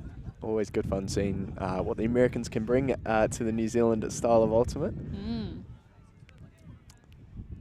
Yeah, it's very interesting looking at different styles of ultimate across the world, particularly with the most recent world champs, the U24s in particular. Looking at, say, for example, short ball Japanese style compared to the really long ball American style. Looking for those really big, deep shots, really expansive options. Whereas, you know, Japan, lots of break throws, lots of short movement, lots of changes in momentum. Yeah, I feel like New Zealand's a bit of a mix. We are a bit of a mix, absolutely. I think we definitely do love a bit of a deep game. Can't say no. Can't say no. It's too tempting. Lucy, you see here coming out with a junk of their own. Yeah. Yeah, that looks arrowheady. We've got one person drifting deep, two people drifting deep. Oh, Kate Charlesworth looking for that pocket, but now she's covered. AUT doing the right thing here with committing 4. Oh, that's no. Oh, that was such good space and such good timing. It just came out of her hands. Nice throw there from Rory Moore, Yeah. looking for number 11, Bree Cron. Unfortunately, just couldn't quite reel that in. That disc, especially with the wind zipping through there, makes it very difficult to catch. Just faster than... great clean from Charlesworth, though. Snags that. Peak height, doesn't let anyone else get a bite at it. She's looking downfield. She's a little bit stuck, but number 11 tries to reel that in, but again, just out of her hands. Those discs going downwind are going fast. Very zippy and quite hard to read as well in terms of the speed of that they're coming down with. As we see Noah Weil coming to pick up the disc, maybe communicating where he is going to be walking up to and establishing his pivot. Cuts are coming from the back of the UC stack. Some pointing's going on. And that is a laser beam from Noah, but Harry Jones with the unfortunate misread. I think he just lost his footing a little bit, and like he just thought it was going a little bit further to the right, and then couldn't adjust in time to get back. Absolutely, but what a rip from Noah there. That was fantastic for an upwind shot, especially a flick that had a lot of power behind it, a lot of zip. Kate Charlesworth finding the pocket. Another lovely high release backhand from Josh Howe there. Number 11 cleans that one. She's looking for a dump. Being a little bit stranded. Charlesworth bails her out and sends it straight for a point to Howe. Fantastic work there from AUT. Absolutely stoked there to get that hold. And fantastic flow there through the UC defense from AUT. Just taking their time, not getting too worried about the mark and waiting for that option just to present itself, which is really good to see. Coach Peter Boardman will be very happy with that. He will be. When they are finding those pockets, it's looking really, really smooth. But again, like you said, it's just about waiting in terms of timing, being patient for those pockets to develop. But they've got to take the shot when it comes up immediately, because those pockets are closing quickly. UC knows where they are. They are reacting to those pretty quickly. Absolutely, absolutely. And we're still seeing a few turnovers happening in each of the respective downwind offences. So I smell a break coming. Surely. I do smell a break coming. Surely. 3-3, this is about the time things start getting... But both teams have settled into what their current sort of rhythm is and what the game feels like a little bit. So now they will be starting to try and push a little bit more in terms of defense or perhaps even in terms of offense. But now is the time that strats should be adjusting, and that's maybe reflected by the amount of time that the coaches are having a chat in this... It's not a timeout. This it's a very lengthy break for a point. Yeah, I mean, it seems like both coaches are on the same timeline, so that's good. Yeah, but typically, I believe it's 90 seconds between points. Yeah. More or less. Yeah. Unfortunately, I don't believe have anyone enforcing that. No. And probably good that both teams decided to take a little bit longer. Yeah. So no conflict with any concerns about that timing. Yep. Another big backhand pull from Rebecca O'Leary. Nice Lots of float, work. lots of sit. And it's looking like a bit of a match defense here. It is. From AUT, trying to mix it up a little bit and really forcing UC now to use those tired legs. Oh, I saw that long option too. I was very, oh no, just in front of him. Unfortunate there. Well done there from Charlie, turning that deep cut into a really nice under. It was beautiful. Jack Lewis just trying to hit that inside channel and just couldn't quite get that angle onto the disc, unfortunately moving it away. Yeah, it must have, it looked break side. Must have just been a little bit too much angle. Absolutely. I've been very impressed here with how AUT are setting up with their very wide stack, giving them lots of space there to make those cuts, come all the way under or deep, and really minimizing any chance at a pick happening. Sends it. That's got a lot of pace on it. Rebecca O'Leary is trying to read it. Fantastic defense there from Kelly Herman, but what a put that was from Max Stevenson. That's really nice. Great option there, and unfortunately AUT couldn't bring it down. As we see a deep cut going straight away. Tom Warden still has his back to the field. She's hungry for the zone. She wants it. That's what we like to see. Nice work there from Aini, grinding that under. Yeah. Oh, buttery, but he snags it early to keep it in and sends it deep, but that's really quick. Oh, not quite enough love on that downwind shot. Not quite the amount of edge that I think Tom was wanting to put on that disc there, as that came out in quite an OI forehand rather than more of just a flatter. Even could have looked to have done a bit of an IO shot there just to try and get that to hold a little bit more. Get it to sit, yeah. Yeah, it just needed a little bit more love. Bit of a grind here for both of these teams. Yeah, been a few turnovers and they're looking a bit tired here. I'll be interested to see what's going to happen.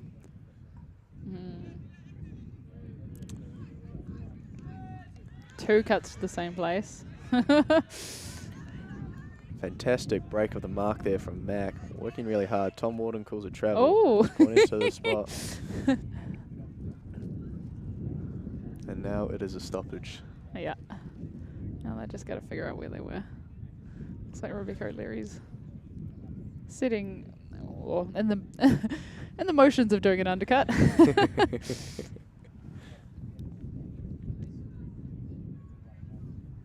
It looks like there's maybe a bit more explanation or discussion going on about the travel, which is why there is a stoppage, because otherwise typically for a travel it is not a stoppage. The person just points to where the spot the person travelled from, and they can continue stalling. But this one just needs a little bit more chats to figure out. As we see a bit of input coming also from the sideline here. Be interested to know what they're saying. I think perhaps they were clarifying the stall count. I did see Morgan on the sideline putting up a four fingers. So it could be that. Oh, sits it right in front. That's nice. Well done there from AUT to get it moving. Sends it. What a backhand. What a rip. Oh, surely. Oh! Great touch there from Aini. Oh, shuts down two different offense players trying to snag that. We love it. She's been a workhorse so far this game. Absolutely, generating lots of turns there and being very reliable as we see her probably starting to initiate that first cut. Yeah, the stack is very deep. Very, very deep. As we see a reverse zipper there from UC. But it's just not quite coming off. But it didn't quite come off. That last deep cutter didn't quite come under, allowing Charlie to keep going deep. Oh, surely this one though. I'd send it. Yes, a little bit short, and she gets a piece of it. Number 14, let's go. Well done, Elise Matthews there. Actually, just coming off the Under-24 campaign as well with Koreara. Did a fantastic job there. Their team taking out Spirit, the Spirit Award, which was really, really good to see. They sung a waiata after each of their games to reaffirm what their Spirit captain had said to the other team and saying that they agreed with them, which was a really nice touch. Amazing. Oh my gosh, all these backhand rips going upfield. Like, while the hit rate hasn't been amazing so far, the quality of the backhand throws going upfield is really good. Like, the timing is often really good. It's just often the disc is floating maybe a little bit too much, or but definitely the best backhand puts upfield. See, now I've jinxed it by saying something. Oh, jeepers. Did she have that in hand before she went down? Amazing. I thought Tom Warden had that in his I hand. thought he had it in his hand too. And she just came down and got it. And she might have even towed that in. Yeah, her feet are in the field currently. That is outrageous. Interested to see what the call is here. Yeah. It looks like there's maybe also a foul on the throw. Or potentially maybe a travel call on that. I'm not too sure if he established the pivot foot coming in. Interesting. Oh, well, things will become clearer hopefully with hand signals. What's going on here? I thought they all had to have their accreditation. Amazing. The disc has returned back to the thrower, which indicates it could be something contested. Yeah. Potentially a foul contested. There was quite a lot of contact there from Tom Warden coming in to that. Unsure of who's had the right to that space there, as they both looked like they were competing to it. Yeah. And particularly because I just have no idea how it was in her hands at the end, or whether... Oh, I think I blinked, honestly, and it just ended up in her hands. It was magic. Yeah, the fact that she had it in her hands, like if she had managed to get to the space and get hand to the disc first and sort of rip it down, like, you know, kind of suggests that it could have been her, given that, like, in terms of height and stuff, probably less likely that she had, it's more likely he was impinging on her vertical space. But very hard to tell. And I mean, she could have even stripped him. But here we go, turnover straight away, off the rip. And Tom Warden he wants it, but double coverage, and he sends it anyway. As soon as one defense peels off, he rips that downfield. Amazing. Fantastic grab there from Tom Warden. With a great rip there from Jack Lewis. Actually just taking his time with that deep shot, allowing Tom to set up his cut into that right-hand corner of the end zone. Yeah, absolutely let his receiver pick which corner he wanted it in, and just sent it there. Particularly smart to wait until the other defender had peeled off, thinking that it was now safe. But yeah, perfect vision. And again, no upwinds were scored that day. And after all that, it is still a hold. Yep, it is still a hold. No one has broken yet. No upwinds have been scored yet. 4-3 to the University of Canterbury Honey Badgers with AUT on serve here, as I believe we are going into now a timeout. Yep. After that long point. What would you be saying to your respective teams here, Beck, in terms of, you know, offense? Both teams are showing some really, really nice puts upwind into the wind. And I wouldn't be discouraging people from taking those shots because I think that's really important to threaten a deep game, particularly in a little bit of an upwind downwind situation like this. But I would be encouraging them to try and take them earlier, because often what's happening at the moment is those shots are going up, but they're sitting too long. And it's the defense getting under them that's really causing the turnovers. So I'd be like, look, everyone's legs are tired, but do trust your receiver. If they're going in the upwind direction, trust that the disc will float longer than you think, and send it earlier if you can. And to help facilitate that, make sure that you're getting your players into power position, really trying to put them in the best position to pull that off that you can. Because just shooting from static is really difficult. Even though we have seen both teams pull that off, even with forehand flicks upwind, which is very impressive. But yeah, overall I'd be telling handlers to be kind to their receivers, both upwind and downwind, essentially. If they are going downwind, butter it more. Like, know that downwind shot that you are looking at, that is a good shot. You've just got to either take a little bit longer to send it, or you've got to put a lot more love on it. Absolutely. Tired legs, tired brains. We've just got to be good to each other. Absolutely. And just, being a little bit more understanding and wary that, hey, it is day 2. It is also the last game of, I believe they've played 6. Each team has played 6 games. 4 pool games, and then obviously the semi-final, and now this game. Legs are sore.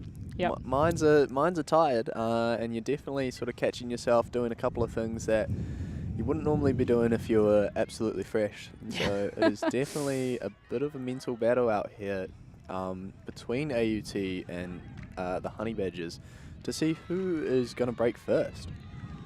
Yep. And as soon as there is a break, momentum's going to shift quite a bit. So having your team in a spot where they're ready to deal with that if it's not in their favour, and also to, you know, hold your nerve if it is in your favour and be like, look, yeah, it is in our favour, but we have to keep working really hard. You always got to play like you're 2 points down, because 2 points down is definitely comeback territory, but it's also like you cannot relax territory. Absolutely. Absolutely. As we see UC coming out in, it looks like another zone here. Yeah. But really putting someone back into that lane. Looking like a junk there with the 3 handler marks. Yeah, they're really clogging. Fantastic work there from Theo to shut down that. Charlesworth with the bailout. Great find there. And another long option. Just manages to grab that under pressure and keep her feet in.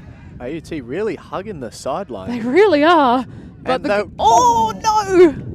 Oh, that was almost a perfect string. Fantastic work there from AUT, quite literally with their foot on the line the whole way down, refusing to use any other part of the pitch, almost to their success, unfortunately just bobbling out of the hands. Just out of the hands.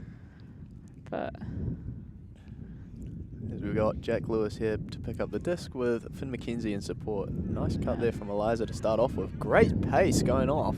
She's looking to go deep, but handlers aren't looking at the deep, unfortunately. Oh, that's going to be quite a floaty. Oh, Callahan. Oh, it is. And it is. Oh, it is. Fantastic grab there from number 19. Oh, yeah, too much butter on that biscuit. Too much, unfortunately. Ashton Reed reeling that one in. Yeah. Fantastic defense there from AUT, forcing a bit of a tricky reset option to be thrown up there, really catching the wind, and even the big Finn McKenzie couldn't bring that one down, unfortunately. He knew he had to try and go early because he could tell the defense was coming behind him, but that wind and the float on the disc just meant it stayed up a little bit too long. Unlucky, but that'll be some nice nice balance for AUT, who almost got Callahan in their semi. It was very close, but yeah, still did get scored on, and almost the same way. Someone just caught it just outside the zone and then dipped one in. So close. Yeah. Close. Hey, if the guy who caught it had been from Wellington, he would have toted it. We play too much indoors here. That's the joke. It's way too much indoors. Way too much indoors. I've heard there's not many winter leagues going on, outdoor winter leagues here. There's none. Yeah, there's none. Wellington does not run winter outdoor leagues. That is fantastic. We only run indoors. That's so good. That's so good. Big fan of indoors.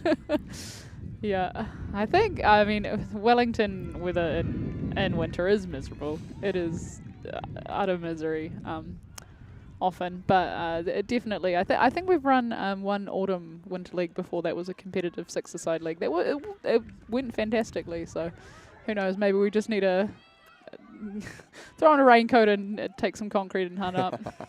Absolutely. Great pull there from Rory. Really putting a lot of IO on it, but then it actually rolled over to an OI pull, which was fantastic work there. AUT persisting with the zone. Like to see UC try and stretch and use the width a little bit more here as there's a travel call. It's a call made, yeah. Jack Lewis, unfortunately a man notorious for going for a bit of a wander when he has the frisbee in hand. Having played alongside Jack Lewis for the last couple of years, I can confirm that I have called travel on him many a time here. Yeah, I think the AUT argument is that he changed direction, like he changed his momentum after he caught it. You are allowed to slow down when you are catching a disc, but you're not allowed to change the direction of where you're slowing down in, or where you were running essentially to catch the disc. I think is the argument here. People are resetting to where they were when he caught the disc, and play will continue once everyone has reset. AUT looking like they've thrown a bit of a sideline trap here. Oh no, going back into that. I think a sideline trap would have been great there, but they didn't quite fully commit. No. Yeah. Really sticking with the arrow. What a grab. Jack Lewis is forced to Michael Jordan the frisbee. Just climb the ladder. Oh. Oh. Nice look there from AUT. I think he just winded himself. That is a tough bit of contact there. Yeah. Always tricky, those ones floated out just a little bit far in front, really forcing both players to get in and have a bid. Well done there. Good to see a few high fives going on as well. No bad blood, and we keep going. Yep. Oh, they're splitting the deep defense. They've got two deep on either side of the zone trying to make him take a pick, but it's very difficult to get the disc to either of those corners. Yet at the moment, when you're so far away from the zone, there's too much time for a defender to get there. Absolutely. They're still throwing hands up, though. Yeah, there it goes. Very floaty shot there. Oh, but beautiful. Thankfully, a lot of time there for Kelly to reel that one in. And Jack Lewis with the throw there.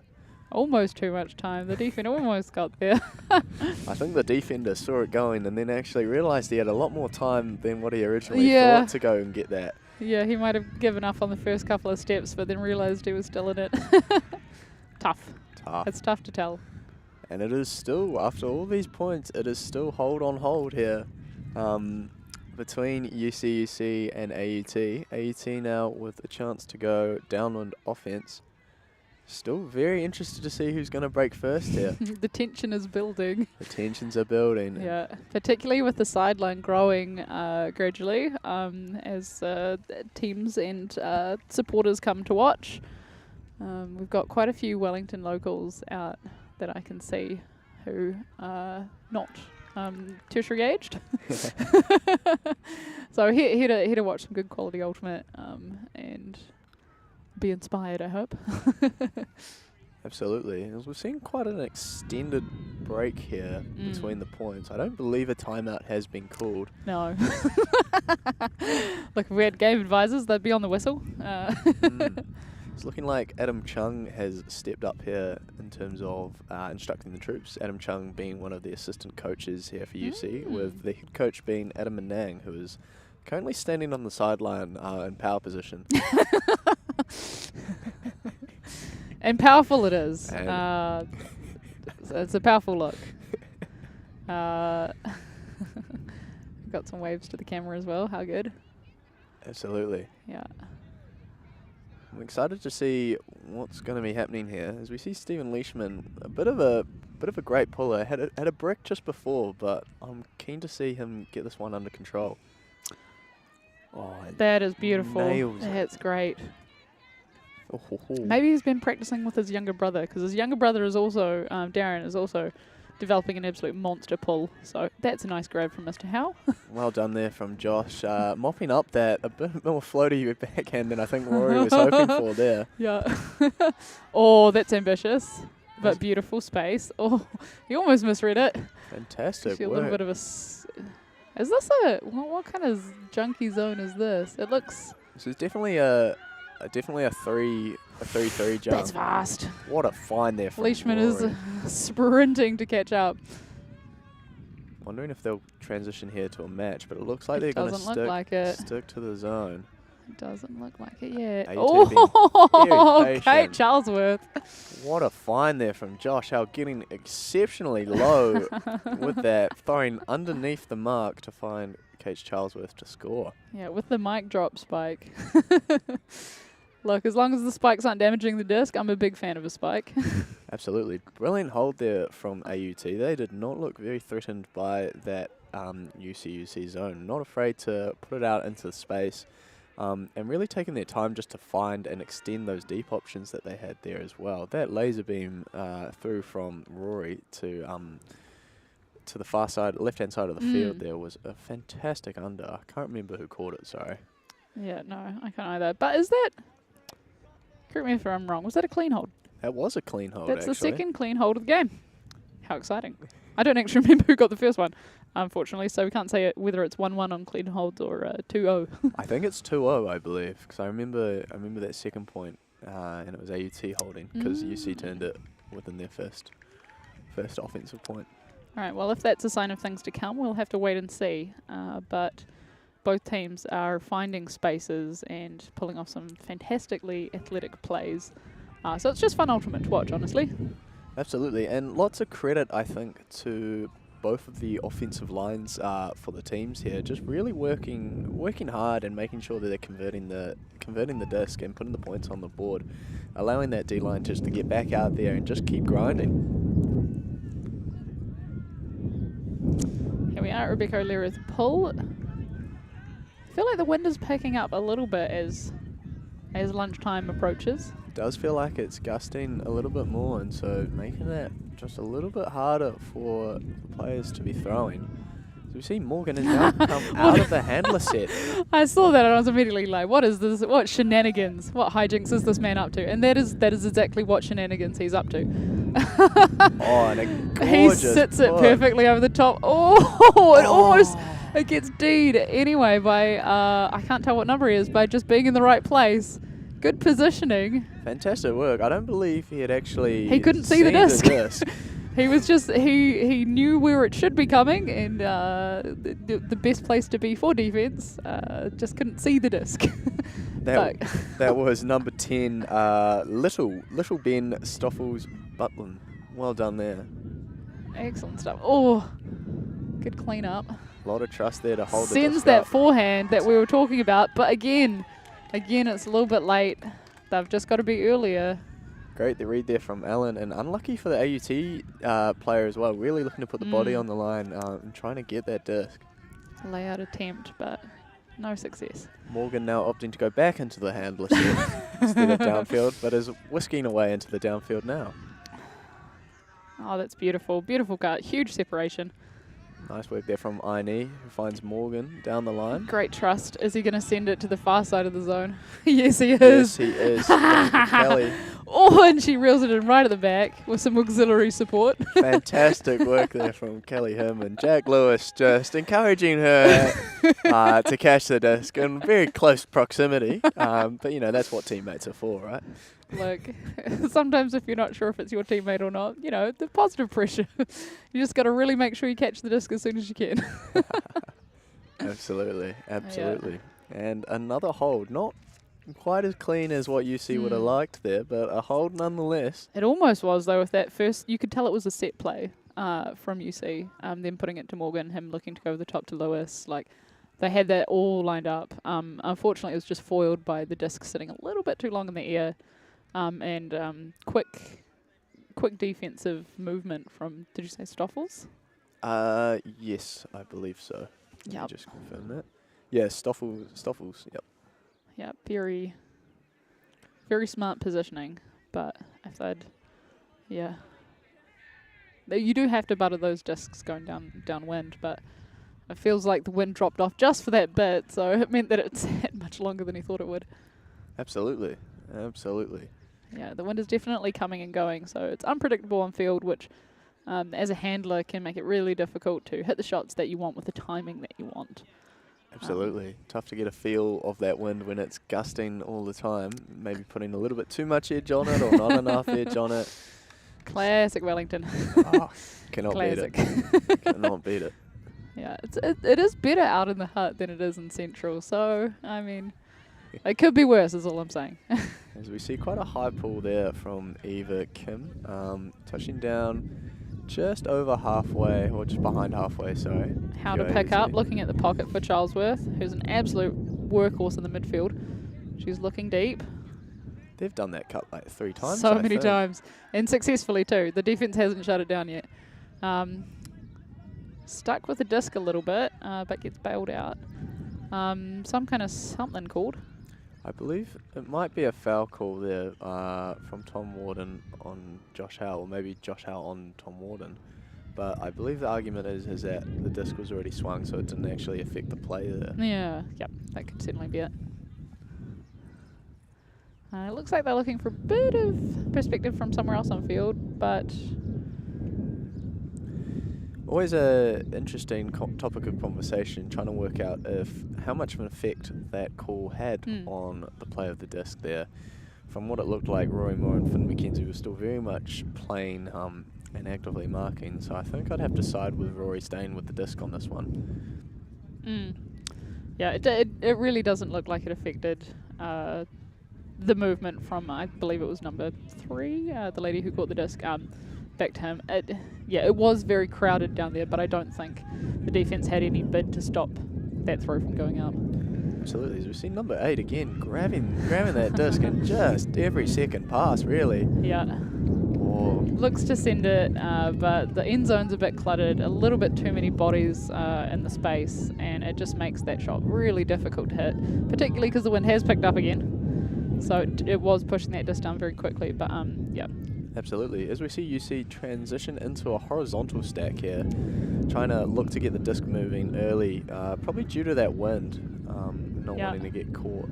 This is literally something I was actually thinking about for their long game. Like, if they are very intent on shooting it deep, having a shorter horizontal stack means that there's more space closer to the disc that they can shoot into. But they do have to actually keep that horizontal stack close to the disc, which, as you can see at the moment, they're not. Which means that any space that is deep is currently being killed by the defense, who's already waiting there. So I'm not sure how successful that was for them in this instance, just because it does seem like that stack did move very deep. But I think it could be successful if they can keep their mental discipline on. It looked quite flowy there from UC amongst the handler set, but just couldn't quite connect with the downfield. Great look there. Again, a laser. That was a fast disc. Finding number 12 there, who is Daniel Shen for the score. Yeah, I would be interested to see if AUT or UC can pull off a horizontal going upwind, where essentially the downfielders keep a short stack but give the handlers enough room to weave it up, and then that means that they can pick their shot, pick the right time when they get into really good power position to send it to one of those deeper players, because it will mean that there's so much more space for them to run onto the disc.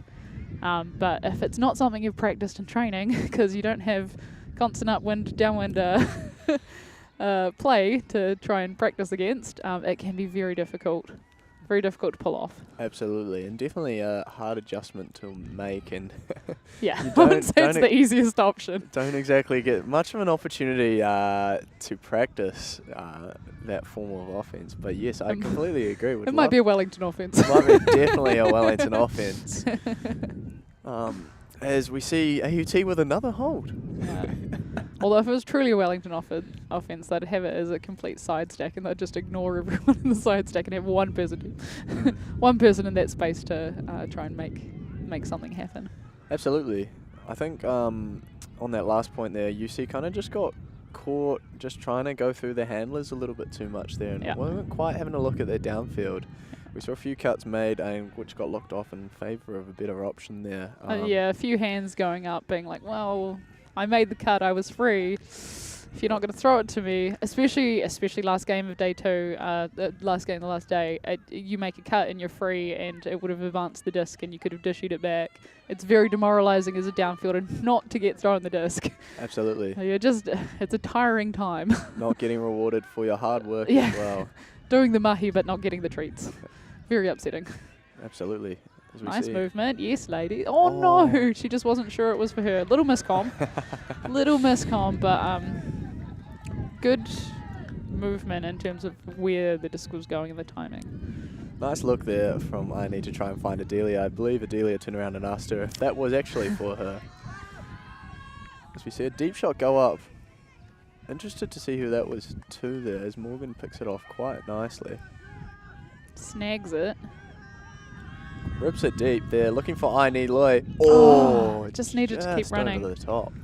It would have been very difficult either way, even if she had kept just booking it deep. It would still have been very difficult to track that down. That disc was sailing, that's for sure. It was flying. It definitely picked up a bit of that wind here, as we see AUT with another chance here for the break. Josh Howe going. Oh, that's a floaty time. Kate Charlesworth, though, immediately calls a strip. Lewis immediately agrees. There's a bit of a giggle on field. She had that with 2 hands on the disc, and Kath decided to take it off her. You could tell by the way the disc's momentum happened after it came out of her hands that wasn't a normal sort of fling. Absolutely. Nice reset there, and great work clearing out from the handler set and just flowing through with the next one. Nice break. Oh, a little bit of contact downfield. No call But though. no call, they're up. Oh, Jack Lewis with a fantastic poach. Don't know what's happening over there. Morgan, I think, made a call not seeing what had happened down there. He's signalling turnover, but... I think he's meaning to say that it didn't affect, and it looks like we're just Yeah. going to stick with the turnover. I believe it might have been a downfield foul. Oh, and now we have a violation. Everyone moving at different times. Yeah, disc has been tapped in now, so everyone is allowed to move. It's just to make sure that no one gets any kind of undue advantage from being able to move or change position on field before everyone else is moving. Morgan, they're looking to conduct the offense there, but a pick has been called downfield. Charlie looking exceptionally free. When someone is that free, it is very suspicious. Yeah, he is right. He is in the right though here, telling his defender to catch up with him to where he thought he would be on defense. Difficult to see actually how if he'd gotten picked chasing how he'd start on the other side of him, but I mean, who knows where he got picked from. I certainly wasn't looking at the downfield, I was looking at Morgan's. Oh, close snag there. Oh, they are looking at that. Look for the hammer there. I was looking at the hammer too, but some more conservative options prevail, and again we're holding. What a game this is. It is neck and neck between AUT and the Honey Badgers. Both teams yet to have a break. Plenty of chances and lots of turnovers occurring. I think us only having about 2 clean holds in total. 2 clean holds, Toto. Yep, which out is of 13 points. 13 points. So it goes to show the turns are happening, but we just can't, the defensive team just can't put the disc in the end zone. Yep. On field, looking at the UC team, you can see Zara Bowen in her moon boot. A very unfortunate injury from earlier. I know after having a little chat with her, she's just dying to be on field. So all the best for your recovery. Hopefully things go quickly. Absolutely, and she did have one of her lovely teammates to thank for that injury. Oh no, I didn't know that. None other than Mr. Finn McKenzie. Both originally Wellington from our high school program. You'd think they know how to play together a little bit, but I guess not. Perhaps a little bit separated too much in age, but absolutely. Goodness, Finn. I believe it was in some form of Skybox Street, but you know, Finn, why are you jumping? Finn. Why are you jumping? And that's how Zara, the best Bowen, is stuck on the sideline. Unlucky. Oh well, there will always be next year. And yeah, hopefully mixed nats as well if recovery goes well. So cross all the fingers and all the toes.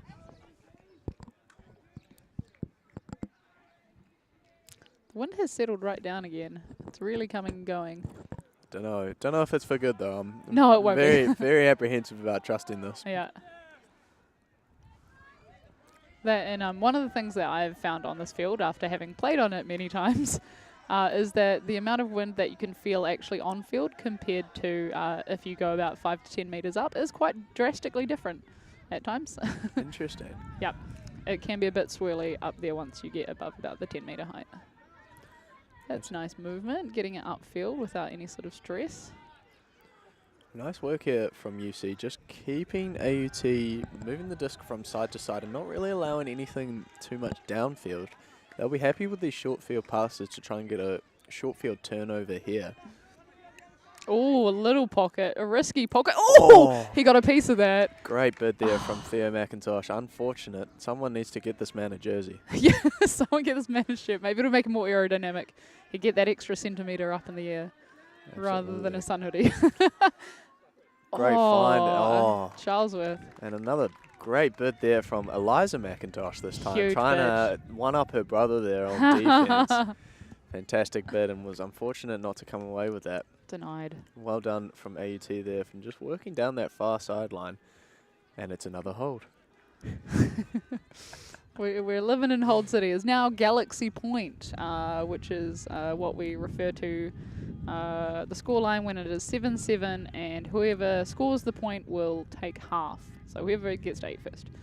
So as opposed to Universe Point, where it is 14-14 and the game is to 15 at final point cap to see who wins. So this is who wins first half. Absolutely. That poor left-hand end zone has, I don't even think, been touched, to be honest. And the right end zone has just taken an absolute hammering, getting it all cut up. Yeah. We did have one early UC shot that did actually make it into the end zone. It just came out of someone's hands. Yes. It was. Yes, we did. Yeah, that's the closest. That's closest we've had to an upwind point. And it being so early in the game, it was.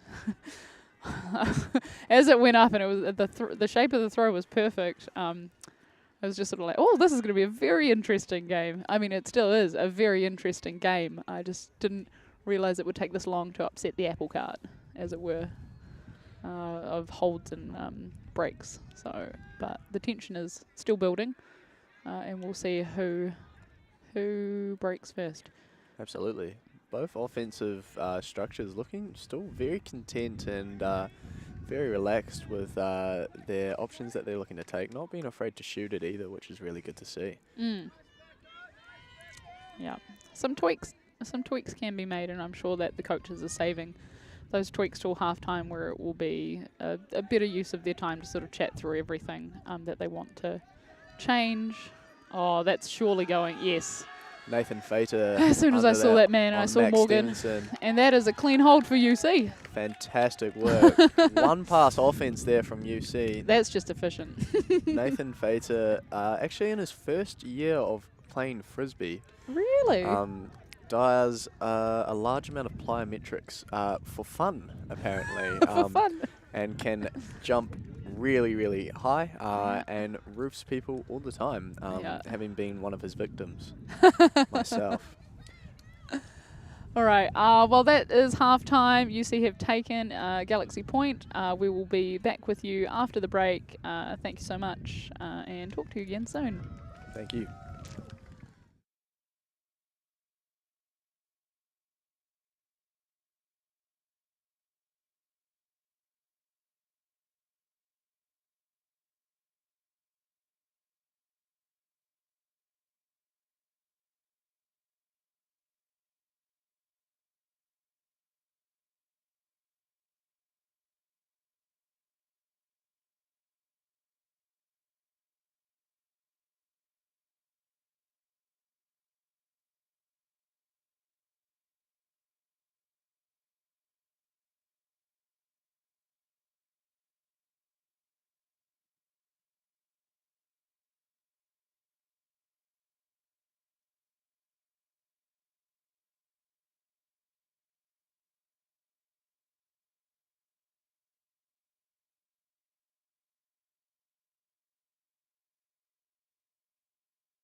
Awesome.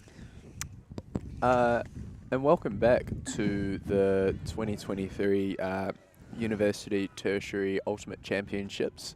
We're here at the halftime for the third and fourth playoffs. We have halftime just finishing now, with UC having taken it 8-7 over AUT. AUT now coming out, I believe, on offense, up downwind. And it has been a story of who's going to break first. And no team has yet. Both teams getting clean holds though in the first half, but just at the moment, looking to generate some more aggressive play, perhaps, or more aggressive defense. Absolutely. Yeah, been very interested to see what sort of changes we're going to see potentially, or maybe some little tinkering, a little bit of adjustments from both the defensive of AUT and the Honey Badgers. Yeah, if the coaches have made changes, it will have been in the half. They will have been talking some pretty intense strats with their teams, with their leadership on the teams, and hopefully we'll see the fruits of that play out in this half.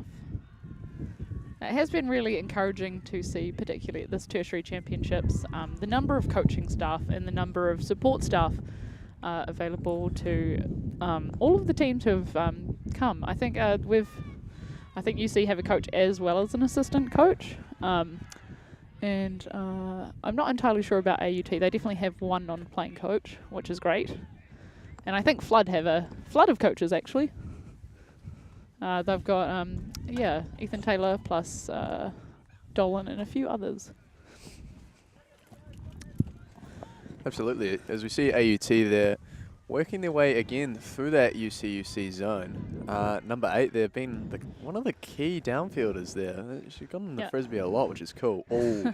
Kate Charlesworth, very experienced player. She's recently played for her club team Blueberries at the World Championships. Oh, of course. So she's very experienced under pressure, very aggressive on defense and on offense. And we can't wait to see more of that. There's some sort of call happening downfield. Some people looking suspiciously free.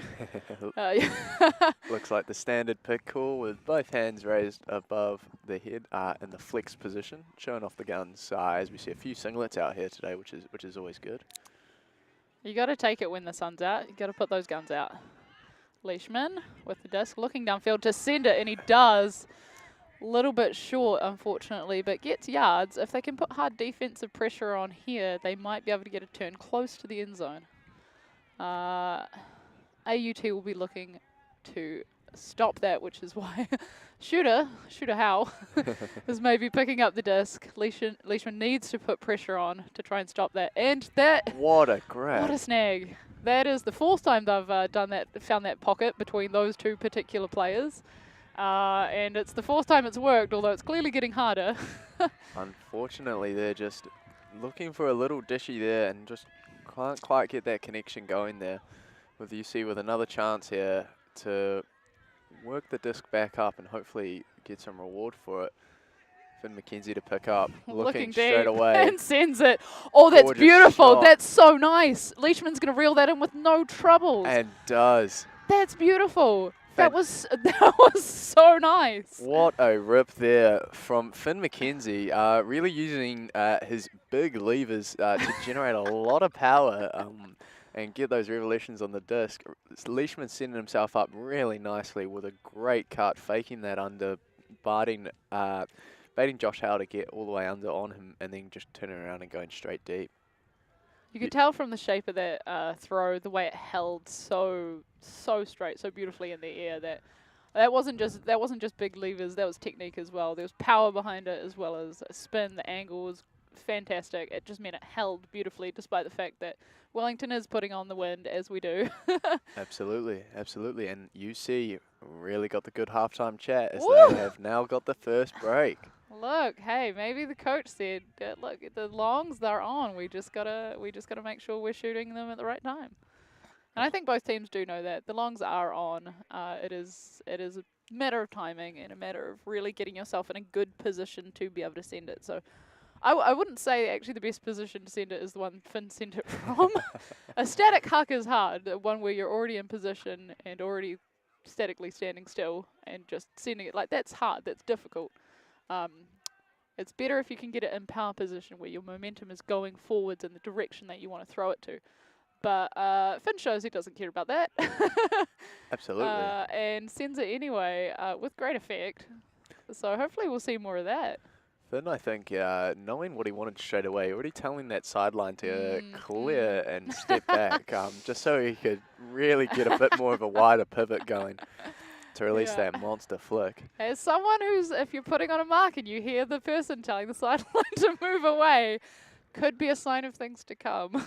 Absolutely. Maybe go a little bit more straight up. And we'll see. I mean, to be fair, I would say that neither team have shown that the upwind huck has been very successful so far. So perhaps AUT weren't sufficiently scared of that option.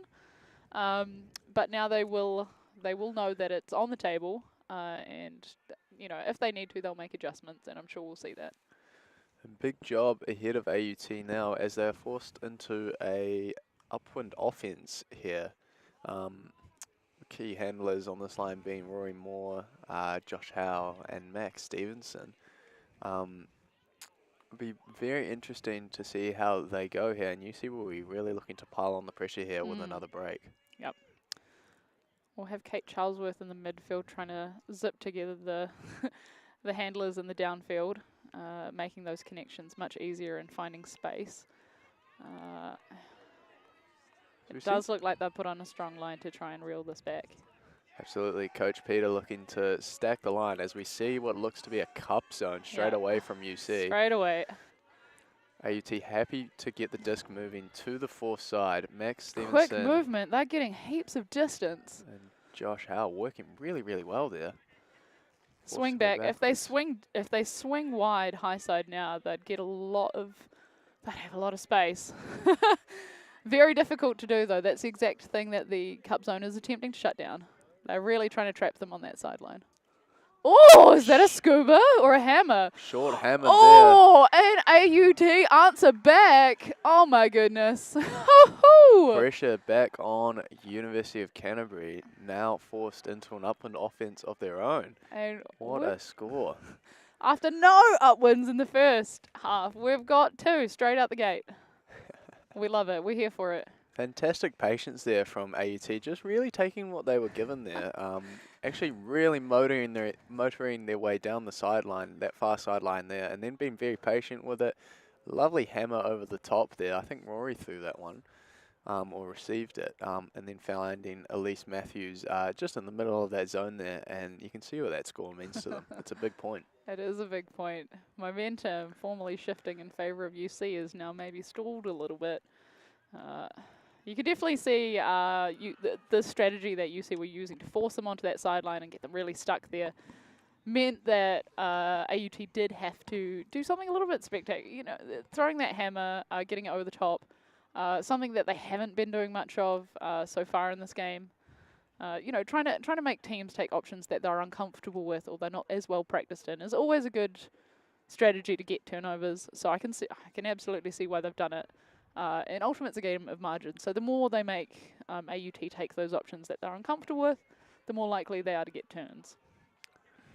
Absolutely. And now the opportunity for UCUC to have an upwind point of their own. As we see Max Stevenson, this looks like it could be quite a monster of a pull. And it is. Is that going to stay in the back? Maybe no, that's out the back. Too much monster. Take a day off from the gym, Mac. One less wheat bix. Exactly. What a great pull that was. But unfortunately, out the back of the end zone there, allowing the UC player to put his hand up above his head and signal brick, allowing them to take the disc, I believe, about 10 or so meters in front of the end zone, right in the middle. Yeah, I'm not sure if you can see this end's brick mark very easily on camera because I think that people have been bricking the disc in this direction quite a bit, so might be a bit scuffed out. But it is right there where they're setting up now. The defense is on. Beautiful movement. Oh, looking deep again. Oh. Ooh. Can't tell quite what happened. Looks like a bit of contact there on the mark, potentially on the head there. Tom Warden there calling a foul. Yeah, handshakes all around though. It seems uncontested. Yeah, uncontested signalled. Nice work there, and you know, nice bit of intensity, and just unfortunately just clipping the man coming through. Good to see it's all resolved, and we're back into it. Disc is in, looking for a middle swing, has it with Morgan, but doesn't want it. Decides to float it. Oh! Looks off this easy dump from Morgan in favour of Adelia going wide and catching that edge. If they'd really wanted to keep going wider, it probably would have been easy to hit Morgan first and then let him hit Adelia, but it is what it is. I can see why he saw that space and why he saw that channel and wanted it, but like you've really got to be careful how much you butter those discs. Most definitely. As we see that Morgan sort of put his hands up and was wondering. And he sends it backhand. That's really nice. Looking for Adelia. Is it gonna? Oh, it's just drifted out the sideline. Just slightly rolling back over itself there and drifting out. It was a nice shot there from Morgan. You could see what he was trying to do. He does love going crossfield. Morgan having quite an arsenal of throws in his toolkit, and not afraid there to just never afraid. Let a few go. As we see there an injury call. I believe Tom Warden has come off. Again, wondering if maybe that head knock has had maybe a little bit of a delayed effect there. Tom, I know, has recently just had a concussion. Oh, okay. That's, you should never play around with that. That's always got to be careful. Yeah. Well, fingers crossed he's okay. He's sitting down on the sideline, relaxed. And now we have Theo McIntosh coming on instead. Well, yeah, we do have physios at the field, so hopefully he does take the 10 minutes he probably needs to go and get double checked. That is a great cut that's been developed downfield, but unfortunately cut off by another cut. Fantastic work there from AUT to get the cuts going nice and early. Unfortunately, the handler's just not quite getting a lot of distance. Getting it moving. Oh, he managed to just pick that one up.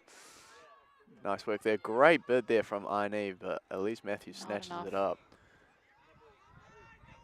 You see looking to contain here. Oh, the one-handed grab. Theo looking. Was that a foot? Oh, well done. Was that a foot? He's chuffed with that. Someone get that man a shirt. The defensive maestro, Theo McIntosh. Still yet to get a shirt get from that man UT, a shirt. you see. Look, in the comments, sign the petition. Get this man a shirt. What does he have to do to get one? Great throw there to find Kelly poached. Swings to Aine and tie, but it looks like there's a call. But what is the call? Oh, that looked, to be fair, the first person was suspiciously free, but like nothing had happened in a while. I'm trying to figure out if there is a pick, where was it? Looks like a pick has been called. It might have been a while ago, but I think the argument is if it actually affected the play going through. I think it definitely affected at least the last throw, given that everyone had stood still. Yeah. And was looking around. Yeah, and I mean the distinct rules with picks are essentially that the throw has to go back to the last uncontested person. So, I mean, particularly if play has stopped at all, or if even some people have stopped, that means that it has affected play. It needs to go back to the thrower who threw before all those people stopped. Like, otherwise, positionally, huge unfairness. Absolutely. And it looks like it is going back to the middle, which, seems to be a fair resolution. Yeah.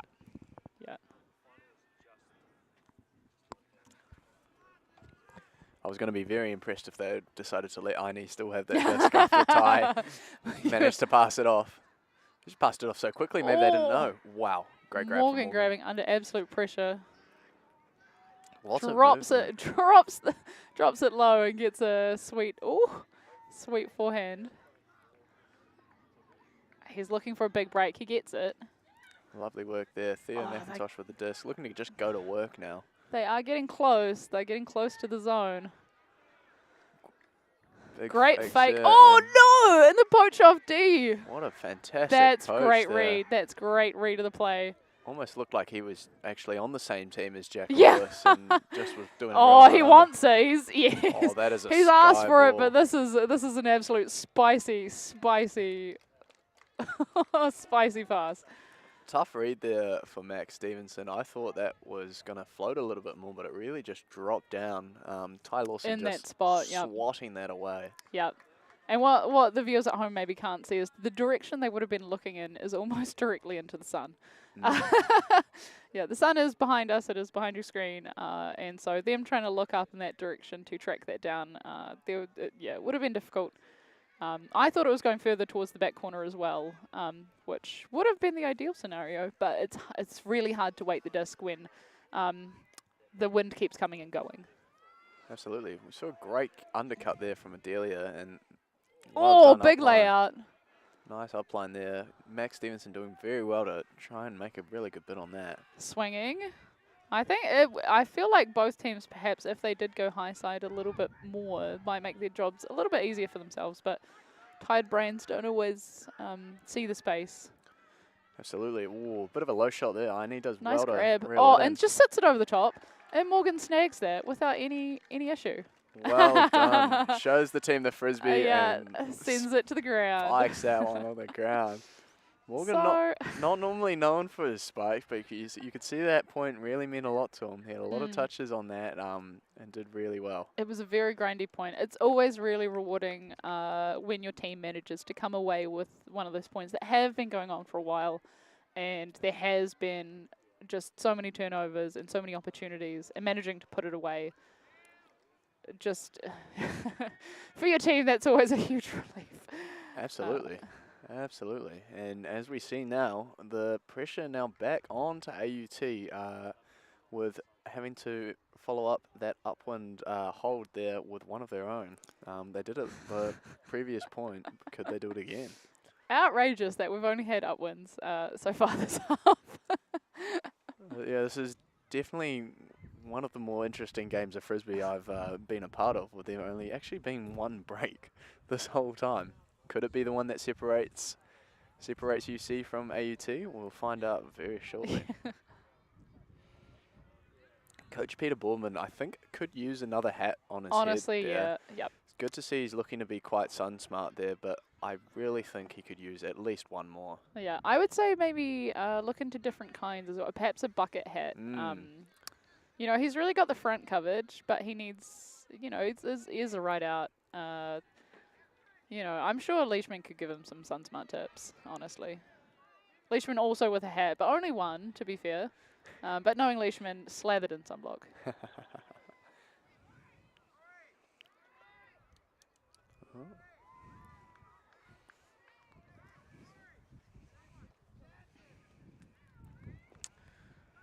As we see there, a bit of a discussion about the gender there. Peter Bourneman pretty convinced it being second ladies, and then realising that it was actually first males, having been told. But not just UC, but also the tournament organisers.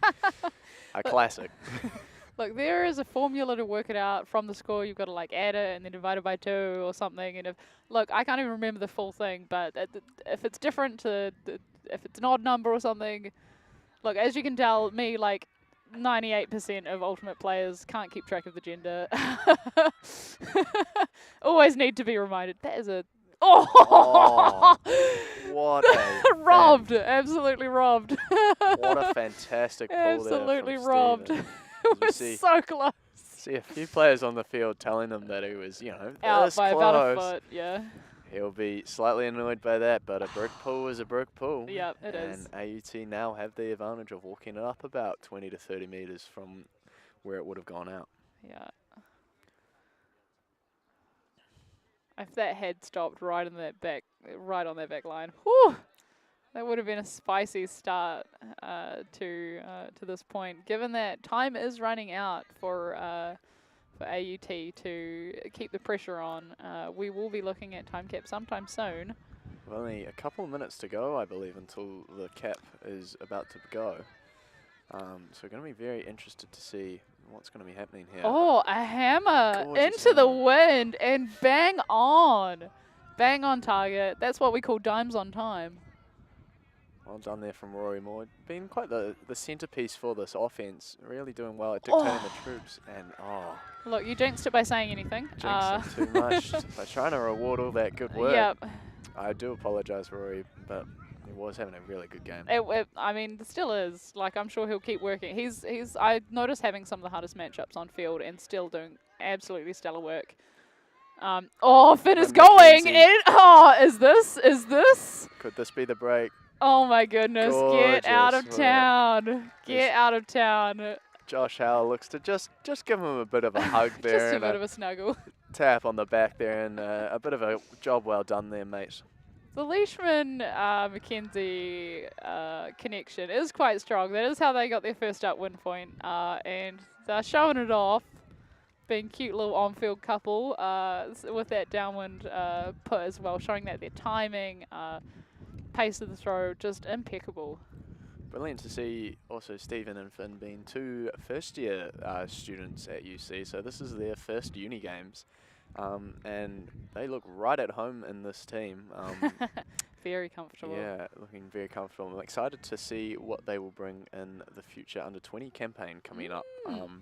With, I believe, them heading over to Australia, potentially later on this year, actually, for the Trans-Tasman title. New Zealand looking to hold on to that again and retain it. So go the Kiwis. Trans-Tasman, always really exciting to watch. I believe it was the last one we had Japan also come over, which, what a good time. The more Asia, Oceania Ultimate we can get going, the better. And in fact, even in a week, there is the Asia, Oceanic Mixed Ultimate Championships on grass, which is happening in Manila, the Philippines. I know that some players have already headed across for that. Yes. So good luck to them. If any of them are watching, hello. Best of luck to Manuka there, the New Zealand mixed team. Filled with a number of star-studded New Zealand players from all around the country. Lots of them actually coming through the tertiary sport pathway, which is really, really cool to see. Yep. So all the developing powerhouses you see happening here, look for them in a couple of years on the world stage. Oh, this one's just going to drift out the side. Couldn't quite catch that, that edge, and neither could Steve. Neither could Leishman. Unlucky. He'll be happy he's off the field for that one and not on the field. Yeah. As we see AUT here needing to really put this one away so they can put UC back out on that downwind offense so they can try and get that turn. Look, if they're here to do it efficiently, that's why they got the shooter on. And shooters are going to shoot, and they do. Fantastic find. Kate Charlesworth to Elise Matthews, who edged down, spikes it, and almost rolls into the car park. Decided that she didn't like that frisbee and wanted a new one, which is fair enough. You've just scored a point. You can do whatever you want. Just scored a point. You've used that frisbee now. It's one use thing. But again, number 8, Kate Charlesworth, being the centerpiece really for that downfield offense. Really doing well to abuse her defender and really working hard to grind those unders. And we saw a fantastic forehand put out into space there for Elise to come and snatch that for the score. It did look a bit like a set play, and honestly, Howell and Charlesworth have done that before as well, where he's centered something to her downfield, but close enough within shooting range of the zone, where she's able to just sit something in front of someone else for them to run onto. So they did have 2 receivers in the zone, and I think it was sort of essentially like both of them were going to split. Kate could pick who she throws to, just based on who was free or what her mark was doing, perhaps. Very impressive. That's definitely the second time I think they've done that this game, or maybe I'm confusing this with the with the semi. But I've definitely seen them do that before so far today. So I imagine that that's a comfort play for them, and they've shown off how efficient it is, which puts UC back on serve. We'll see if they can hold their nerve, convert, and make this comeback train stall in the station, perhaps. Definitely, as I believe we might be into soft cap now, potentially. These games being, of course, 90 minutes long. as we see quite a nice pull there, just falling 5 metres short of the brick mark with Jack Lewis to pick up. A reverse zipper again from UC. And he sends it deep. Rebecca Lawson. O'Leary. Oh, she almost got there too. Fantastic She almost work. got there. That was such a great help defense from O'Leary. She could see what was happening, tried to get in the way, tried to put pressure on it, but just not enough. That was a fantastic poach off from Rebecca O'Leary. She's got to give herself some credit for that. Unfortunately, Ty Lawson just too quick. He's a fast man. To catch up there. And that concludes our game today with the University of Canterbury Honey Badgers taking out the 3rd place and AUT finishing it off with 4th. Fantastic play from both teams. Really good to see. And can't wait for the finals. Absolutely. Stay tuned for the final if you're interested in watching that. It is at 2:15, so in about 20 minutes. Still on this channel, and thank you very much for joining in with us. Thanks all.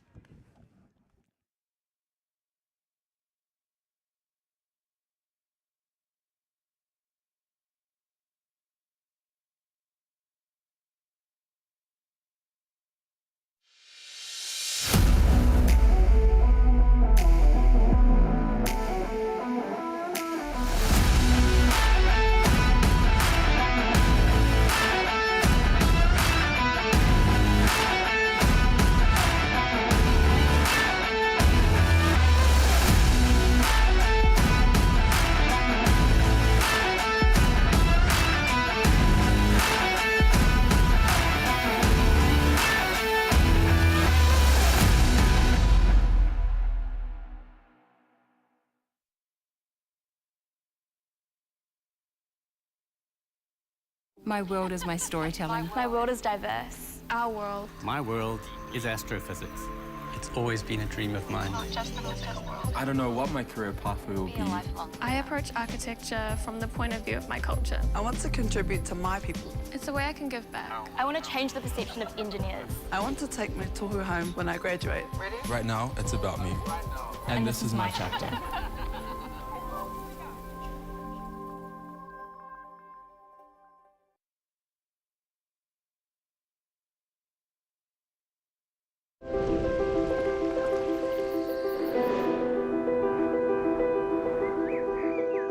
At Lincoln, we seek to ensure that future generations can grow and thrive. That means providing a world-class learning environment to grow fresh solutions to real-world problems, including using the world's resources wisely and sustainably. Come to Lincoln University, a place to grow.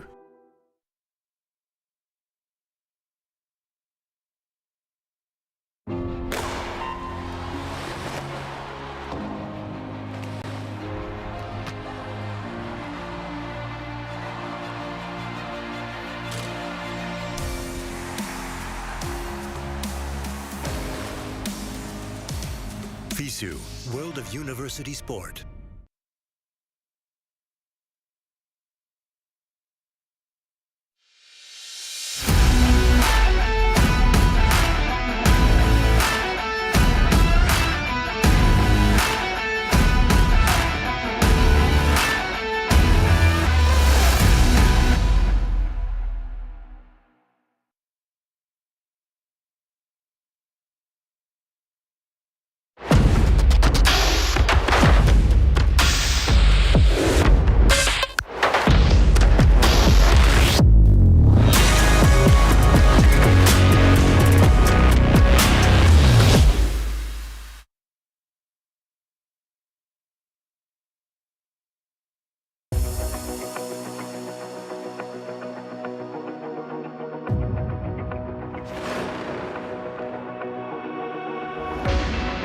Imagine getting your foot in the door to your dream career in the sport industry.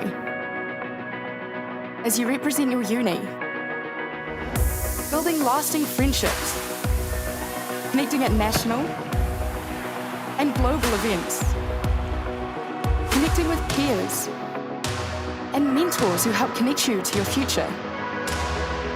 Make this happen with UTS NZ. I've definitely made like some really personal like relationships and friendships through volunteering.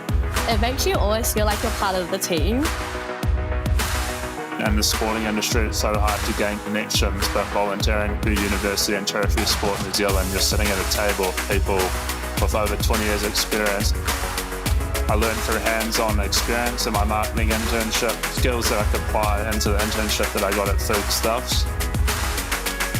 If you're ready to connect your skills, goals and experiences, join our team! Join our team. Join our team. Because you can build your confidence. It can take you from an application form to the other side of the world. Click the link in the description to connect with UTS NZ.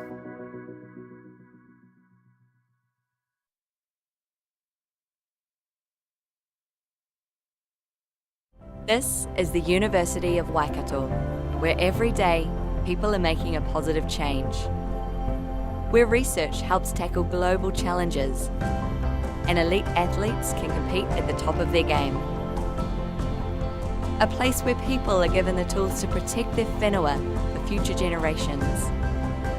Where talent is nurtured and excellence is celebrated. It's a place where industry, innovation and education converge, and where moments are shared with loved ones.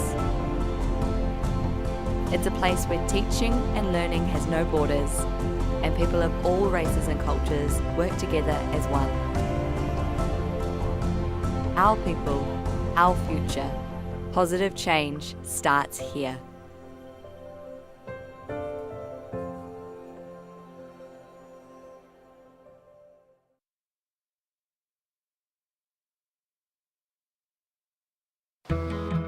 In the city is just so friendly. It's a big city, it's a big student city. I love that you can walk everywhere and that everything's accessible. The campus is just pretty much in the heart of the city as well. What the students offer to the city is something that you don't get too many other places. That's the great thing about this university, you will find your people. It feels like a university with a city attached to it. It's exceeded my expectations in every way. It's unbelievable.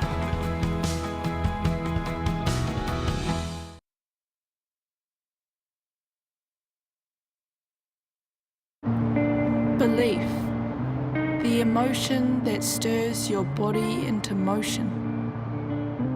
One small drop contains the power of the oceans. And yes, with all this chaos and commotion, you'd be forgiven for thinking, what's my personal motivation? The new normal's so abnormal that now normal's an abstraction. What happened to civilization? This world is a distraction. But still, belief will never fail to cause a chemical reaction, fizzing up your synapses with purpose and possibilities to put into practice. Yet those ones. And so you pause, breathe, and say, what do I want to do for me? The future me. The one who needs me to believe that I can make a difference unequivocally, in whichever way I deem. Even if that's flipping me into we. You see, that really is living the dream.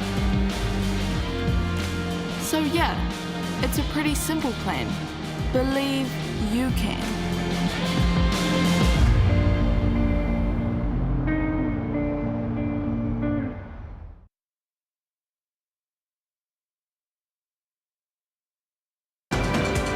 Only one New Zealand university is ranked among the top 1% of universities in the world and in the top 40 universities under 50 years of age.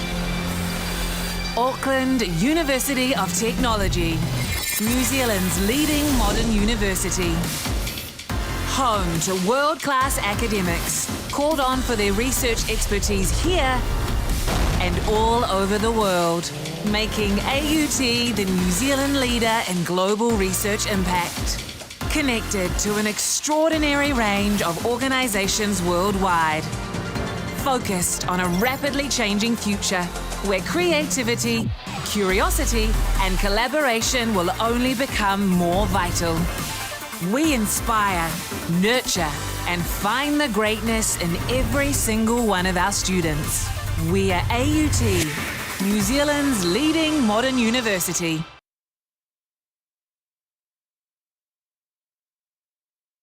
We believe where you live shouldn't decide your destiny, and that any place can be a place of learning. So much of modern life has a handy home delivery option. Why not your education? Maybe you'll start your degree in the same space you share with your whānau, or from that corner of the spare room that catches the most sun. Start your new what at the place where can be anywhere, online or on campus. Massey, New Zealand's leading online university. Apply now at massey.ac.nz.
And welcome back to the 2023 National Tertiary Ultimate Championship here in the sunny Wellington.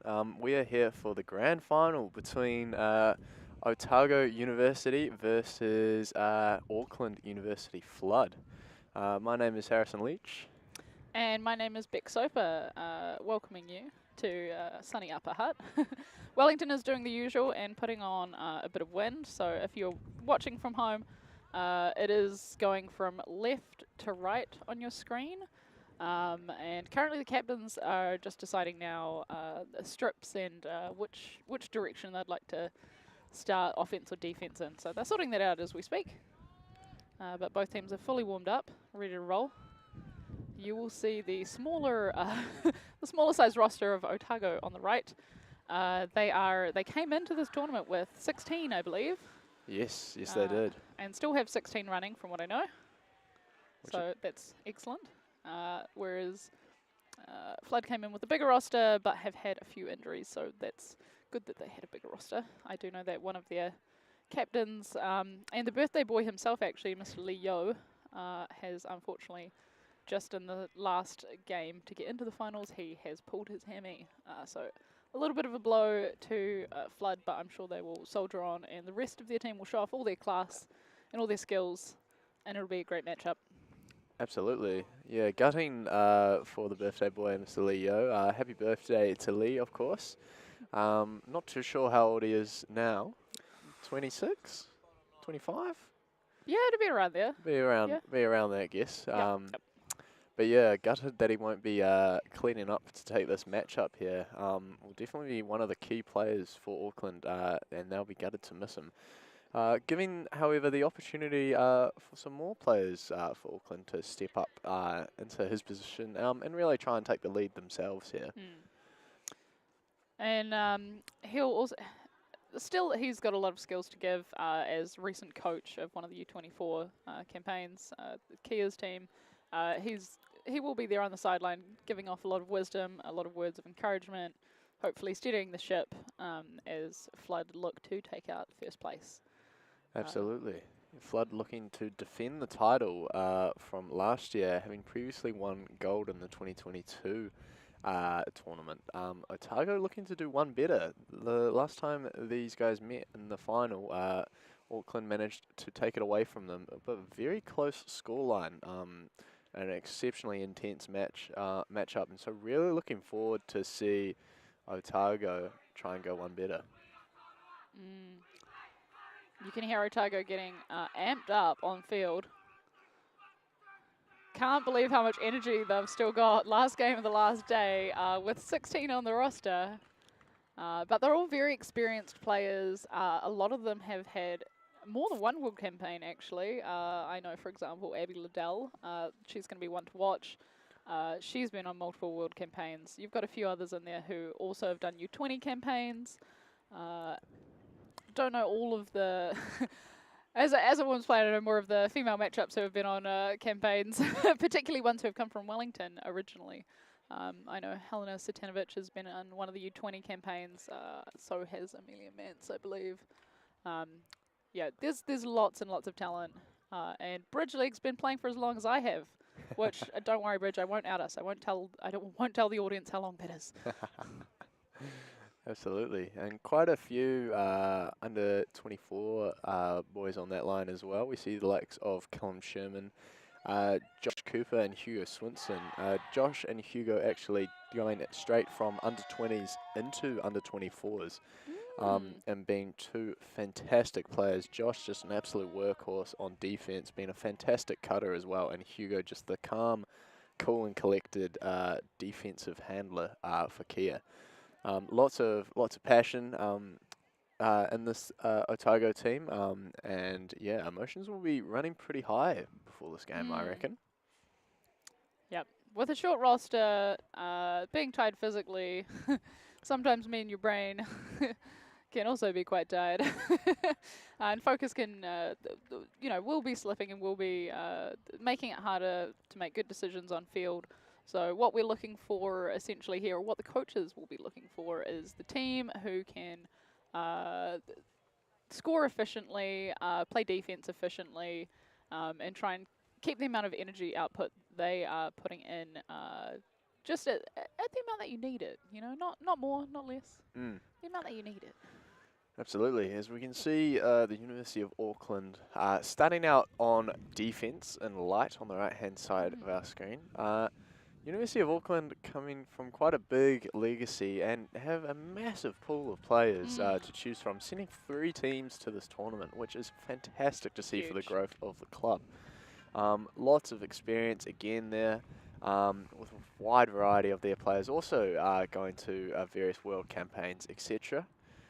And so this is going to be one hell of a matchup. Indeed. Ethan Taylor, the head coach of the Flood team, was telling me earlier today that this has been maybe one of the biggest turnovers in the top Auckland team that they've seen in a few years. But he doesn't think that the quality's gone down at all. They're essentially all... The development program that they've got up there has been working hard, and all of their players coming through are just hitting absolute fantastic benchmark skill-wise. Absolutely. As we see Auckland come out here in an arrowhead zone, really forcing Otago just to be quite patient with the disc and try and swing and move that. Bridge leg sends one over the top. She's a lefty, and that forehand sits exactly where you would expect it to for someone with so much experience. That's a fantastic grab there by Josh Cooper. Just doing so well to get it up. Hugo looking to just relax and keep the ship steady with Helena. He started winding up for a hammer and then said no. He's looking, but oh, there's one right through the middle. Oh, fantastic work there from Callum Sherman. To Satanovic, and then straight into the corner to Amelia. Beautiful stuff. Lovely hold. Clean hold. Clean hold. Clean hold to kick off the game. Unheard of. You love to see it. Fantastic work there from the University of Otago, being real patient and just taking what they were given there, not being afraid to go all the way down the line, and then just keeping that patience with swinging that disc. I think the University of Auckland should be pretty happy with themselves there on defence though. They got a few passes going away and a few over-the-top shots as well, which we are looking to encourage, especially in this wind. We found so far watching the games today that the wind being quite inconsistent, coming and going, has meant that hitting the shots at the kind of pace or timing that you're intending to has been difficult for quite a few of the handlers on field. It's been playing a little bit of havoc for people looking to shoot upwind as well, making the discs sort of float much longer than the handlers want them to, and allowing the defense to get them there, to get in there rather, to play some havoc with what should be a beautiful shot. Absolutely. Absolutely. Yes, now we'll see a chance for Otago to come out on defense here. Graydon Scott with the pull. Strong defensive line. Look at this. Very strong defensive line. A few tall boys in there, and Hugo. Yeah, and there's Abby Liddell, Amelia Mance, and Lily Sawyer also having gone on a U20 campaign, I believe. You just can't stop them. Can't get away from it. Can't get away from the U20s. Absolutely. Nice work there from Hamish Ford, looking to be sort of the centrepiece handler here. Hamish was one of the key handlers for Kia, the New Zealand under-24 men's team. So it's good to see him go to work. Oh, one-handed. One-handed, can't reel it in. Can't rip it in. Looks like there was maybe going to be a call, but it's reeled in. I believe it, yeah. I believe they're happy with it as the turnover still stands. Hugo to pick up. He's got Graydon as a reset. And we see Emma Whitlock marking former U20 teammate Abby Liddell. And Abby just a gorgeous undercut there, followed by a great up line from Hugo, looking for that hammer across. She's got some obscene agility, is what I would say of Abby. Absolutely. And her throwers, her handlers will trust her going deep. Oh, how did he keep that in hand and foot on the ground? Oh my lord, what an explosive start from Otago. Fantastic work there from Hugo Swinson, number 38. The spirit captain of the Karapo under-20 men's team, and then also actually the spirit captain of Kia as well. So going back to back with that, Hugo, having played alongside Hugo, he's an extremely passionate Frisbee player who wears a lot of emotions on his sleeve. And it is fantastic to see him just absolutely smashing through this and dominating. He had a highly successful Worlds campaign and did not look out of touch at all, given that he is only, I believe, 18? 19? But yeah, awesome to see from Hugo. Well done there. Now, the ball is really in Auckland's court at the moment. Really been forced to play here with this upwind offense that they're going to have to conduct. Yeah, they've got their offensive handle line on. Emma Whitlock, one of the key parts of that. Again, a U20. But yeah, I think in terms of this pull is massive. Is it going to stay in field though? I don't Surely not. think it is. Oh! Almost takes out a spectator. Very close. You could see what Graydon was What he was trying to looking do for. there. But unfortunately, just that wind bobbling just a little bit too much here. Yeah. Hamish Ford to pick up, and he's got Emma Whitlock in support there. Yeah. Nice deep stack there from Auckland, looking to get started. Interesting to see what the defense looks like here. The front of stack defender is peeling off a little bit. He's flaring, making those downfield options look a little bit uncomfortable. Two players going doesn't to that dissuade. reset. Spies. Is Hamish going to throw Oh, it? he is! How did that go off? Well done for Emma Whitlock. Emma Whitlock, heads up. Joshua Holloway with the disc now. Resets back to Hamish, who finds Emma. Emma's looking. Oh, nice snag under such pressure. She wants an option, but at the moment Flutter cutting each other off a little bit. It's that tired brain sort of worry where, you know, you see space and you want to take it, but if everyone is going to the same space, there's no space there. Oh, bit of a miscommunication there as Emma Whitlock looked like she had started to cut and then stopped. Yep. And throw was thrown already. Yep. Unfortunate turnover from Auckland as they looked right on the doorstep They did. there. There was nothing preventing the handler who did put that shot up as well from just absolutely putting a sitter as well. Putting a little bit of bounce under it would have had it just sitting, waiting for as long as the defense was nowhere nearby. So, ooh, Bit of a floaty shot there. Thomas Chappell does very well to Reels read it in. that and read that in. Oh, big pass to Rose Ursum, I believe. Yep. Looking middle. Lovely find there from Coops. Nice deep. They should be looking deep. I'm thinking about it. Number 6 with the hand up. Graydon looking quite frustrated with his options at the moment. Settles for Good snag. Good pickup. great pickup there. Great bailout from his reset. It was low. It was tough. Oh, there's And something happening. I think the downfield. Oh, yep. I believe it's number 96. Number 21. Oh, yeah. Yep. Bruno Barnes and Max Benta Lynch, two very tall pieces of timber going up against each other. Very interested to see this matchup and how that's going to transpire. So it looks like there's a fair bit of talking going on, a few hand gestures, maybe not too happy with some contact, I imagine would probably be the problem. Lee Yo now currently walking on to help out and maybe listen in a bit. Yeah, Hugo as well with as support. yeah. And Otago rep. Love to have both there. Retracted foul by the sounds of it, and high fives all round. Everything is all good to go. As we look to get back into it, I imagine we're probably going to see a deep cut here from Josh Cooper. Surely. Satanovic looking for the swing, doesn't get it. Tough Now leaving downfield. Beautiful. Nice clear out. Well done from Satanovic there. It was really free on that first swing. Graydon obviously wanted to make it a little bit harder for her. I'm just saying I would have, yep. Oh, it lays out almost into the knees of number, I think it's 36. I can't tell from here. Yep, 36. But looking downfield, Rose is gone, but she's signaling no. It's one of my favourite things when a downfielder cuts deep to draw attention, and they're clearly shaking their head at the at the handler, being like, "Don't do it. This is just a fake." Oh my gosh, Emma Whitlock straight in the middle of the field says, "Absolutely not through my stack." Great read there from Emma Whitlock, really recognising what was going on. Great Beautiful throw as put. well. Hamish to put. Holsters. Janking around, having a tough time getting free of his player, and oh, that's beautiful. That's going to sit. Jump that in. Oh, okay, never mind. Nice work making sure she could catch the disc. Securing the disc is more important than, disc of his own always. She's getting a little bit stuck.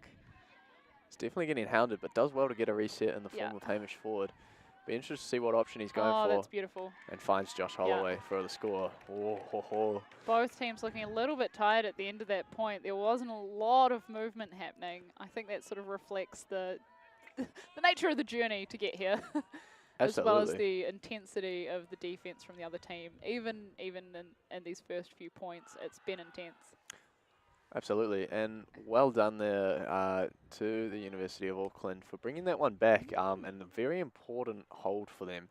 I don't think they would be particularly interested in trying to come back from a few breaks by now. Score, I believe, is now 2-1 to Otago.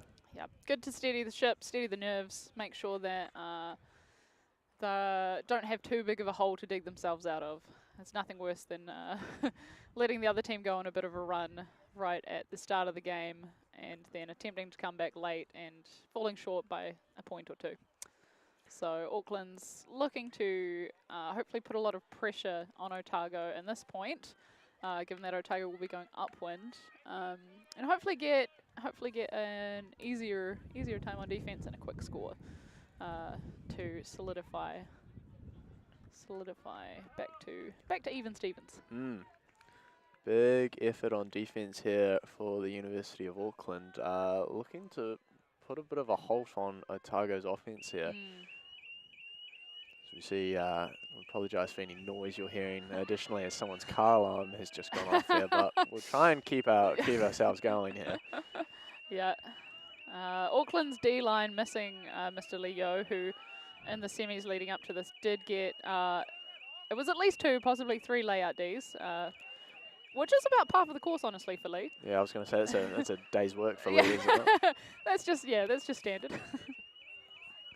Otago being quite happy just to sort of take a few swings here and just being quite patient, looking for the holes within this Auckland zone.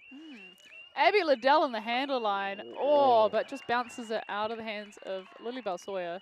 What a find there by Abby Liddell. Unfortunately, Lilybell just couldn't quite rein that in, and an opportunity now for Auckland. Yeah, having played a lot with Abby Liddell, she does love being downfield, but against a zone, put her in the handler line and she's giving, she's going, she's popping, she's locking, she's all over the place. Blake Holloway with a visionary shot there. Timing, pacing, perfect. Outstanding work. They've clearly thrown that one a couple of times now. You could see him looking straight for it and rewarding that cut out there. Fantastic work from Auckland, getting a break back, and now it is 2 each. Even Stevens. Outstanding work there, and an unfortunate turn there from Otago, really gifting the disc back to the University of Auckland. It was a beautiful find. It just ended up with a little bit too much edge, which made it just that little bit harder to be caught. Wasn't in and out of the hands, but you know, I'm sure we'll see a few more of those as the game goes on, and it will just be I won't say quite a game of attrition, but essentially which team can be most consistent for the most amount of time. Absolutely. Who can hold their own on not only offense but also with some good defense as well.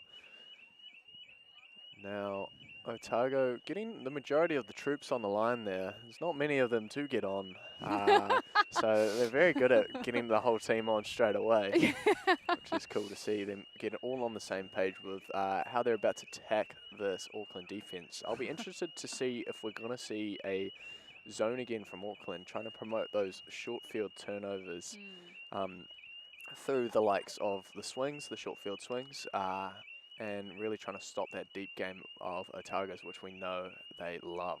They do love it. And, I mean, with good reason. Like, they've got the throws, so they've got the receivers. It'd be rude not to. It would be exceptionally rude not to. Satanovic picking up, centering, looking downfield. Oh, he's asking for it. Oh. You could see him think about it for a second. Graydon choosing to respect the deep threat of Fabi there and look off, but they've We've got a... done well. Oh, that looked like it was a bit of an accidental shoulder in there. It could be as someone was letting go of the disc or trying to moved where someone else was running. Looks like a foul is going to be called. Yeah, and it looks uncontested, yeah. Nice. Foul called by Otago, uncontested by Auckland. And that is Bree on the mark. Misfit player in Auckland, and I'm not saying she is a misfit as in there is a club called Misfits. There is a team. Yeah, there is a team. I'm not being derogatory, I've played for them. They're great, they're fantastic, and yeah, she's... Oh! Beautiful! What a sneak from number 20. Just catching Otago, napping a wee bit with those swings. Not really looking to sort of throw and go, just sort of standing there and watching the pretty swing as we see a foul called by Graydon. Potentially for the push-off as... Saying a push-off foul, yeah, by the looks of it. I believe that is that lock as the reset? I think it is. As Locke was trying to clear through. Interested to see the resolution. It looks like it is uncontested here. Good chats, and the disc is coming back in on Stalling 2. Oh. Gotta use your fakes a bit more, mate. Surprise. Oh, no! Surprise Blake did not throw that first reset. Yeah. Graydon with the fake pickup. Interesting call. Well covered on defense, though. That's really impressive. Locke doing very well there to lock him up. Oh. And Helena again with a fantastic assist. The team spike. The team spike. The team spike. We love a team spike. Unfortunate there from Auckland. They did very well to work for that turn. Yeah. And just got caught napping a little bit in their reset space. Yep. Wanting to see.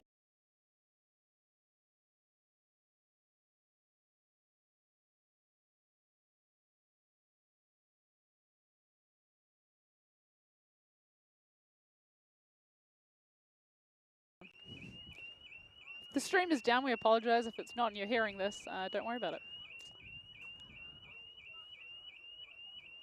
Oh, I see Reebok over there. She looks like she's just gone like... Oh, no. Reebok, no. I think she's done something. Oh, it would be classic Reebok.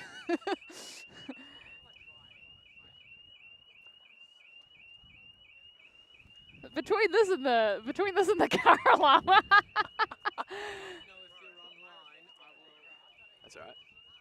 It's probably a good time because there's no frisbee going on at the moment, so it's all good. Not the worst situation. So it's not a car alarm, it's actually the darts club alarm? I think it's the dart. Interesting.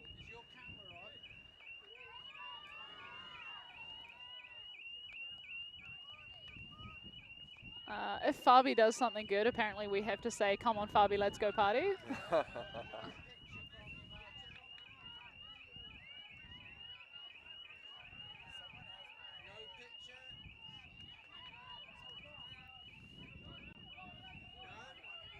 Oh, there we go. There we go. Oh, too easy. I don't think it was in. Yeah, he's calling it too. Oh, you got to give him space. Oh, Whitlock. 4. That was layoutable. See ya. See ya. Oh, thank goodness, that's one done. Oh, just hold it. Yeah, there we go, bud. Oh, amazing. And now we're back to evens again. A hold each. Hold each, yeah. This is such an exciting game.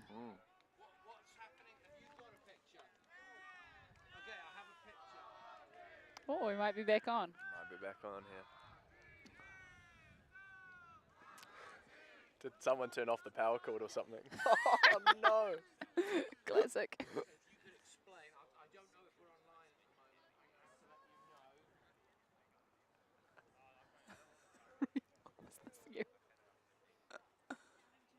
Oh, yeah.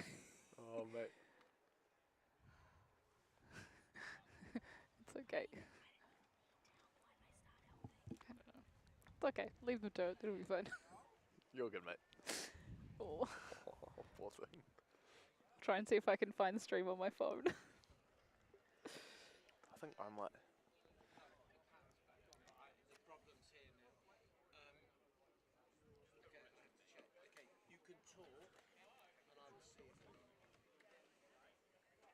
Oh, it's coming up as live.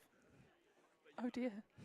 Try and see if I can find the stream on my phone. Yes. All right. We're on! We're Amazing! All right, well, as an explanation, what has happened is our power got cut as someone was trying to turn off the nearby alarm. So we're back on. Everything is live, all the things are working. Absolutely. And we've just had 2 holds in a row and a recent turn from Otago. Back in it. Giving University of Auckland an opportunity here. Oh, and there's pick a pick called. The suns are out, so the guns are out. Cute little high five down there from Amelia Mance, and I can't see the flood player. I can't see her number. Oh, I cannot see her either, unfortunately. 22. Nice work there from Fabi, working with Blake Holloway, one of the 2 Holloways on the team. Oh, the fake on the cut even sold. Oh, that's beautiful. That's so nice. Oh, that's gorgeous ultimate. And Otago managed to hold despite a early turnover close to their zone. Very, very lucky work and great read there from Graydon Scott with that poach there. Bit of a miscommunication with that reset. With the reset looking to go upline, but the actual throw just coming straight flat across there. Yep. Tensions, I think, running a little bit high. Teams getting a little bit worried and just sort of forgetting that whole reset pattern and just sort of working their way through that. Yeah. That's okay. We see Lee Yo on the sideline surrounded by flood players, giving them a bit of, I think perhaps this might be a bit of a tactical change in things. He's giving essentially the whole team who's not on field currently a bit of a chat. So perhaps some sort of change to be seen in the future. We'll see what happens. In the meantime, Otago getting some emphatic gestures on field. They don't have their own non-playing coach, which does make things a bit harder. So kudos to them for working so hard anyway, and making it to the final. It is harder when you don't have as much extra support. Absolutely. I believe they sort of run just with their sort of core leadership group. I think it's about 6 of them, which is really cool. As you see Hugo, he thought about laying for that. Half expecting a layout bid he thought there about from it. Hugo. There's 2 bits of tall timber there, Hamish and Got to make Max. a convincing cut. Yeah, there we go. Whitlock knows how. Emma Whitlock just off to the races. Yeah, no drinking for her, just straight cuts. Ooh. Nice. Lily She's Bell. putting in work. She knows. Lilybell doing very well to defend that. Yep. Unfortunately, just doesn't quite have the height on Whitlock. Great under there. She's fast. Whitlock is fast. Pick is called. Pick is called. Looks like it would be a turnover. Hamish Ford is also signaling a turnover. Yeah, that will be. Unfortunate reality of the pick. Yeah. Even being wide open like that, and you still got to catch that frisbee. You still got to catch it. Absolutely. If you don't, the outcome stands, because you were essentially in a better position than you should have been and still didn't catch it. So, yeah, we see Satanovic with the disc, looking across a cute little slide. Nice work there with Hugo. Looking downfield. 2 very reliable handlers there for Otago, as we see. Oh, clogging the lanes. In the Oh, lane. and a hammer. Difficult to catch. Sam, Difficult. Sam unfortunately could not bring that in. Good to see him back on the field. He was injured last year for Uninats, having done his hamstring, so awesome to see him back out here. Oh, and that's beautiful. Fantastic work there. Who needs the ISO at the front of stack when you got the ISO just behind them? Exactly. Number 2 in stack, Number please 2. and thank you. Well done there for Flood. Getting the hold there, actually, which was really good to see. A few turns there, so very interesting to see. And they did very well to lock up that reset pattern of Otago's, which I think is definitely the key into their flow. Yep. Which they rely on quite nicely. I'd say Otago are exceptionally good at getting themselves, using their quick handler movement into power position where they can really just send those big throws that they like to send. Like that's their comfort food, you know. Absolutely. Their plan A. That's what they like doing. That's what they're comfortable doing. So if Flood can take that away from them and make them do stuff that they're a little bit less comfortable doing, hopefully that means the turnover rate will be higher. So Ultimate is a game of margins. You've just got to, it's those extra few centimeters or making someone throw something a little bit wide, you know, just making someone a little bit uncomfortable. That's what does get turnovers. It does make all the difference there, as we see that wind's still playing quite a big part on these pools, giving Dunedin basically half the field to work with. Josh Cooper with a interesting fake to pick up the disc, but we all know he's not a handler. Back to the downfield, please, Josh. Nice. Satanovich looking downfield. The junkie zone. Oh, is that a scuba? Gorgeous scuba there from Scott. Get out of here. Back to Coops. We love the scuba. We do love a scuba. Oh, she was looking wide for a second. Yeah, there we go. Auckland doing very well to contain here. They should be really happy with that shot going over. That's exactly what they're trying to bait there. But Otago just seemed to have players all around the disc as a foul was called. Yeah. Apparently there was some contact. Josh Cooper doesn't look too happy about it. The Auckland player doesn't seem to be too aware of how much contact there was, as we get the disc moving straight away, which is good. Hard to tell as well from here how much contact there was or what happened, just because of the angles. Looking over top again, they love it. Nice work there from Callum Sherman, also one of the Kia boys on the team. And a hammer. Beautiful. Satanovich with a fantastic hammer. Satanovich to Liddell, classic connection that's been running since maybe before COVID, when they were both playing for for juvenile delinquents for the Nexus squad. Oh, I dare say they've probably thrown a few passes together, that's for sure. Good to see they're just continuing to build on that connection there. Yeah. Oh, and another one. Nice work there. It's just rude not to when the hammer's there. It really apparently is. Apparently it's just no good. As you can see, Otago clearly practicing warm-ups with their hammers as much as their backhands and forehands. Those are looking really crisp. And it's I think only once where they've caught an unfortunate edge of wind that one of those hammers has gone to ground so far. So they're showing they're quite reliable with those.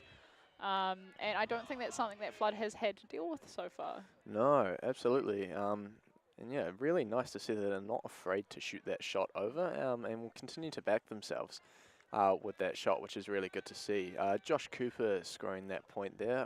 Only 19 years old. Amazing.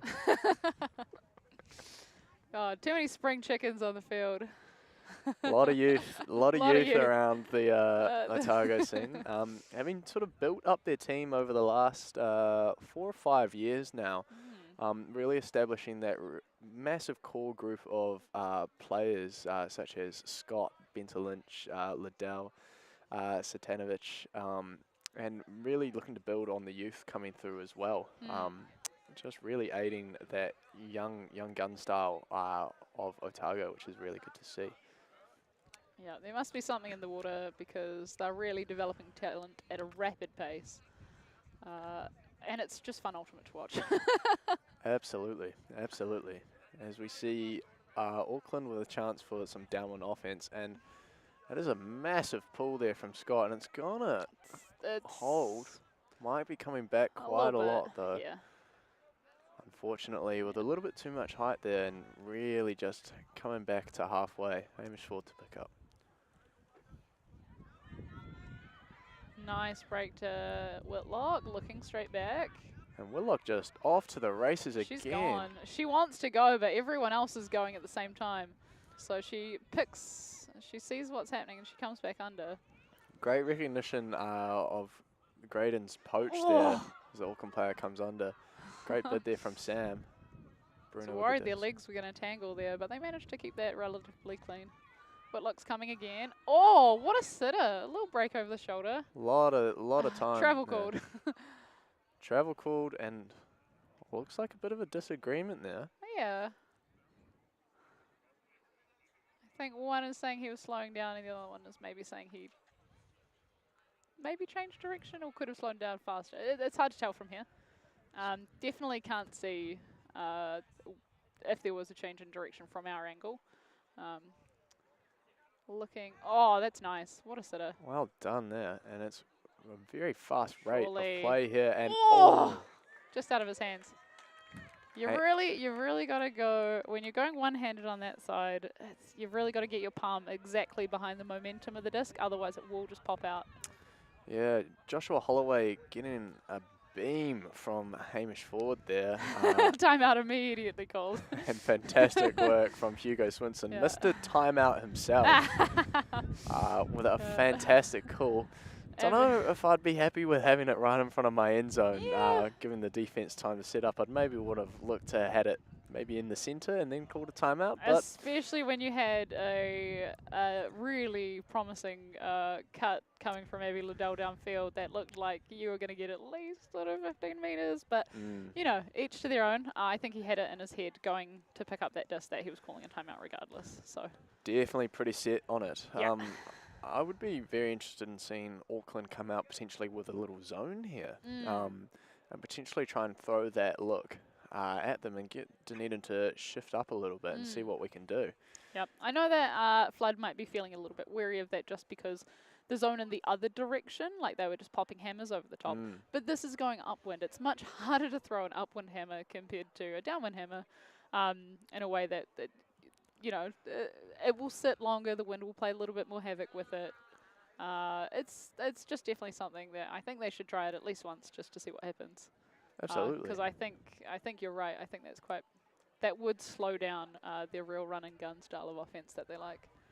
Well, one would hope. Hard to tell.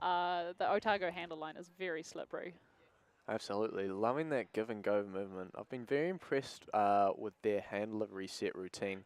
Looking for almost that sort of 45 dump and then immediately slashing across, trying to get that disc back on the open side and get it running, and then just sort of rinsing and repeating that, working their way out of the field. It is fantastic to watch a bit of flow when that is in motion, and really hard to stop on defense as well. Yep. They don't muck around, and they're quite happy to leave the handle line as well, having... there goes the alarms again. But yeah, they're quite happy to leave the handle line knowing that someone else in their team will fill their spot. And so it's not for them, they're not worried. You know, they realize that their team is really well-rounded in terms of skills and that they can play anywhere on field. I wouldn't be afraid to put anyone on this Otago team anywhere on field. They could be downfield, they could be upfield, like handling, not handling. I wouldn't be worried about it. Lots of utility players in the team as Oh no, immediately Emma signals it, maybe even before Abby signals it. The foul. Must have tapped it just before it came out of Abby's hand. No hard feelings there by the looks of things. Straight uncontested. Good to see Emma was fully aware of it. Joshua Holloway marking Hugo then, trying to stop him from going up the line. Hugo with what was that? Oh my days. That was a fireball. Was there any spin on that, Abby? Yeah, I think if we'd actually thrown a fireball, there might have been more spin on it. I'm impressed nonetheless. As we see Sam a stall called. putting the disc up for Abby. Who reels it in, but a stall has been called. No one knows. No one realizes. No one is aware. I'm interested to see this. Someone just keep going tell forward. them. Oh no, a stall was called so long ago. Oh, Otago going off celebrating. And they haven't realized it yet because a stall has been called. A stall, yeah. Yeah, there's going to be a convo about that. But what a sick layout from Abby to Liddell. Oh, that was insane. That was fantastic work there. Yeah. And quite actually not a bad bailout huck there from Sam. Just about whether he got it off in time. Because clearly it didn't slow down anyone else in the team. So if he did manage to get it off in time, I don't think it affected play anywhere else. Most definitely. Most definitely. I don't think anyone else on field stopped at all. It was only the sideline trying in vain to let their team know. So the stall out has been contested. It Yeah. did seem like a very quick 10 seconds. Maybe that head of the final, increasing the stall count, giving them, you know, not quite the 1 Mississippi, 2 Mississippi going on. Yeah. And as we see it go up again, finding Abby under this time. Yeah, well, if you don't stop her under, she goes deep. If you stop her deep, she goes out. There's no winning, you know. As someone who has also marked Abby as well as played with her, yeah, it's hard. It's hard all over. Otago, regardless, looking to attack the zone, looking in good form. Maybe need to give themselves a little bit more space by going back to the middle, but they don't want to. They just want to go over the top. Oh. And they do to the. Well done there, Thomas Chappell just. Almost just helping Graydon out a little bit with that box out, and Hamish unable to get that in due to that box out. We saw quite a nice bit of handler movement there from Otago. We're sitting in a really tight spot, only about half a metre away from where the original throw had been thrown to. Yeah, very, very interesting to see that. And hey, credit to Auckland for that. There was some really good defence. Yep, absolutely. And unfortunate not to get away with that. Yeah, Otago will be pretty pumped. I do believe that is that a break? I believe it is. It is a break, isn't it? Yeah. There's quite a few turns in that point. I didn't quite remember who started on offence. It was, it was very impressive watching Auckland really force them to that far sideline and try and get them stuck there. But just because of Otago's arsenal of throws, the fact that they can go cross field so easily into the wind makes it really hard to shut down everything. Really, really difficult. So, I mean, to bail themselves out, they didn't even need to swing middle first in that situation. They just sent it full cross field. And that's just that's really impressive precision for a cross field upwind throw.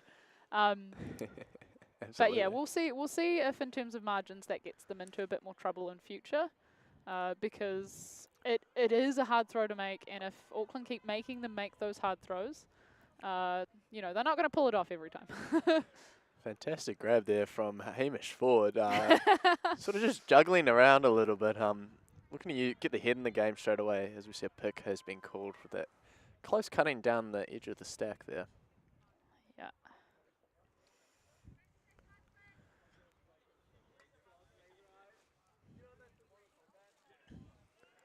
Auckland. Oh, that is buttery. An interesting look there from Joshua Holloway. It sort of looked like a I don't know where he was trying to get it to, but... Oh, and Hamish forward. Oh, with the kick spike. Did very well to try and get there, and Josh Cooper just kick spikes the life out of that disc, and then evidently himself. He's dead. He's gone. Someone call the ambulance.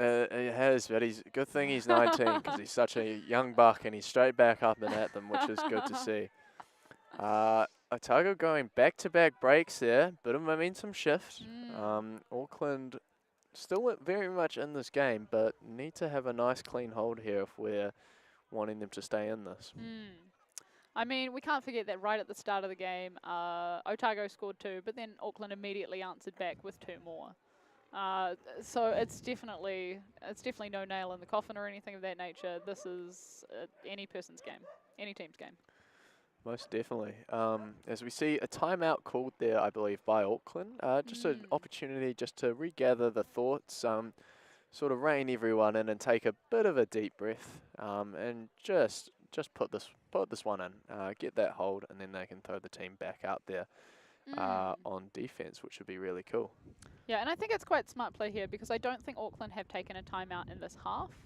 And essentially the rules are you get 3 timeouts total per game with a maximum of 2 per half. So if you haven't taken yours per half and the other team has, it's it's good to take one when you think particularly right before halftime, just to be like, look, let's have a chat, let's think about this, and also it gives your captains, your coaches, a little bit more time to give any more chats that they want to. And make sure that your time's well used. So probably a little bit of that. Ethan Taylor's very aware of the meta game of coaching. So I imagine he's thought about this, and they're Yeah, it looks like Leo's over there too. Yeah, and we just saw quite a lengthy discussion there between Lee, Liv from Otago, and Hugo there. I'm wondering if they're raising a few spirit points.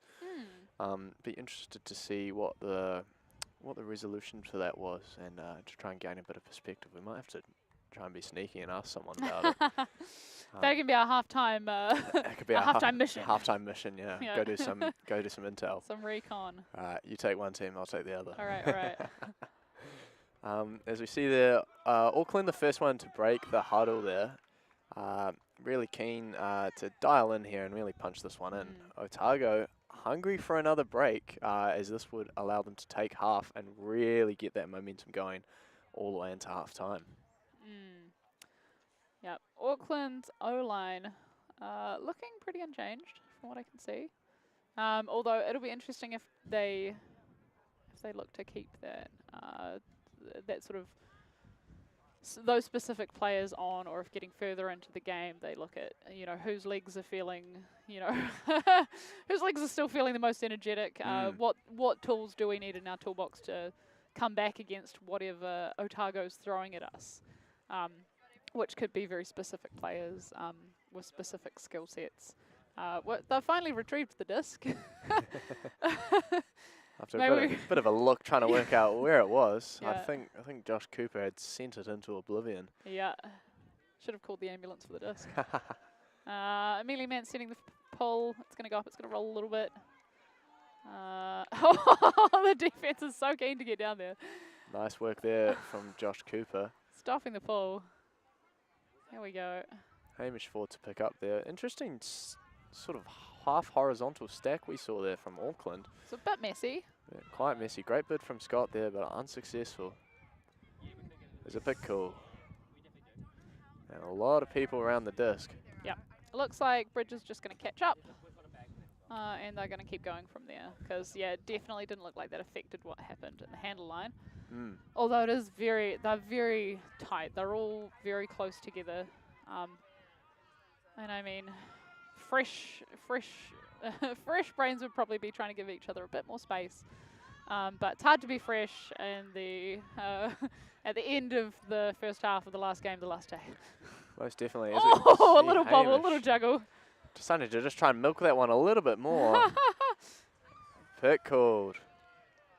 Potentially maybe a little bit late of a call, but you are allowed to make the call within 2 seconds of the infraction occurring. Yeah. I suppose an argument is now being raised if it affected. the player would have made a play on the disc and it affected. Yeah. Great grab nonetheless, and nice work from Bruno there to break the marks of Max Benter-Lynch. Not an easy man to break on the mark due to some massive levers. It did look like the receiver. She did look like she was catching it fairly well extended. The defense would have had to have been putting in a lot of work to get there, but it's really difficult when you don't know how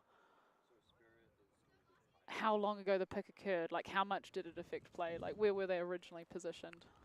It's also very interesting to see if they want the sideline perspective, as we see the coach, Ethan Taylor, with his hand up. He's got a hand up. Yet no one actually No one asking him for his opinion, which is a bit of a shame. Yep. Be interested to see what the resolution of this is. Because, I mean, I don't know, who knows? Emma Whitlock wants it now. She's gunning. Great Love it. lockdown defense there from Coops. Oh, yeah, there we go. They get it anyway in the same spot. Well done. Hell yeah. Bit of a bailout shot there from Bruno Barnes, but does well to find his player, which was really good. Fantastic defense there from Otago. They've got to give themselves a bit of credit there. They shut down the handler reset completely, forcing a bit of an edgy shot to go there. Always a bit tricky being just in the end zone. Only one more pass needed to get it in. And this is just the momentum Auckland need to claw their way back into this game, which is really good to see. They needed that hold and now can have the opportunity to bring out a bit of spicy defense on Otago and sort of put the pressure back on them to take half. We'll see what they come out with. Leo seems to be central to the conversation that's happening here.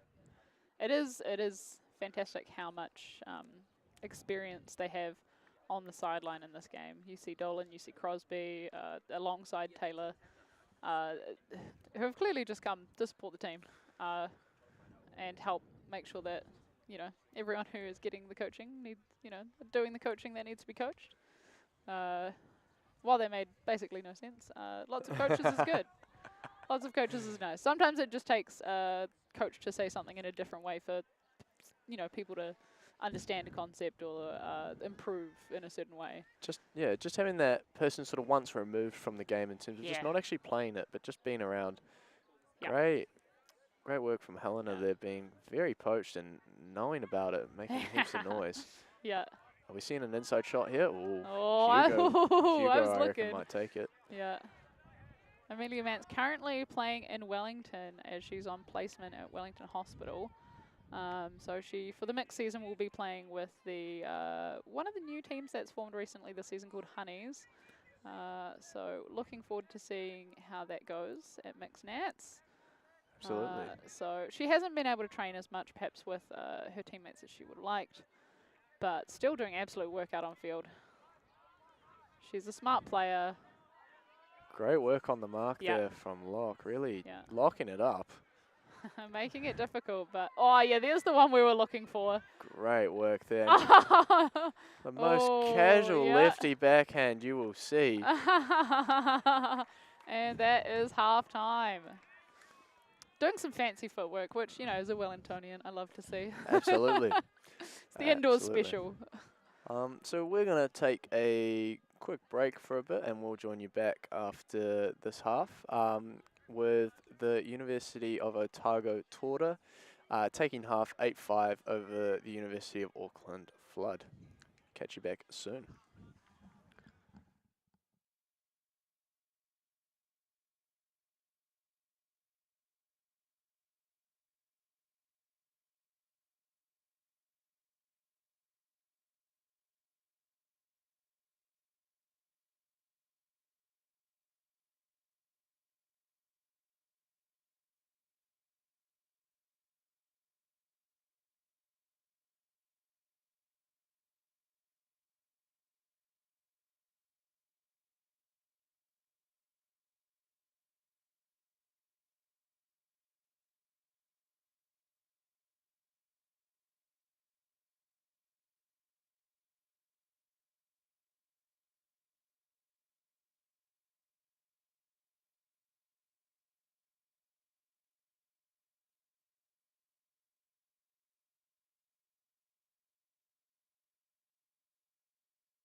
Kia ora, and welcome back to Awakarangi Park in Upper Hutt, where the New Zealand Tertiary Ultimate Championships are taking place. We've hit half-time in the final.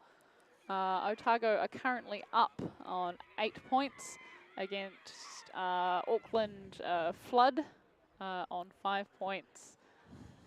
Welcome back to all our returning watchers, and for anyone new, I'm Beck Soper. And I'm Harrison Leach, and it's good to be back after a thrilling first half. Otago Tora taking just a couple more breaks than Auckland. We saw a little bit of a run to start off with from Otago Tora, going up a break, I believe, or 2 breaks, and then Auckland responding back with 2 of their own. However, Otago doing very well to generate another couple of breaks there, and Auckland doing well just to keep holding and keeping themselves in this fight. Now, we're talking in the break, Beck, about how we're seeing quite a lot of small ball from Auckland, and we'd probably be a little bit more interested in seeing them expanding their game a little bit more and trying to shoot a little bit deeper and try and really use the sort of the more width of the field. Yeah, I think at the moment, Otago have really dialed in on the handler defense for Auckland Flood, and it's making Auckland Flood's job quite difficult. And taking some more unpredictable options, taking maybe some more expansive shots might help them out of that by making Otago have to think twice and think a bit harder on defense rather than just taking away what they've already learned to take away. So yeah, it would be nice to see something a little bit more expansive, and I think perhaps it might give them a few more options. But overall, Auckland's doing really well. Their movement is still working mostly. It's just hard. Otago are making it hard. It is, and it is a real grind out there. And yeah, it is tough frisbee. With both teams putting in a lot of effort there. You might be able to hear that in the background. Perhaps this is how Otago have kept up all the energy for the entire tournament with only 16 on their squad. Their cheers are incredibly loud. They were having a little dance party in the halftime break, which we love. But clearly they've got more energy than any team at this point in the tournament has right to have. Absolutely. Despite the fact they're working really hard. Oh, it is very impressive that, you know, only having 8 of each gender and 16 total players, and they are still super fizzed and super happy to be there. Obviously, having a slightly smaller roster promotes a bit more chemistry between each player, but also runs the risk a little bit of burning out and potentially getting some players injured. Surprisingly, they have no injuries, which is outstanding. All in running shape. Absolutely. Whereas you see most other teams opting for your traditional 20 players with the 10-10 split, with the plus or minus of a few players depending on injuries, etc. Yep. At the moment, it looks like it will be a male matchup to start. Otago on the line, bouncing, ready to go. Looking springy, that's for sure. And while they are a few points up, if you were giving any advice to Otago as a team at the moment, coming into the second half, knowing what you know about high stakes tournaments, finals, holding your nerve, what would you say to them? Honestly, just keeping their heads up and being quite content with just holding on to the disc would be my advice. They're playing some very ferocious defense already, and their offense looks very calm and collected. Just trusting the offense to do the job, and staying hungry on defense. The turns are there. Yep. They just got to keep going and keeping on going and getting that. I think they did really well to stop the reset pattern of Auckland, so would love to see them just continue to persist with that. Yeah, I agree. Their defense on the Auckland handlers is making them work really hard. Watching this game versus the semis, that's nice movement though. That's fantastic movement. Nice bit of flow here from Flood. Torrential. Torrential. The trickles have started. That's a nice break. That's a lovely break. Nice work there. Flood just getting to Oh, work. get up. Yes, Emma. Whitlock's getting in there. Nice work. Less movement happening downfield, though, than maybe they would like, but enough. Whoa. You only need one to score. Josh Coops on Joshua Holloway with a valiant layout bid attempt, but Joshua Holloway comes off best. Yeah. Josh Holloway being actually another sibling on the Flood team with his twin brother Blake Holloway on the D-line. Those two both actually were on Kia as well, and it was pretty funny having the two brothers playing alongside them. Thankfully, they weren't on the same line, so that was probably a good thing. I have heard that maybe this weekend there was a streamed game where there was maybe a bit of a disagreement between them, and I'll have to go back and find the highlight for that one. But I mean, as all siblings do, sometimes you just don't agree on everything. Oh, absolutely. It gets a bit intense when it's family. It does, and when you're playing the same sport at such a high level as well, tensions and emotions are rising. Yep. But well done there for Flood for holding there, keeping themselves back in the game, bringing the score to 8-6 with Dunedin on serve here. Be very interested to see what Flood is going to conjure up here to quash this Dunedin offense. And while I said maybe not as movement as Flood would have liked on that last one, maybe they actually telepathically heard my the first half mentions of how they looked a little bit cramped. So we're just, giving each other space, making sure there's one person cutting where you need one person. And that's exactly what they did. So you can't fault them for that. Hopefully they think about that. They keep it clean. This is nice movement from Otago, though. We see He's looking at corners. We see the zone come out from Auckland, and Otago just being really content with sort of taking what they're given there, knowing when to go, but then also just being really relaxed with just looking downfield and just taking that easy reset. As you can see, they're overloading the handle line. Yeah, they've got fullback, and they've got heaps of options. A hammer, hello.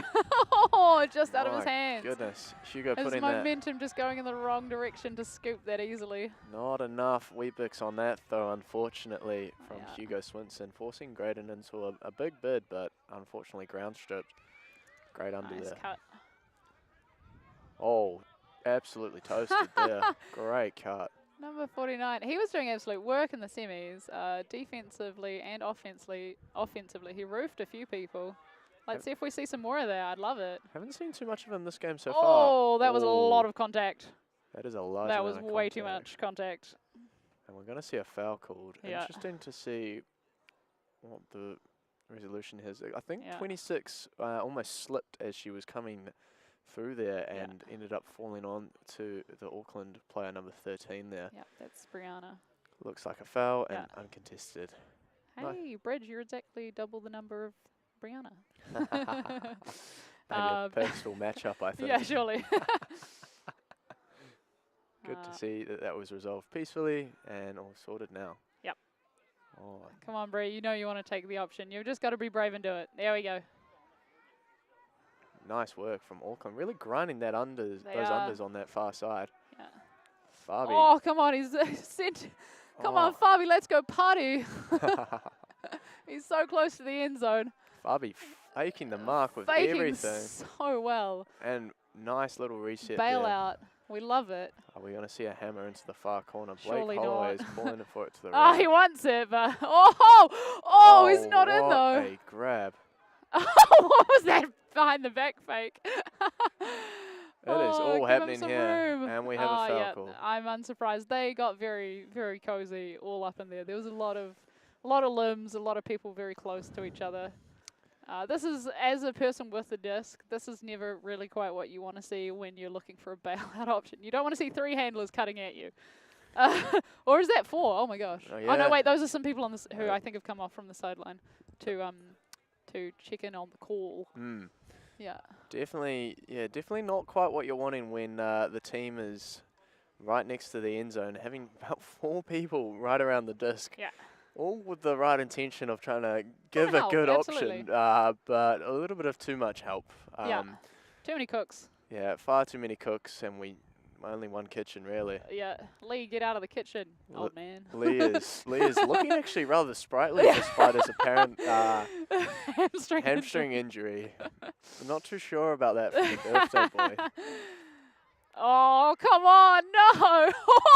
And the disc is up! That's disgusting! What a grab. Diving in between, I think, two Otago players. Outrageous. Side on and just somehow managing to keep that disc alive for the score. That is Auckland, outrageous. A pretty outrageous break for Auckland, and they are well and truly back in this game with the score at 7-8. Amazing. Momentum is shifting after half. We'll have to see in terms of time how much time we've got. Left before soft game. I'm sure we've got quite a bit of time still. But Still have about 30 minutes until. 30 minutes. Yeah. So this is anyone's game. It really is.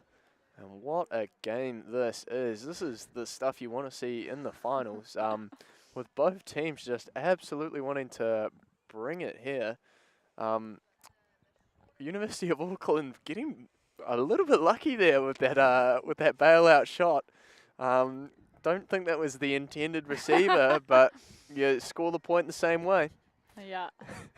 Disc is in hands. That's all that matters. Exactly. Yeah.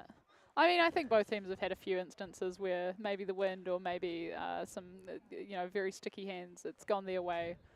So swings and roundabouts. What goes around comes around.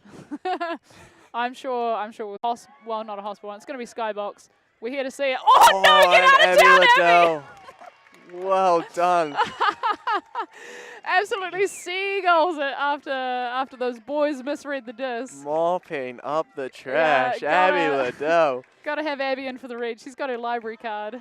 Checking out Well books every day. You could see she knew exactly what she was looking for there, and so unlucky there for the University of Auckland. Getting that deep shot from Scott and just really sitting in the wind. And that is a clean hold. I know it might be a bit dirty, but it's a clean hold. It is technically a clean hold. We saw that very few throws there getting caught up in the wind. Yeah. Hugo's hammer ended up double helixing in. With a great bid from the Auckland player again, but unfortunately just couldn't quite get there. Yeah. And then, of course, Graydon's throw to then just float its way into the end zone. Look, we said both teams would get lucky. Both teams clearly have already. Absolutely. I think, Dunedin can count that one back and count themselves even into what happened the previous point with Auckland scoring. And now we're back into a 2-point deficit here. Between Otago and Auckland, with Auckland on serve for an upwind offence. Yeah. To be fair, I mean, with both instances of luck, you still had to have someone there with the skills to capitalise on it. Like, you still had to have someone lay out catching that first one. You still had to have someone absolutely streaking like a bullet to get the second one. Oh, no, Otago have just done an amazing intercept. Immediately call a timeout. Put the disc on the ground and walk away. Hugo Swinson proving once again that he has missed a timeout. I don't even think he had established his pivot foot. He did not. He just kept walking. The disc is probably about half a metre away from where it should be. Yeah. I suppose, was that in the 2 or 3 step rule, though, and then technically it's in motion? Very, very entertaining timeout call. This is certainly getting to a point of technicality that I've never had to think about that much, even as a handler who's been playing for some time. Absolutely. And so we'll be looking for, Otago will be probably looking for a bit of a set play, a bit of an end zone set here. And Auckland will have to come out with something. Unfortunate turnover there. Hamish Ford sort of getting uncharacteristic, really. Quite uncharacteristic, normally quite steady in the ship. Was expecting potentially an undercut there, but the player kept going a little bit deeper, allowing Hugo just to nip in and eat that. Yep. Tired legs, tired brains sometimes cause miscoms. Easy to do. But yeah, I mean, we said at the start of this game that the team that managed to keep the highest level of consistency and efficiency sort of across the points is likely the team that's going to come out on top. Absolutely. And that was a very efficient defense. Absolutely, and it's not the first time we've seen the little poach there from Otago working well in their favour. As we see Otago sort of setting up in a bit of a regular in-zone isolation play. Looking at Abby Liddell, I wouldn't be surprised if we potentially see a cut or two from Abby and potentially just a swing and try and go straight to the break side. Yeah, she is a great red herring. Absolutely. And I mean, if they don't cover her properly, she's not a red herring. Yep, and we're That's far exactly out. with a hammer, with a bit of swag on it. Why not? And decoys. Yeah. All decoys. And Hugo Swinson is stoked with that one. Yeah, exactly as called. Exactly. Like, did you call the set play? Fantastic work there from Otago with a complete decoy to Sam. Great to see him back playing. Sam wearing Speed Steelers on Instagram. Please make sure you check him out. Shameless plug. And great to see him back on the field. Well done. Auckland will be a bit disappointed with that. Sort of almost gifting Otago that break there. They did well to put it in, but at the same time, you can't be turning it over in that fashion in a final with stakes such as these. Yep. It is that consistency factor. You've got to be able to keep hold of the disc on offense. I mean, against Otago's defense, hard to do because they're such a high energy team and a high work rate team, but that doesn't seem to slow them down. They are constantly putting in so much effort, such athletic plays, but just. I mean, they're fit enough, they're experienced enough that they save energy where they need to, they use it where they need to. It is still efficient. Absolutely, and what a great pull that was from Hugo Swinson. I think that's great. probably Just short of the brick mark. Yeah, it's one of the best pulls we've seen, I think, going upwind, surely. And Auckland just getting straight into that Emma flow. Whitlock is there. Oh, you've got to come under, mate. Let the lady go deep. Absolutely. Oh, goodness. And she's coming straight back under. Her work rate's incredibly high. I think will we see a shot here? Maybe a backhand? Ooh, holsters. Good holster there from Bruno. And looking for it, sending it. Grinding those unders. Yeah, that was very smooth. That's the Auckland flood play that we're used to seeing when they are in form. They just need to consistently achieve that form for the rest of the game to be able to hold on and try and bring this back. Absolutely, and that is definitely the cool, calm and collected offense. Just really just grinding those unders, really, and just trying to get the flow going off those undercuts and working really well with each other, which was really nice to see from Auckland. The Otago defense didn't even look like they had a sniff on that one. It did look very, especially that last. I suppose from this angle we can't entirely see how close it was, but it did look like he'd really snuck away. Very free option. Having a defender on your hips, you know, if they're half a metre off, that might as well be 5 metres, you know. Absolutely. Absolutely, and keeping themselves still in the game just with these holds, Auckland. So definitely don't count them out just yet. Dunedin now with an opportunity to go downwind offense, which I'm sure they'll be a big fan of. Their favourite direction. Yeah, let's hope they can just hold on to the disc and just stay patient and using their flow when they can. Yeah, staying patient I think is key because downwind offense, you're just setting up the sort of a situation that Otago loves the best. The big, long, deep ball shots, like. They're looking for they've got the receivers for it. They want to play long ball where they can. But I mean, Flood has recognised that they are putting on zoning type looks to stop that from happening. So they are trying to spoil Otago's fun, which is exactly what you want to do. You want to take away the stuff that the team enjoys or like is the best at. Make them do something that they're less, you know, they're like. Do I have to do small? Do I have to do inside breaks? I guess. Absolutely. You can see he's calling Rose Ursum actually out of the deep. He's calling her shorter. Interesting. I think he is looking to open up the deep by bringing. He's done it straight away. But it looks like it might be Josh Cooper actually. Oh no! You need your Coops, you teammate. should have left it. Yeah. Oh, I mean, it would have been tough. It would have been tough because I mean, the defense was in there as well. He had already snuck in there too. But honestly, knowing Abby, I would have left it for Abby. But If you think it's for you, you've got to take it. It was a great cut, but I think the timing potentially was just a bit too early. With Hugo just not having enough time to really wind up and get a laser beam going for that. That float really sort of limiting what they could do. Is Fabi, great break of the mark there to find that reset into the middle of the field. He is really having a party in the handle line. Absolutely. And we love to see it because, honestly, they really badly need the breaks to get to this higher side of the field. Because it seems like when teams are getting stuck on the far side of the field that you can see on the screen, it is difficult for them to get the disc off that line. So perhaps on field there's maybe a bit of a diagonal happening with some of the wind. Which, not surprising considering there is a bank. Timeout as well from Auckland Flood. All right. Interesting. Trying to copy Swinson, see if they can... Yeah. Well, he wasn't actually moving while he called the timeout, so I was a little bit... So not entirely copying. Yeah. So a little bit disappointed about that, and Yeah. we'll be giving feedback on that timeout call obviously. after this game. I'll submit a written feedback to Ethan Taylor himself, actually, about that one. Yes. So he can thank give you. it to his players. I would appreciate that. But yeah, no, awesome to see, just recognising that their offense isn't quite flowing as well as they wanted it to, and just taking a bit of time just to regather the troops and direct them. Awesome to see Fabi putting in some absolute work. Fabi is originally from Nelson, actually, and came through the Nelson Ultimate community there. I've done a few training camps with Fabi, and he's recently just moved to Auckland, so he's in his second year in Auckland now. And having been picked up by the University of Auckland Ultimate Club, and has just gone from strength to strength, and also just come off the Under-24 Worlds campaign with the mixed team Mangapare. Amazing. Fantastic from him. There's actually been quite a bit of talent that's come out of Nelson. Zoe Risner, another...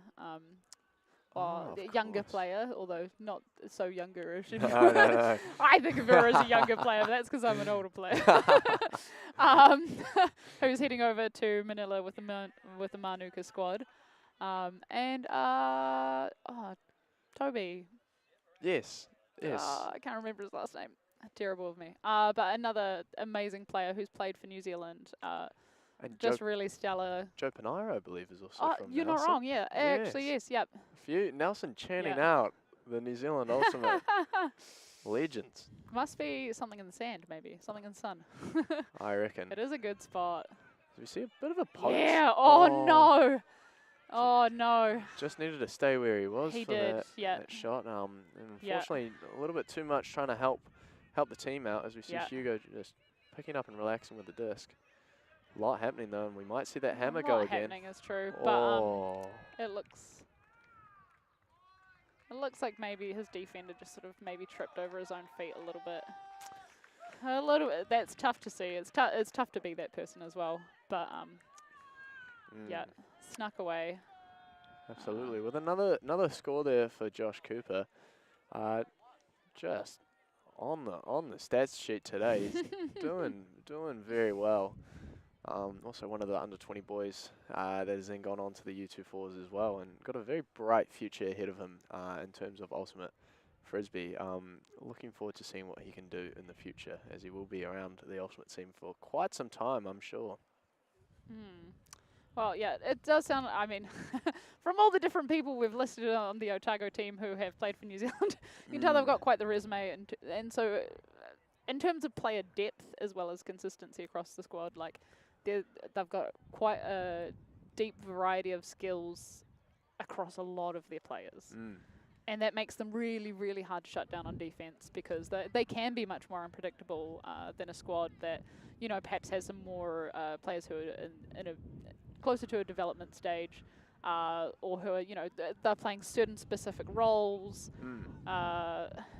It does mean that you, like we've said, you could put the Otago, you could just completely mix up who are their handlers and who are their downfielders, and that'd still do fine.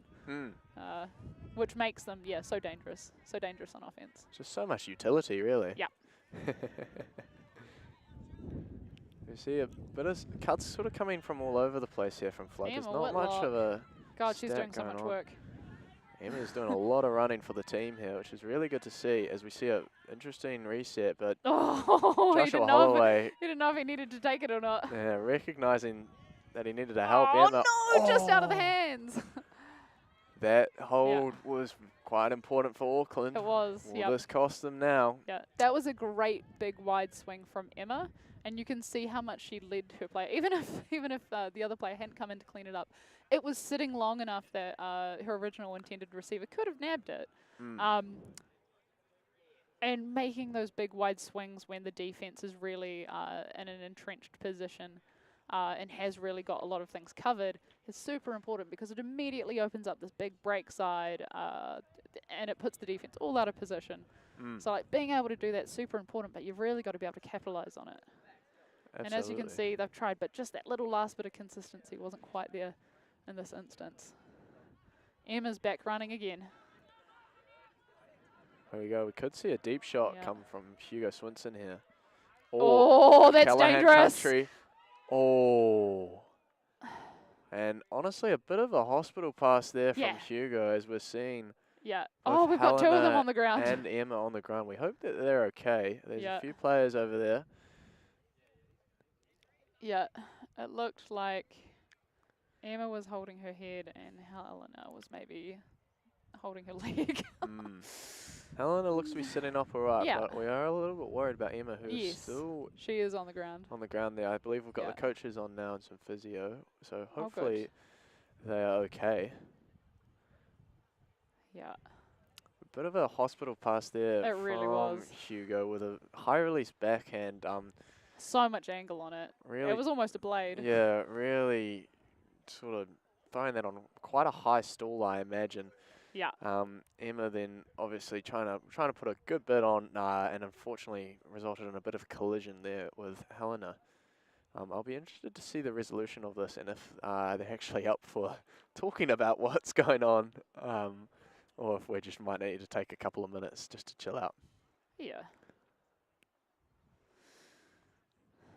Oh, Emma is sitting up. That's a good sign. That is definitely a good sign there. And we've got some discussion going on, some hand signals going on there, and it looks like we've got a foul call. I believe it might be Emma who's calling the foul here. Be interested to hear the conversation and hear the resolution from this.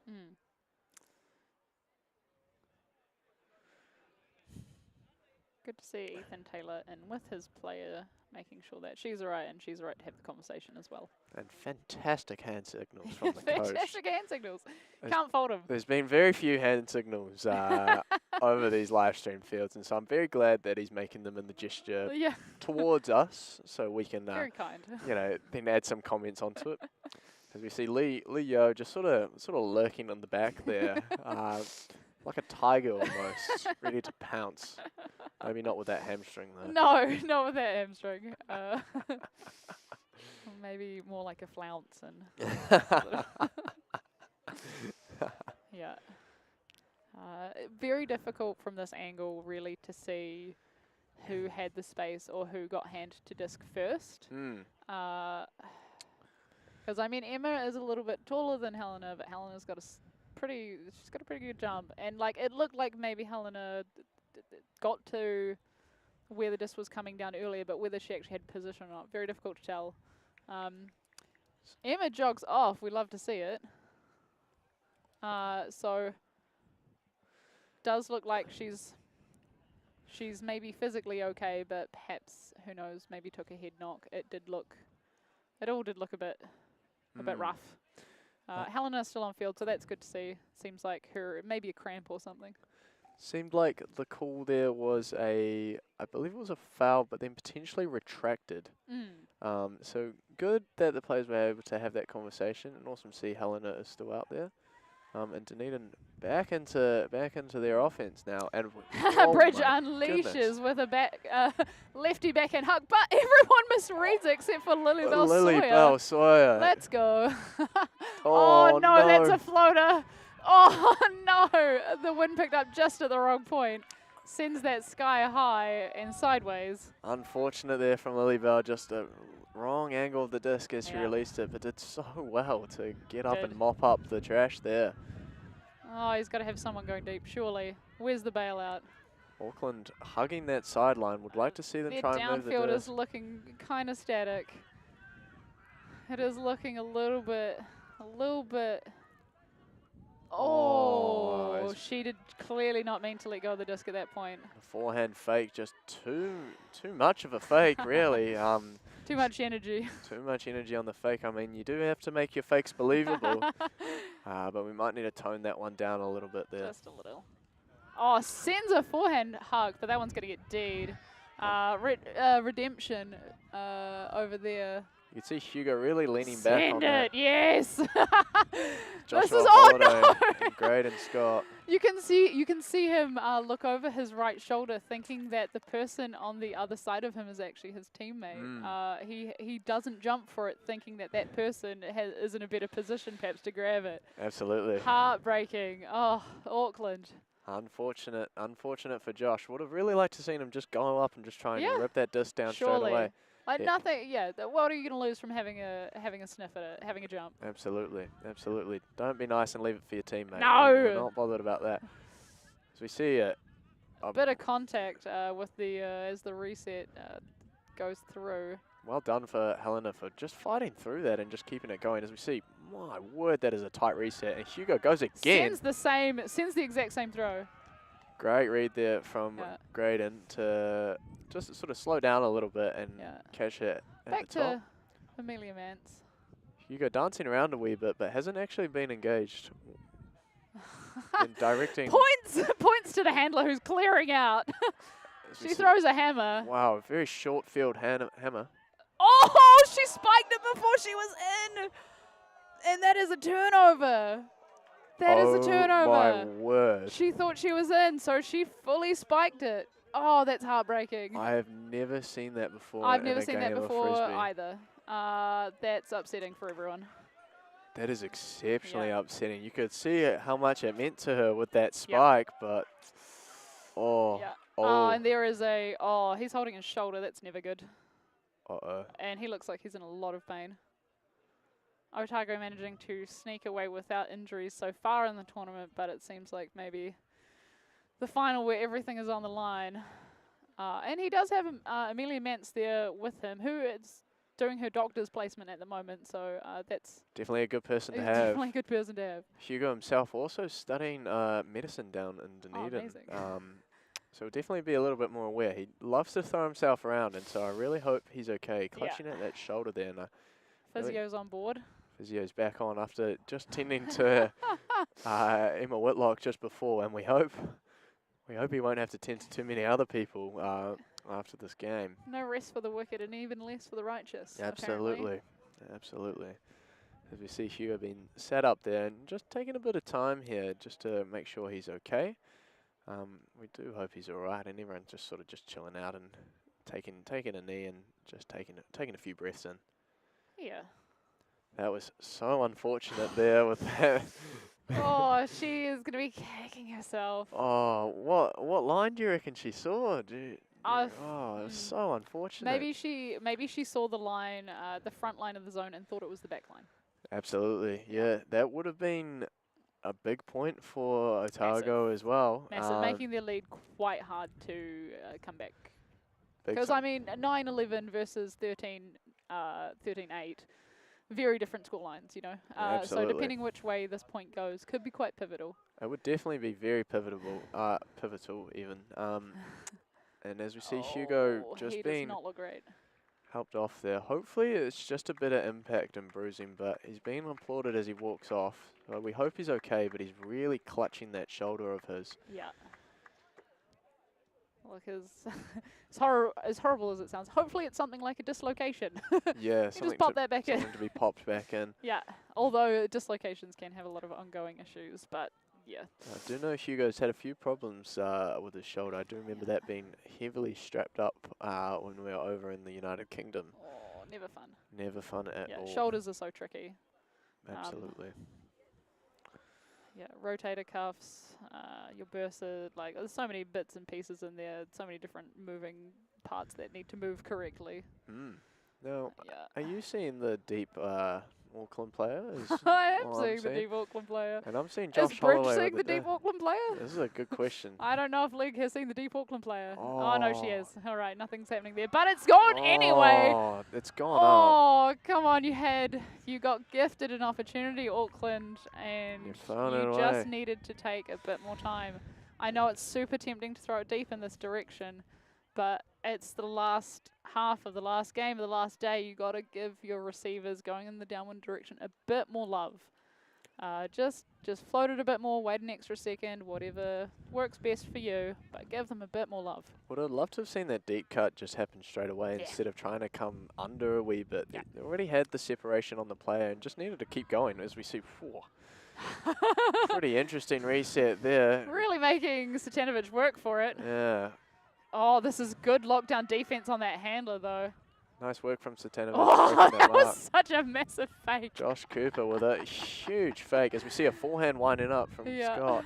Doesn't go for it. Pick is called. Well downfield. Yeah, well downfield. What looks like a few seconds ago at least. But they're just catching up. As we have about 5 minutes left for our time cap here, and then we'll be going into soft cap. Auckland really needing to put this one away in order to stay in this game. Seeing some of the Otago players on the sideline. Hamish with Oh. ankles on the ground. Oh, everyone is putting it on the line. They've stopped, but I don't realize there is like a call and play continues. Yeah, I'm not sure that he actually called injury. I think that the Otago player saw him go down and was worried for him and immediately stopped play, which is fair because that's a great D. And she makes sure of it. Double tap. Here we go. Oh, good opportunity here from Auckland. Would like to see them just slowly work it into the zone here. Would love to see some of that really smooth. Oh, come on. TC with a great bid. And Graydon looking to load up. Decides for the little dish with Coops instead. We literally just talking about how nice and smooth the Auckland offense could be. Oh, that's also a floater. This is going to be a hospital pass. There's going to be lots of bodies. And TC brings it down. Jeepers. Well done, This Thomas is getting Chappell. hectic. This is just floaty ball There's after floaty ball limbs all going over on. the place. There's discs all over the place. This is going to be I want to see this tidy up, but I feel like it's not gonna. Not this point anyway. I'm seeing a hammer to the back corner here. Surely. Be rude not to, It right? would be very rude not to. Oh, looks off Lilybell in the zone. Oh, Helena looking for the perfect shot, but doesn't get it. Yeah. So then looking for the reset. Oh. Covered though. Oh. Still manages to clean it in time. Hamish. Yelling something at someone on his team. Satanovic scores, but at what cost? I don't know what he was yelling at the downfield, but it was intense. It was very intense, and hopefully positively intense. I think Hamish Ford giving Graydon a little bit of a reminder just to take a step back. I think in terms of yelling at the team there. Especially when you're up, right? Yeah, absolutely, absolutely, and. I mean, actually, especially when you're down. Either way, like, yeah, it's not gonna make it. It's not gonna make. Not gonna help anyone else out. That's the thing. And, it's okay to be frustrated, but that's it's okay all to right. be passionate. Exactly. And we saw Hamish there sort of giving Graydon a bit of a taste of his own medicine, returning the ankle breaking there, but somehow still getting the reset Still off. getting it. I have no idea how that disc made it to hands. That was very impressive. Very impressive. Oh, and Softcap has just gone, but it has gone after the point was scored, I believe. Yes. Which means we finish this point and then add one to the score to find out what the final point cap will be. And very, very big point here for Auckland. They need to hold here. They need to, and it's upwind, so it's going to be difficult. It is going to be hard, but they need to stay composed, take an extra second or half second when they're looking at those throws, and just look after each other on field. Absolutely, absolutely.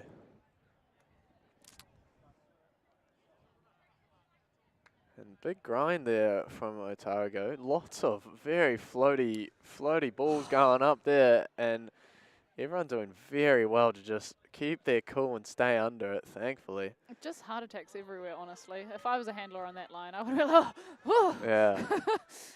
it's too much. I can't take this kind of stress. Great pull there from Abby Liddell. And Yeah, beautiful. Nice movement. Pit Oh, pit called. called. Was she within 2 meters? It's for outdoors, is it 3? Or Is it 2? 3? Oh, I okay. can't We'll remember. get some rules lawyers in 2 the or chat. 3. Tell us. Yeah. Tell us in the comments.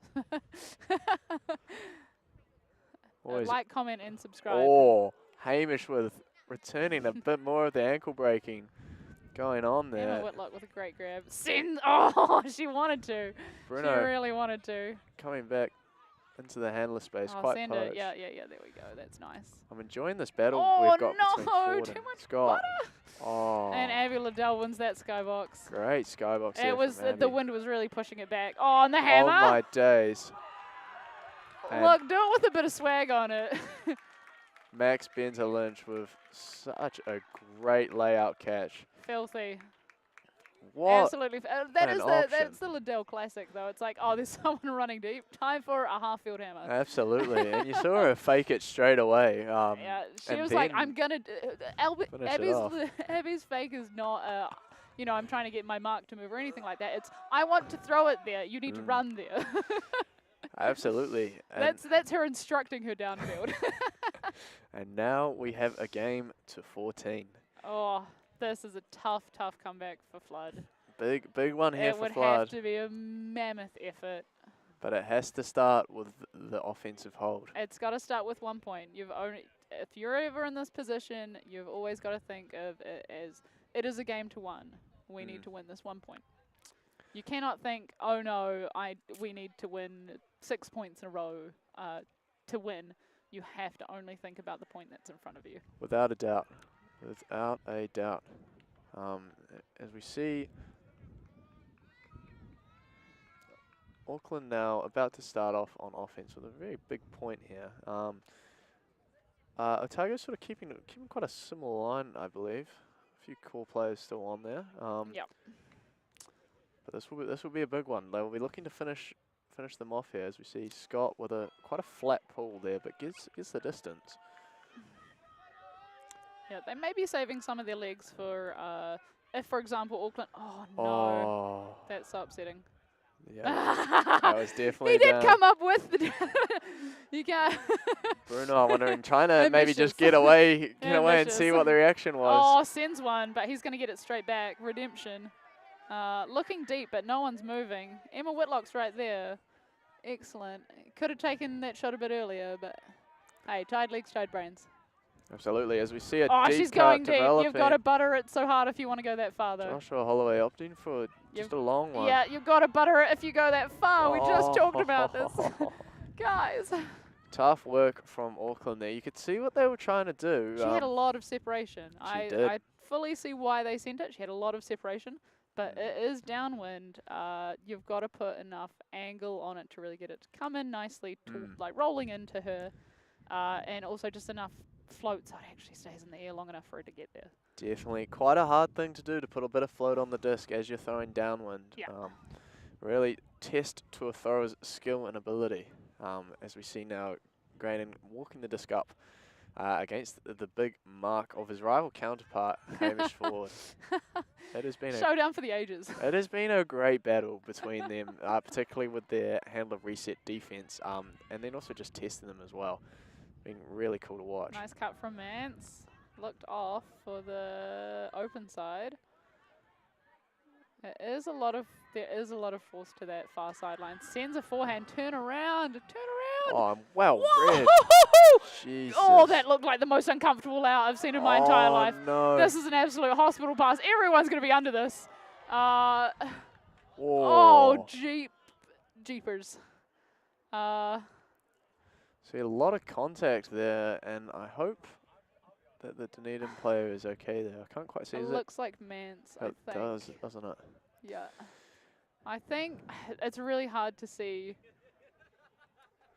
I think Bruno did well to come in there, but I believe he was just caught off balance, like when he caught the disc. Yeah, after he caught the disc, I think he thought there was still space behind him to slow down in that direction, so he kept going that way. Like, I just think he wasn't quite spatially aware to realize that there was a whole person there. Absolutely. And to be fair, Amelia is probably under his shoulder, and he's a unit of man. Hard to see everywhere around you, but not really an excuse to just barrel through space that you can't see. No, absolutely not. And I definitely think we have a foul call here from Amelia, and probably understandably so. Glad to see that did not get too ugly. Yeah, A it did lot look of like it could bodies be. underneath, and Amelia was lying right down next to them. Yeah.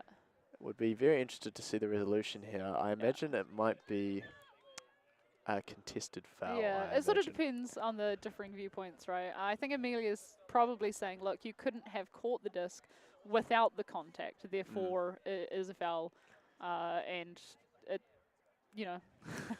Whereas he might be saying, I think I could have caught the disc without the contact. But I mean, justifying that or like trying to figure out how that would have worked, it's all very circumstantial. It's all very on field. Would have to be on field to have not, you know, you'd have to be in that situation to see what route out did he have without contact. Well, I am wondering as well, because as Amelia was already on the ground when Bruno came through, I'm Was she? wondering, I think she was, so I think Oh, that's yeah, what okay. she's making the call for. Oh, I implying see. that if she was still in that space Oh, there, that yeah. she would have had a bit on the disc rather than Bruno being able to go through. So I think it's actually a foul on, it'd be one of the Probably, other Auckland yeah, on one of the players. other players who have, yeah, it's contested foul. Looks like it's going back, and I Yeah. think Sam would be very happy to see that go back after After that shocker. after that Look, throw. And everyone's tired brain, but I mean, I'm sure that's not quite the throwing standard that he holds himself to. absolutely, absolutely. And would love to see maybe a bit more of a flatter one to Thomas Chappell there, maybe breaking the mark. Surely. It seems wide open from here, but like that whole corner seems wide open from here. But he dishes, he goes mid, Satanovic. Perhaps it was too obvious, too Yeah. scary with the defense. Oh. Great defense! Oh, and an attempted cleanup. Oh, she's still going. If you're going to do it, you got to butter it, remember. She's still very deep. Would like Yeah. to see that come under now. Yeah, Shame she should be. She's got so much space in the middle now. If she'd kept coming through. Shame it wasn't hit, unfortunately. Yeah. Oh, why do they keep putting Emma in this situation? Stop throwing her air balls. Oh. I say she throws someone else an air ball. Oh. Just out of hands. Tough work from Hamish. Did well to get the box off Coops there, who's a very big aerial player. Yeah, great positioning, great read of the disc, but just maybe went one hand to try and get it early when maybe two hands in that situation. Given his box was so good, would have been safer. Nice catch there from Thomas Chappell, and juggle. Sam decides to almost do the same thing with a bit of a bobble. As we Look, see there is a... Otago really just looking to use that Sends sideline. it. Oh, no. Everyone D's everyone else. Great It looked like both touch. an Auckland and an Otago player got a hand to that. There's a lot of yelling. I think they're yelling about the force and they're trying to get a sideline to move. Well, I wonder why they're trying to get the sideline to move. Oh, Emma's on the ground again. No call, though. Great under there. And are we going to see a deep shot? It Oh, has we gone are, up. but he was only faking deep. Unfortunate. Tired legs, tired brains at the end of a very, very long weekend here at the NZ Tertiary Ultimate Championships. Just results in a few miscoms on field.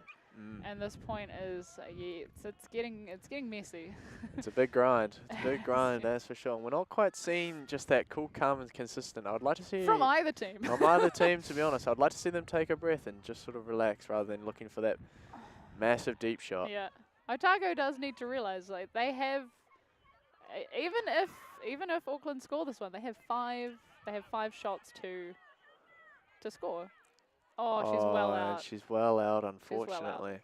That's tough. It's the wrong angle of that, and we're seeing Yeah, a lot of she had so tired much throws. space. A lot of tired throws coming in, Yeah. and a bit of fatigue, and the joys of soft cap. Can't call a timeout, I believe in soft cap. Yeah. So they are not getting out of this one easily, that's for sure. As you see Hamish Nice forward. swing. Nice swing there. Whitlock, beautiful. Someone's better be going See deep. the deep cut. Oh, but I mean, to be fair, like Same cutting at a corner going deep, like makes it very hard for your handler to hit that. You really need to cut straight down the field and then let the handler essentially pick the side that they can throw to. Knowing that it will likely be the open side, you know, obviously, looking, you know, keeping your eyes out that way. But, yeah, cutting at cones, no good for outdoors. Good for indoors. Great for indoors. Oh, what a juggle. Great bobble there. Someone. I wonder if we might see just a cheeky hammer going to the Surely corner. to Emma. She's there. I keep seeing Emma go deep, but just out of maybe frustration. Oh, and there she goes. There she goes. Well done to Auckland for Yeah. a huge hold after Oh my all. And we did goodness. say they needed to get that hold. They did need to get the hold, and they did.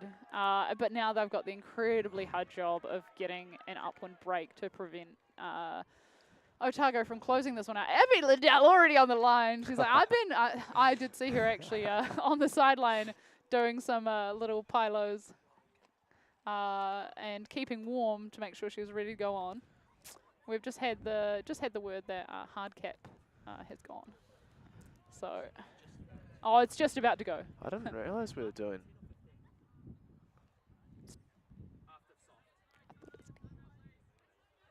I was pretty sure it was 10. So it looks like we're going to see hard cap go there, which means, unfortunately, we just finished this last point. So Otago more or less given the win here. Yep. Which is a bit of an unfortunate way to finish. That's tough. But, I mean, in terms of... It's quite unfortunate that it's chosen to end such a great final this way in terms of just doing a hard cap. I really hope we can have a good resolution of this because the Auckland players are not particularly happy. They definitely don't look stoked. Happy about this, and I think I imagine Otago would have liked to have kept playing. Yes, Seems a I bit of imagine they would have liked to have finished this. I mean, to be fair, after seeing how tired Flood was in this last point, So we have just... Oh, there is no hard cap. The word is no hard cap. We've just been informed that there is now no hard cap, so everyone just take a little breath and we've still got plenty more frisbee to come. Very interesting. A few panicked faces going around, but it is all A-okay. Clearly Ethan Taylor's verbal petition, quite successful. Giving the crowd what we want to see. Would hate to see this game just wrap up in this point. I want to see this out to the end. Really want to see a big fight here from Auckland, picking and choosing their D-line and trying to get a lot of fight here. Otago with their first big sniff at a gold medal on the line. Huge for the development of Otago Ultimate. The fact that they've put in so much work across the seasons, they've been growing momentum each year. This would be massive for them. Absolutely, and well earned. Lots of credit to growing that Otago Ultimate scene. Yeah. Oh, they're holding hands. Get out. That's too cute. Too cute. Can't handle it. And they're doing a wave of some sort. Oh, a little Mexican wave. Why not? I mean, Otago have been keeping it fun with the dance parties in between, on the sideline, in halftime. So a Mexican wave seems very on brand. Pull from Hamish forward. It's going to be out the side. Looks like it's going to be out the side, and I wonder, they've bricked it. Yeah. Why would you not? Be rude not to. Take a nice centre position. And Auckland have decided to come out with a junk by the looks of it, doing a 3-3-1, trying to look to more of an arrowhead. Arrowhead, even. yeah. Yeah, actually. Trying to force Dunedin. Oh, he's giving the nod. I saw that. Unfortunately, doesn't get the continuation that he wanted, but he had eye contact from the beginning. Oh, that's a massive... Hammer. Oh, what a grab. That's insane. Oh, Rose Ursum for the easy catch. Oh, and that is game. And that is it. We're all done. We're all wrapped up. The University of Otago Tora taking out gold in the 2023 National Tertiary Ultimate Championships. And a clean hold. And with a clean hold. What a way to finish. It has been a fantastic tournament and a great fight there from Auckland to bring that back there. But Otago just unstoppable, really. And they'll be absolutely stoked to take out that gold medal. Yep, well deserved. Thank you, though, from the commentary booth to all our watchers, all our listeners. We hope you've had a blast watching all this good quality Ultimate. There will be some more good quality Ultimate in future. I'm sure New Zealand Mixed Ultimate Champions will be streamed, hopefully. And probably that, and maybe we might catch some cheeky streams from Manila. Ooh, maybe. Here's hoping. Who knows? Check the Manuka Facebook page. Make sure you keep up to date if you want to watch more good quality Ultimate. And again, thank you so much from us for watching. This is Beck Sofa.